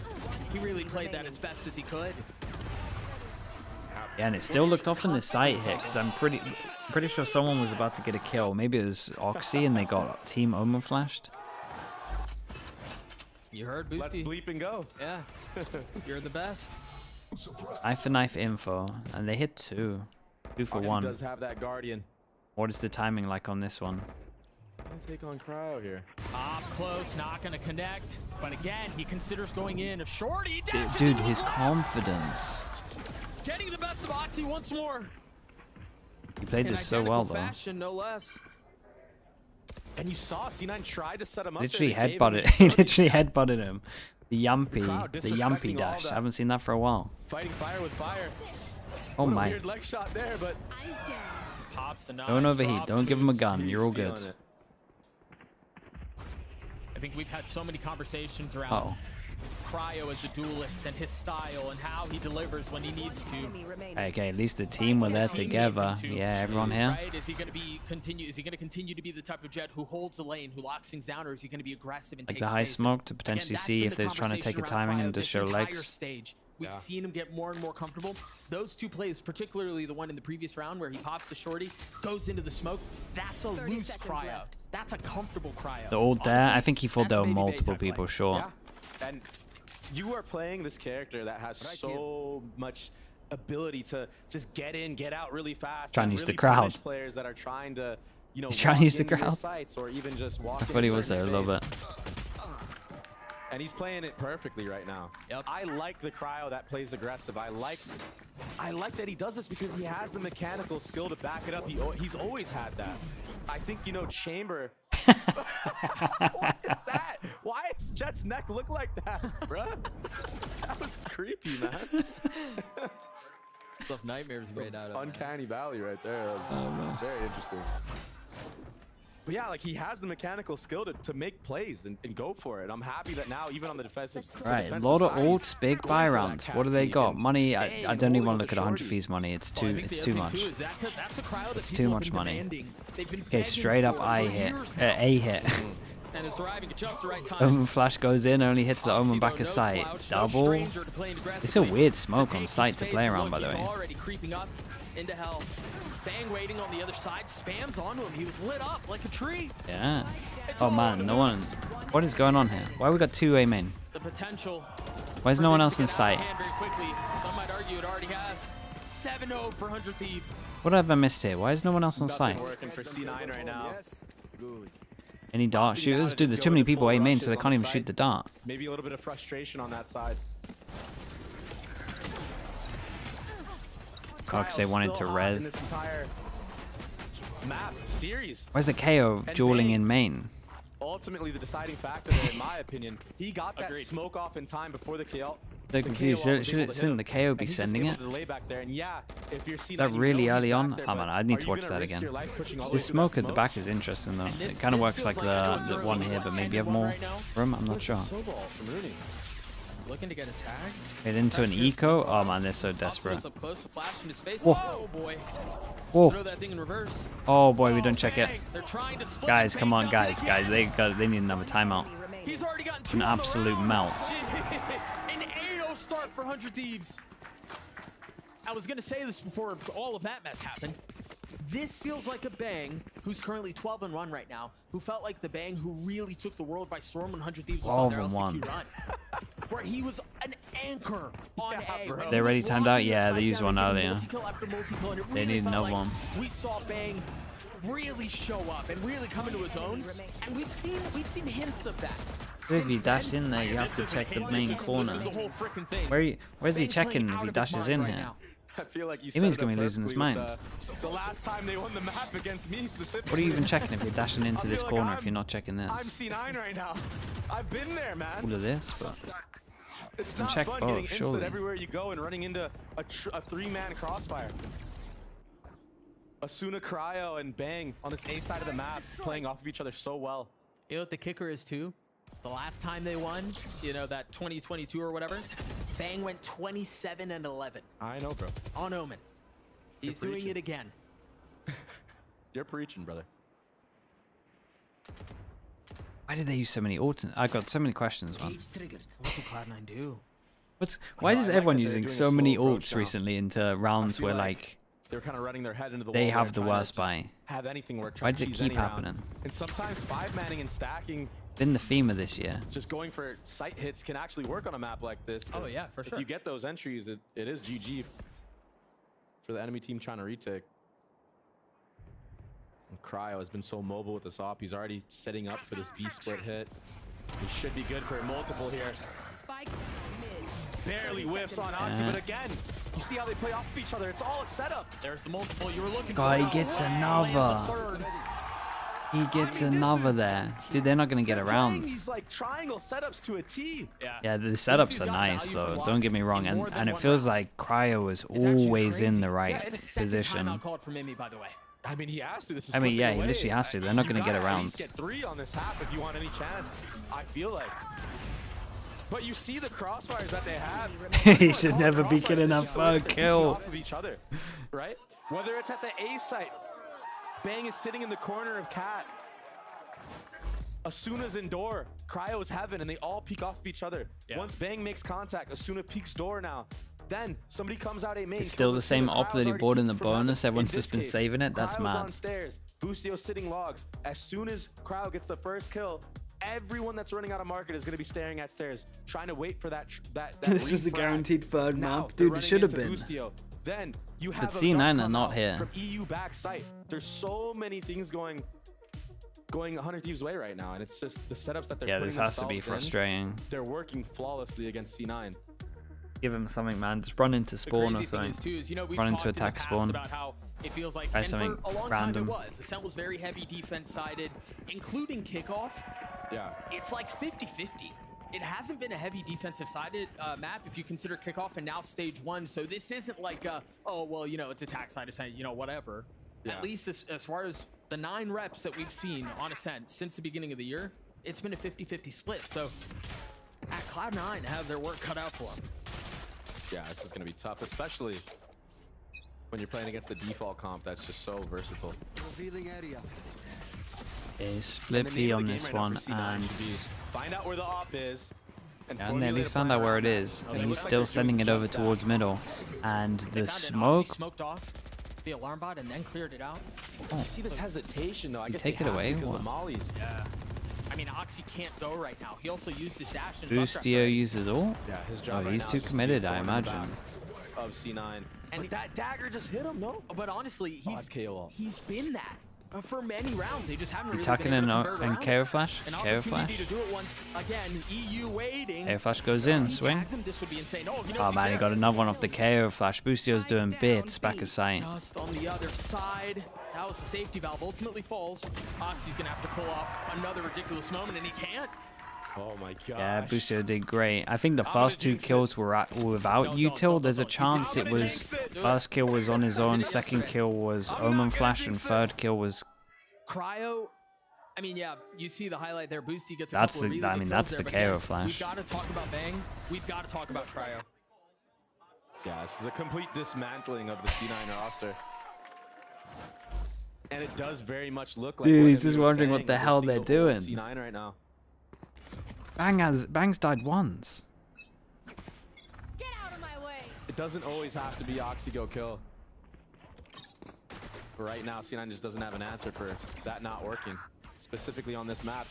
Okay, they get an opening pick. Here we go. I mean, to peek top mid against an offer. Vanity did TP on that mid box though, so Crowd probably just didn't even see him. Maybe double scoped. Yeah, he was double scoped for sure. Ball goes in, and it's the one now they have to reconsider how they want to approach in the this box, round. right? Oh no, okay. This is all faint, but C9. They kind of have to reset and be here because they have I no mean, space anywhere else on did the they map. just do it to take They have back passive info for all from of Cypher's mids? util main, but that's it. Yeah. I don't massively understand that one, I'll be honest. Their intentions here. They're being loud about it. They're jump spotting. They know where they are. And They've done great damage though, and they haven't even gone out towards Look sight. at all the damage that they've taken. Oxy's Yeah. down to 12. Rooney and Zeppa both weak. Oxy's dead. Oh. He tries to get up top. He gets boosty, but that's all it'll be. Yeah, but there's a lot of low HPs. Like, if they don't shoot this recon.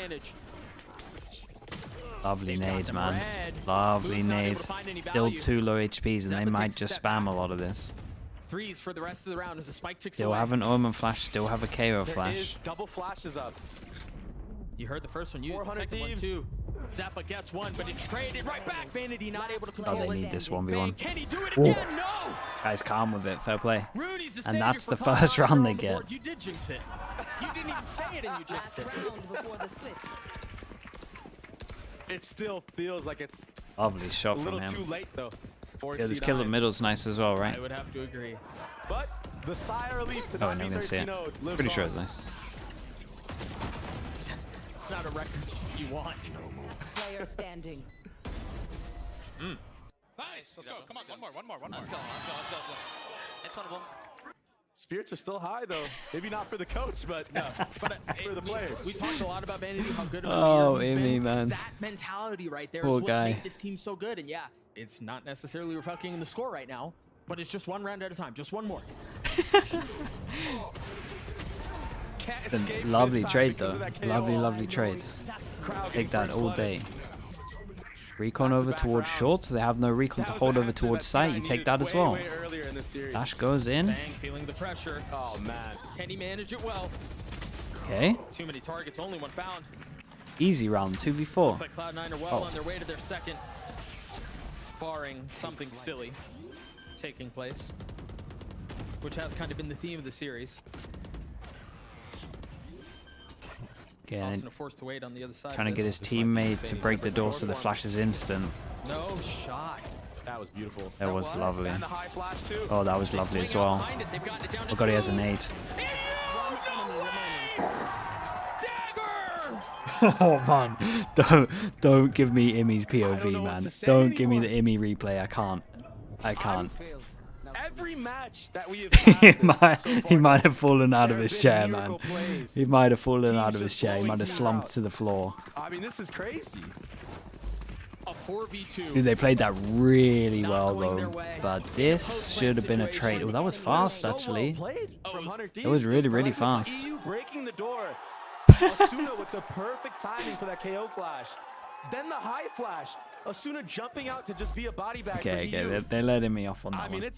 it's beautiful synergy. It was perfect. Yeah, the breaking of the door to the insta flash is just so nice, and then the higher flash gets the guy close. Might have even got the guys in under. First of all, that didn't He did not happen. tie That him didn't up. happen. He But tied what, himself up. I don't know. What did happen, though, was an incredible first half there from the side of 100 Thieves, and I think the defining factor of it was CryoCells. He's back. I mean, they lost Easy round. I mean, dude, that was a nice 2v4 for them. I'll give them that. Converting over to bonus, they get the up into Cryo's hands so early on into the game, and he takes over. They were just so good at setting him up, and of course, he was so aggressive and able to take those timings on those peaks. Not a single thing happened to shut down Cryo. He literally was just on top.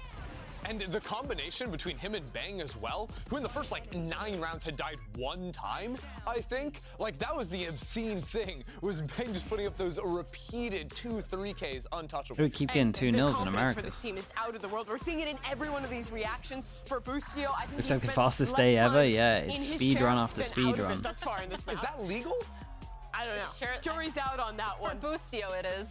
But 11-1 at this point. This is something where it seems almost impossible I'll check for that at Cloud9 one point. to come Let back me in save it. at this point, just coping about round by round. Yeah, I mean, maybe it would have been possible, like winnable after they win round 11, Sure. right? And then they're in a good position at the end, and EU just comes out of nowhere 6.7 killing 2 people. KDA. Like, that just can't be happening, but somehow it is for Whoa, Yeah, by the it's way. kind of looking a little bit This impossible, is like but the death for C9, the they death have to slander do to a whole new really level. good job at Checking being in able on to the set up charity their duels, campaign. being able to play 71 forward. They need to rely on moves to just from be the able to from the hold that anon. side on Shout out defense to you, and bro. have some sort of aggressive play. 71. Early info is gonna be the Holy. name of the game here. That's a lot, man. Thank you so much for that, bro. 11-1 up for 100 Thieves. That's We'll a head that's a back next to level Duncan death. Baby Bag for the call.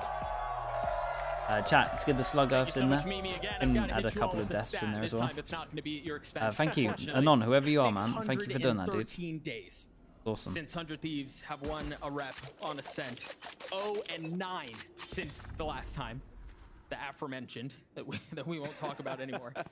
I mean, the potential to do something special here. Yeah, this has been a crazy map. Yeah. They have such a massive lead here too. 3-person walk push over towards just so B. many good teams in the Late league at this turret, point. but they're never Not gonna know sure how if many anybody can numbers. beat anybody. Camera that spots Trent. angle on B. Trent was Sorry, down in A. hell. They didn't spot Boosty though. He Taking has. a lot of space B. They've got to understand. But the he hit has is A. all of this.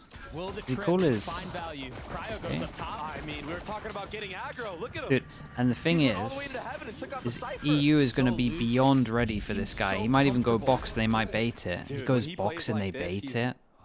I mean, he's a star. Yeah. They've won this round. That's a star that people have been expecting for 100 Thieves for so long. Jump and spot into finally coming guy into his close own. left. Ready for this too. It's all a bait. The So finishing it's touches. so good right now. Yeah. Foolproof. The Sadly ideas seems are that way. great. All the utility coming out. Bang flashed up 56 HP. Still has Ghost in hand. Ooh, Zap is there. I like the Oh, insta he's gonna stick. take this. I like the Vanity's insta got stick. it too. Is there Love the anything to insta stop him? stick. He can hold it the whole way. Damn, You're I love right. the insta stick. Shout out to Vanity here. That was great. Smoke, insta stick, pressure on. They gotta There's a way kill to the come guy back, dueling them at the it's that same way. time as spamming. Stealing the round away. Nicely done. That easily could have been 100 Thieves win. Yeah, I mean maybe after Probably this. should have been. You'd have to have the most insane half. Look at this guy. Anonymous I love the gifted, confidence he's gifting playing over to the Speed Runners League. A bit of a blunder at the end, but they have Thank you, man. so Appreciate much the to work gift. with. Yeah. They've given themselves a long runway. Yeah, huge buffer. Trucks, yeah. Trucks should have come out. It looks like just early A main control here out of the side of 100 Thieves. Just maybe trying Were there to shots? get some info, get an orb if they can. I'm pretty sure he had at least one.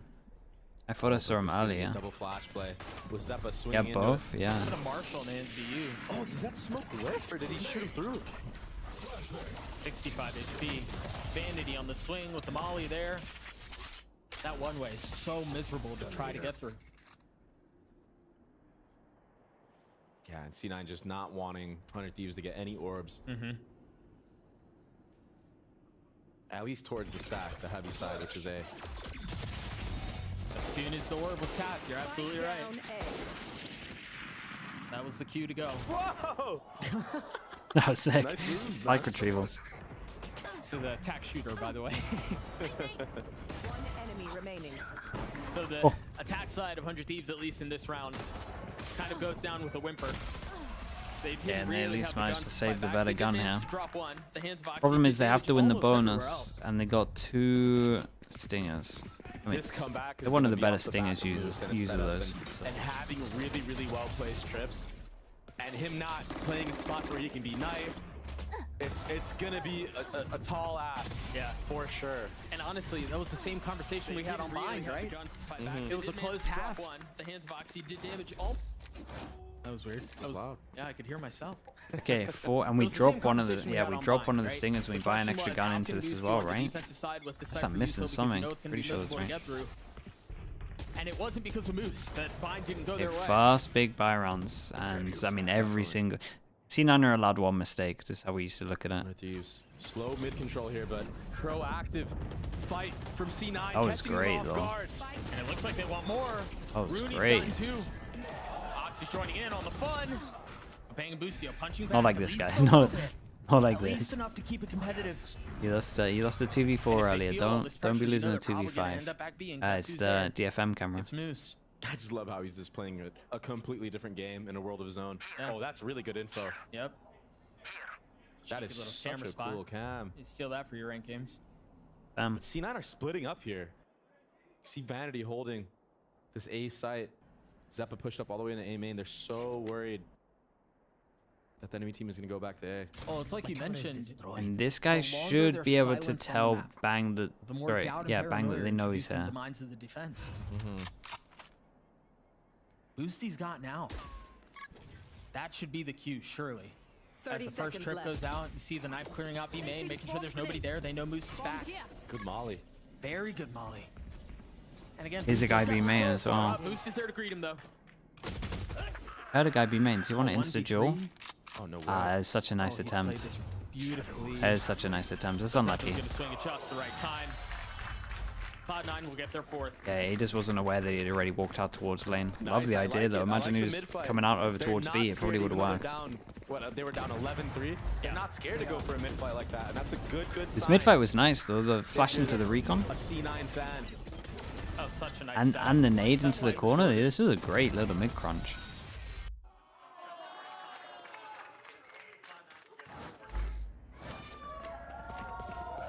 So 3 rounds in a row. Cloud9 giving 100 Thieves a little bit of their own medicine with a bonus. But even with that, 100 Thieves have invested a bit. Cryo with the Guardian, 2 stingers. Look at that trip. There have been some wild trips that we've seen. And again, Moose just kind of flexing, right?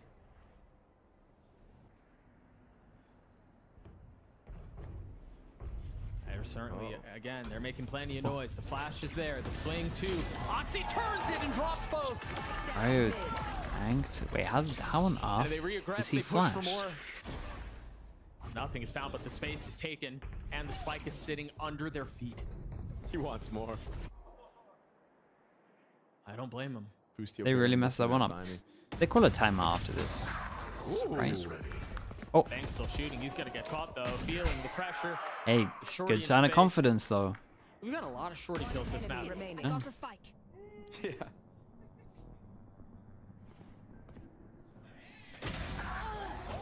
How he still gets his 1 is beyond me. But Cloud9 gets a 5. Again, still plenty of work to do. But confidence starting to grow. Oxy's looking comfortable. He's playing aggressive. They're not backing down from any fights.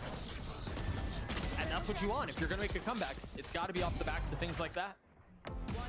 He's been playing actually very well in this series. He's just been getting shut down like that. Right, yeah.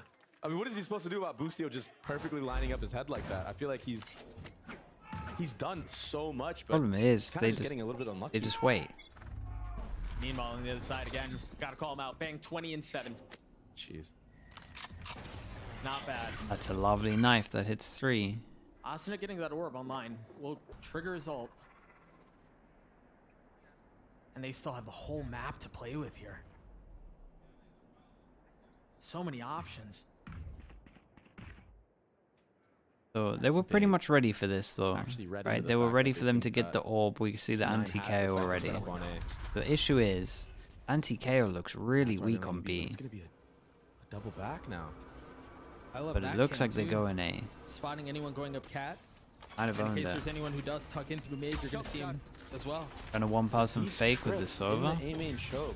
Oh, this trip is going to get a lot of value. Yeah, and even off the face of the fake, because Yeah, you just saw and the drone come out from EUB while everyone else EU was rotating is the out. person that needs to try and break these trips, and he's miles away. And that knife towards the B side of the map from Yeah, Zeppa and the should anti-KO is going to work well here. I wonder if they have a read that they only go A with the knife. Oh, and they TP into it as well. I mean, with the ult. Cryo gets, excuse me, Oxy gets 2. Zeppa holding a line back. EU and Cryo, the only ones who remain. Vanity playing on the other side of the smoke. EU having to go aggressive. Dude, this The trip, trips man. continue to be a problem. They're a bloody nuisance. How do they get so much from this trip? Okay, nicely done from C9. Dude, their B setup was so weak here that it makes me think that they maybe only ever go A with KO ult and they had a read into it. That KO ult there. Because that B would have got folded apart fully. I imagine the vast majority of this conversation, as the timeout's called by 100 Thieves, is around Moose and his utility. It just continues. But there's a lovely anti-KO on A. Yes, sir. Come on, let's go. 5 rounds in a row now for the defense. This is so crazy. I mean, defense side Ascent can be so hard to break through. But again, I mean, this year it hasn't played that way. At least not in Americas. I think a big key of that, though, has been the wonky comps that we've seen a lot of teams Yeah, run, at what like point loud, do the players start to get worried? Do you reckon it's now? weird reach comps with just different things. It kind of gives you the advantage on the site hits, actually. But when it comes to a more standard approach, I feel like the map So it starts feeling real at like 11-8, yeah, 11-9. Starts feeling real. Starts feeling very Not by real. much, though. You're right. No, you're right. No, you're right. All right. We're both right. I do think Cloud9 have a lot. They get a going on pretty here. I good think lower we've seen buy. that play out in the It's last going to couple be rounds, triple but also stingers Oxy and continues to fight, looks like and just the kills are split. starting to go his way. And there's Oxy that- with confidence is a different animal that you have to deal with. Oh, for it's sure. a whole other player. Yeah. We haven't seen the Super Saiyan pop off yet, but you know. Killjoy was, when okay, that Killjoy hits, to default over towards it they're was starting short to turret. believe Ooh. Oxy spotted, has to take the fight. The flash is certainly going to help. He's still going to walk up? Oxy course goes forward. Because they know they have so many layers to this. There's backup on both sides, but that's all it is for now. Dude, his job. Wait, and they have no Omen Flash. Yeah, they have no Omen Flash. This is actually a huge round. Omen is so dead on site. Yeah, they had to. It got a little bit weird because Oxy wanted to fight, so he used the Omen Flash into this tunnel, and then Oxy ran out as the Omen Flash was going in, and then Vanity gets left on site because he has no Omen Flash. He can't do anything back at Jenny. There may be a setup, and there it is. Oh, not able to land the shot. It's just a completely different page at A main, and it fell apart. Now so much left to do for Cloud9. Cryo with 3 on the round. And Rooney left to wonder where it all went wrong. Oh, it was a great timeout. You got to give him that. But it felt like it was an absolute fumble from C9 here. It was like Oxy. It looked like Oxy wanted to send it. So Vanity's like, sure, man, I'll flash everyone for you. And he runs back because someone maybe jumped up. Then he's caught out in the open and doesn't have a dash. This guy is just like, well. Just this time he gets punished, and when you give a team so many rounds to work with, that one round makes such a difference. And now we're on match point. You have to play Okay, 6 chances to end this, and they are close to a Sova ult as well. Wait, everyone's close to a Sova ult. By me, I believe. In Oxy. An op in the hands of the duelist, who again has been the main reason. Him and Moose feel like they've been the main reason why Cloud9 have prolonged this as long as they have. Blades up, dash across. Oh my gosh, he's alive. Space relinquished. Literally going for pretty much the same rounds. These are still gonna commit to this, but that that dart's sick. And that Omen flash will hit everybody. Wait, that dart was sick. It was so good. He not. You send into the next, and there may not be another. Asuna with 2. Moose and Rooney trying to stand tall, trying to deliver in the face of 5. 1 is found, and that's all it'll be. Nice, dude. That 100 Thieves. I mean, the short A split was working, really working out well from there. That recon into the Omen flash was so nice at the end here. I mean, yeah. Let's just say it. I mean, I predicted C9. Definitely off the C9. Like, no doubt about it. C9 will. This is for sure the iteration in terms of this lineup is the worst we've seen him play. I would agree. I'm really happy. But that was nice from 100 Thieves. They did some good stuff. Of 100 Thieves, you might have to look at this and be like, this could be a team that can make an actual run and make the it. Ascent Curse, dude. I said the Ascent Curse gets broken this year. Yeah. I didn't think it would maybe look as convincing as this, but 600 in however many days. They were able to win on a set. Now Cryo popped off 22 and 10. 6 he's immune to the mud, Boostio. The guy had a game. Bro, it all comes down to that that mouse failure round. Waiting to see. This is the 100 Thieves that people have been excited about. That was the moment. With Boostio and Zix at the helm, there's a lot to be excited about. Yeah, and Asuna, 23 assists on the KO. 23. That is crazy. EU had massive moments too, and again, Bang he just destroyed them. He banged all over him. Oh god. so many things that could be said about Bang and things that he does to teams. But this is really, really nice to see that this young team is coming all together, banding together as brothers, and I mean, they look like they're having fun out there. Yeah, that's true. Dude, this round was so nice. That 2v4. They had a lot of nice rounds today. Maybe cutting the leash. A lot of like individual step-ups as well, to be fair. And if he didn't have a leash, maybe just enabling him to be more aggressive. I tell you what was really impressive as well. Asuna's util on Ascent here was really good. What we saw today, I might have to agree. They have some of the really, really good. To be honest, both of the initiator util was pretty sick. When they're on point, it's scary. I mean, EU, again, we've got to call him out. Bang. Had 23 assists. Yeah, that makes sense. Probably more flashes than most of the other times we see it. He started off, what, 7-0 or 10-0 or something? 10-2. 10-2. Not bad. And he's back to his shaky, cracked aim. He's getting headshots left and right. I don't know how he makes it work. I don't know how he does that. It's still tripping me out. Suarat. Suarat is Desp's #1 fan, and he has donated $10. Thank you for doing that, Suarat. Appreciate you.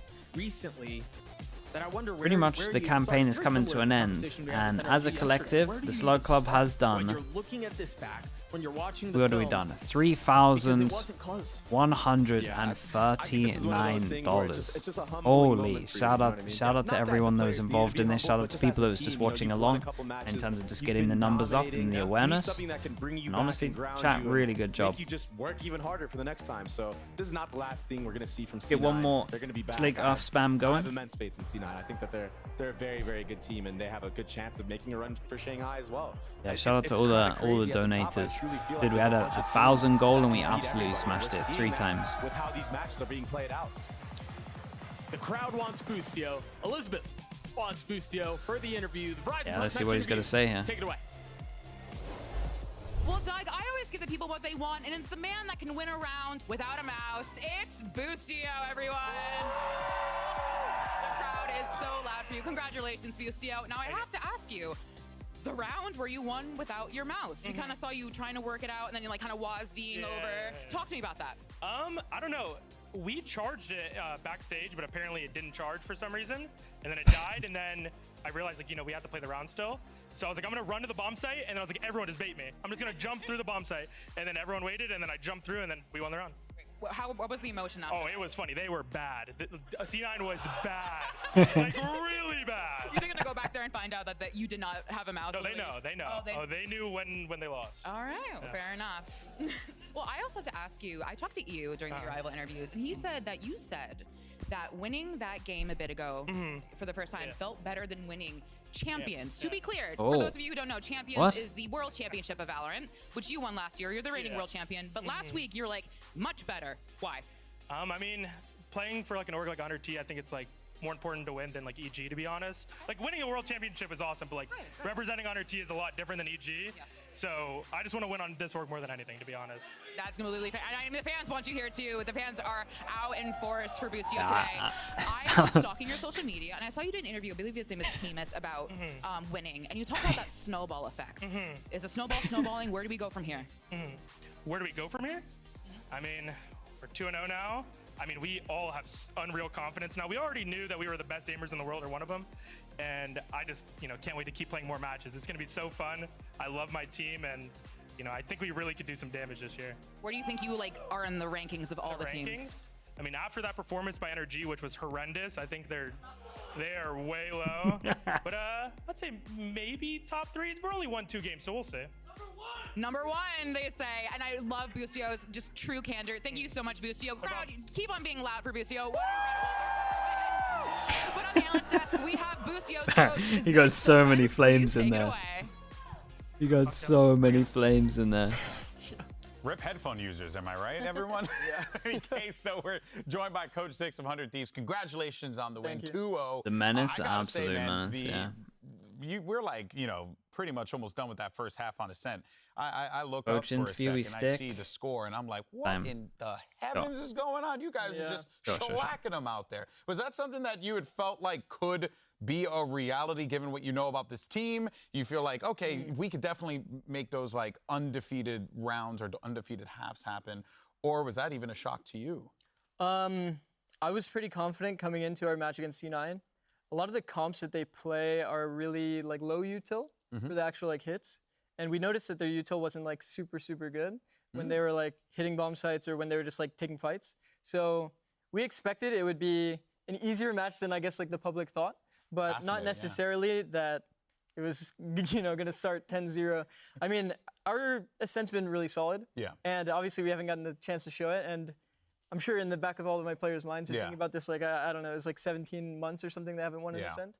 But I was glad we were able to finally play it today and break the curse. How tight, though, were the butt cheeks as the rounds continued forward? Yo, he's in a room back there. He can't tell what's going on. When I saw we got mid-fought on our mid-default and then we got completely cleaned, I was like, might be a tough half. Yeah, might be a tough half. But then I was thinking, I'm like, we only got to get 2 rounds. I have 2 pauses. Like, worst case scenario, I can, figure something out. Yeah. And then we ended up pausing. We called one of our set strats that we prepared for the match and worked twice. It was You love to see it. You love to see it. Coming into this match this week, what do you think was different with the preparation? And do you think C9 playing earlier in the week helped? I know you mentioned a little bit about their comps being low util. Do you think that really helped, or do you think there was also like another layer that you guys added in order to make this performance the way it was today?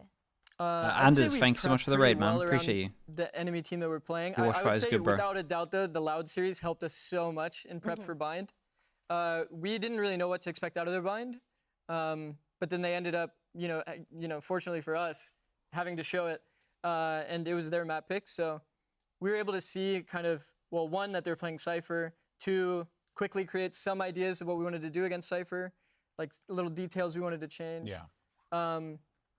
And we just ran that game plan and we just, played it flawlessly. So it felt very good in terms of preparation. Yeah, it looked good too. And I think one of the things that I've noticed, and a lot of people have noticed about 100 Thieves, the perception is you look really strong when doing like set piece like execs primarily, especially on Bind. Like the execs look really good. Also retakes and sort of like plant denial, like those very clear ideas. I'm curious how that matches up with your view of the team and if you think you have any strengths that maybe aren't being touched on so much.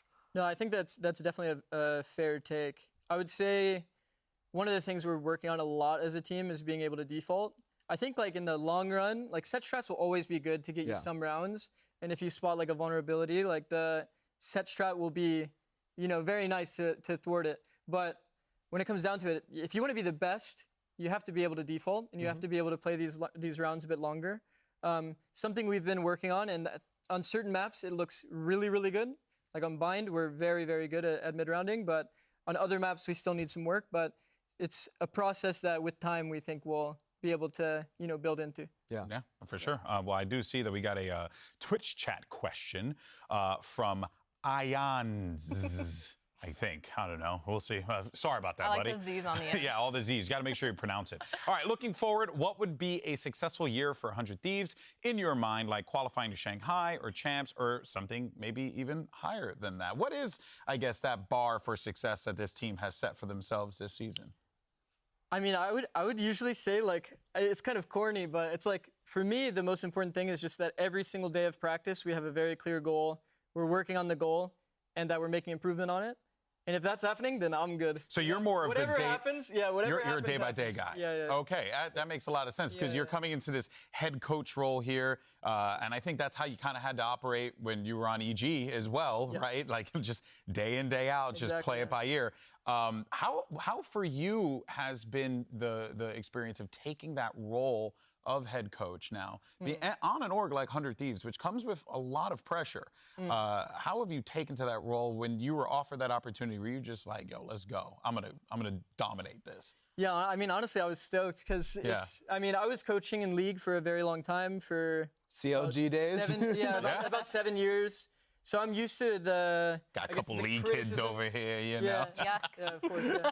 And then like I'm used to the criticism that comes with the role. I'm used to the responsibility that comes with the role, and I mean I love it personally. Yeah. I think like it's nice having more skin in the game and being able to clearly choose the direction that you want to go. So me personally, I love it. Yeah. So. I mean, it's been good for me, yeah. That's awesome, yeah, and honestly, as someone that was previously a head coach, and then when you came into Valorant, I know you did assistant coach work for NRG, I believe, right? Before Evil Geniuses as well. You're then working with Potter, right? So I'm curious, as someone that was head coach and now is again, what sort of things did you learn from her that maybe you incorporated into your own style? I would say she had a pretty clear focus on, one, getting a lot of reps, which I find a lot of value in now. And also just like I'll say CS fundamentals, like making sure people are like going together, spacing together, and that there's like a solid entry, good util with the entry. Like these kinds of like basics, I guess, is like a lot of her focus that I also bring and make sure that I'm like fully like making sure it's solid in my team. Yeah. So a little bit of that, and then I do a lot of the like strategy focus specifically. So I'd say that's, I was curious about that too, because it would make sense for me, someone that came over from League of Legends, like I think a lot Zaddy about Wash, but thank you with the 11 months, thank you. Strategy. Is that like the biggest strength of yours, you would think, or something else? I would say it's definitely one of my bigger strengths. I think I have like really, really good visualization for how scenarios will play out, if a strat will be good or consistent, if we have perfect like little details. I always try to make sure that all of the little details are perfect.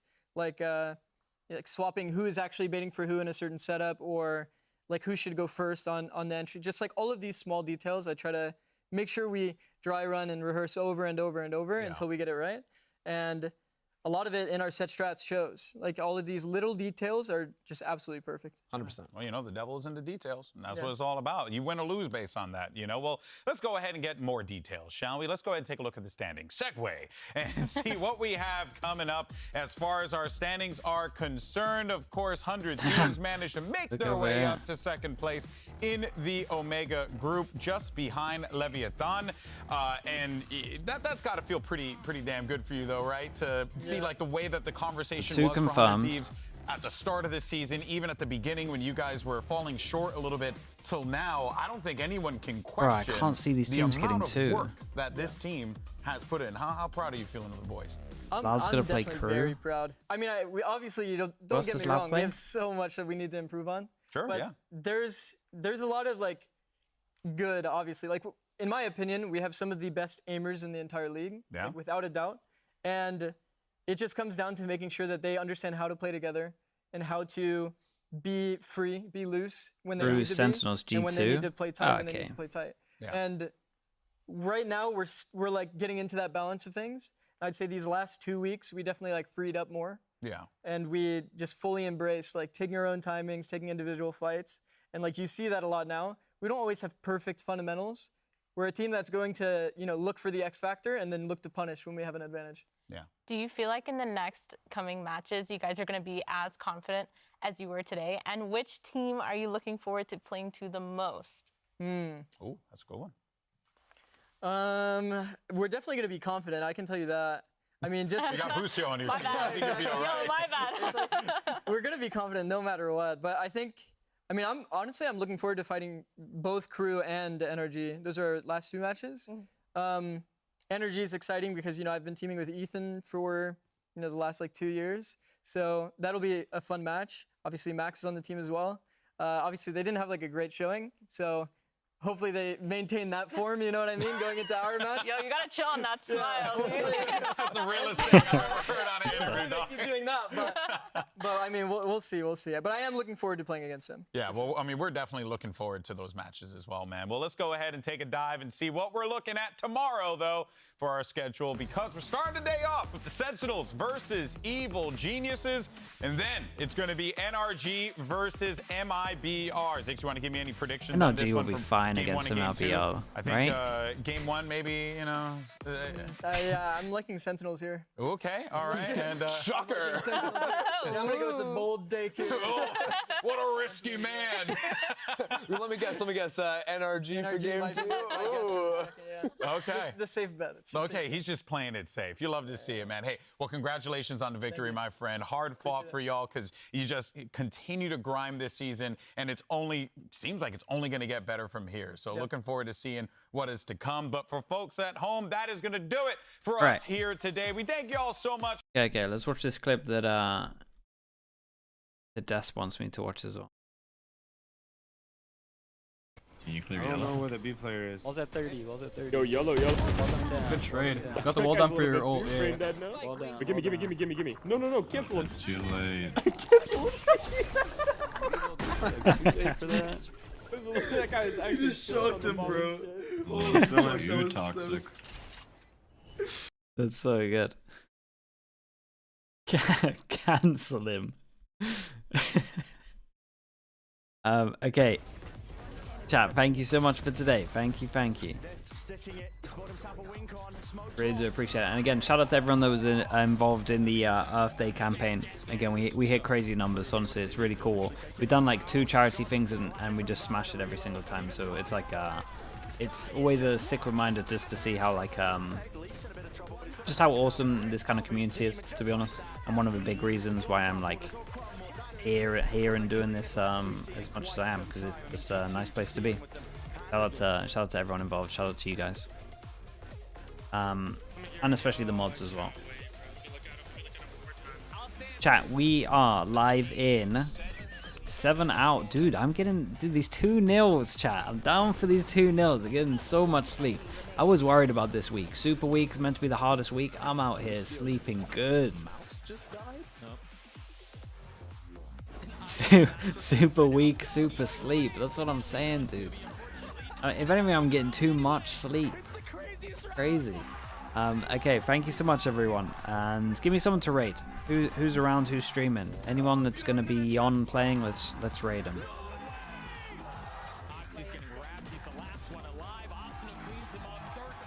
Eric, lovely raid. Love that.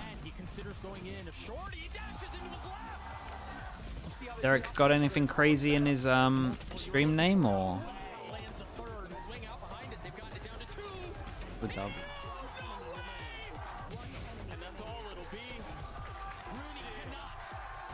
This the right one, yeah?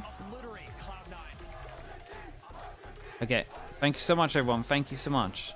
And yeah, see you all in 7 hours. Peace. Thank you so much, everyone. Peace.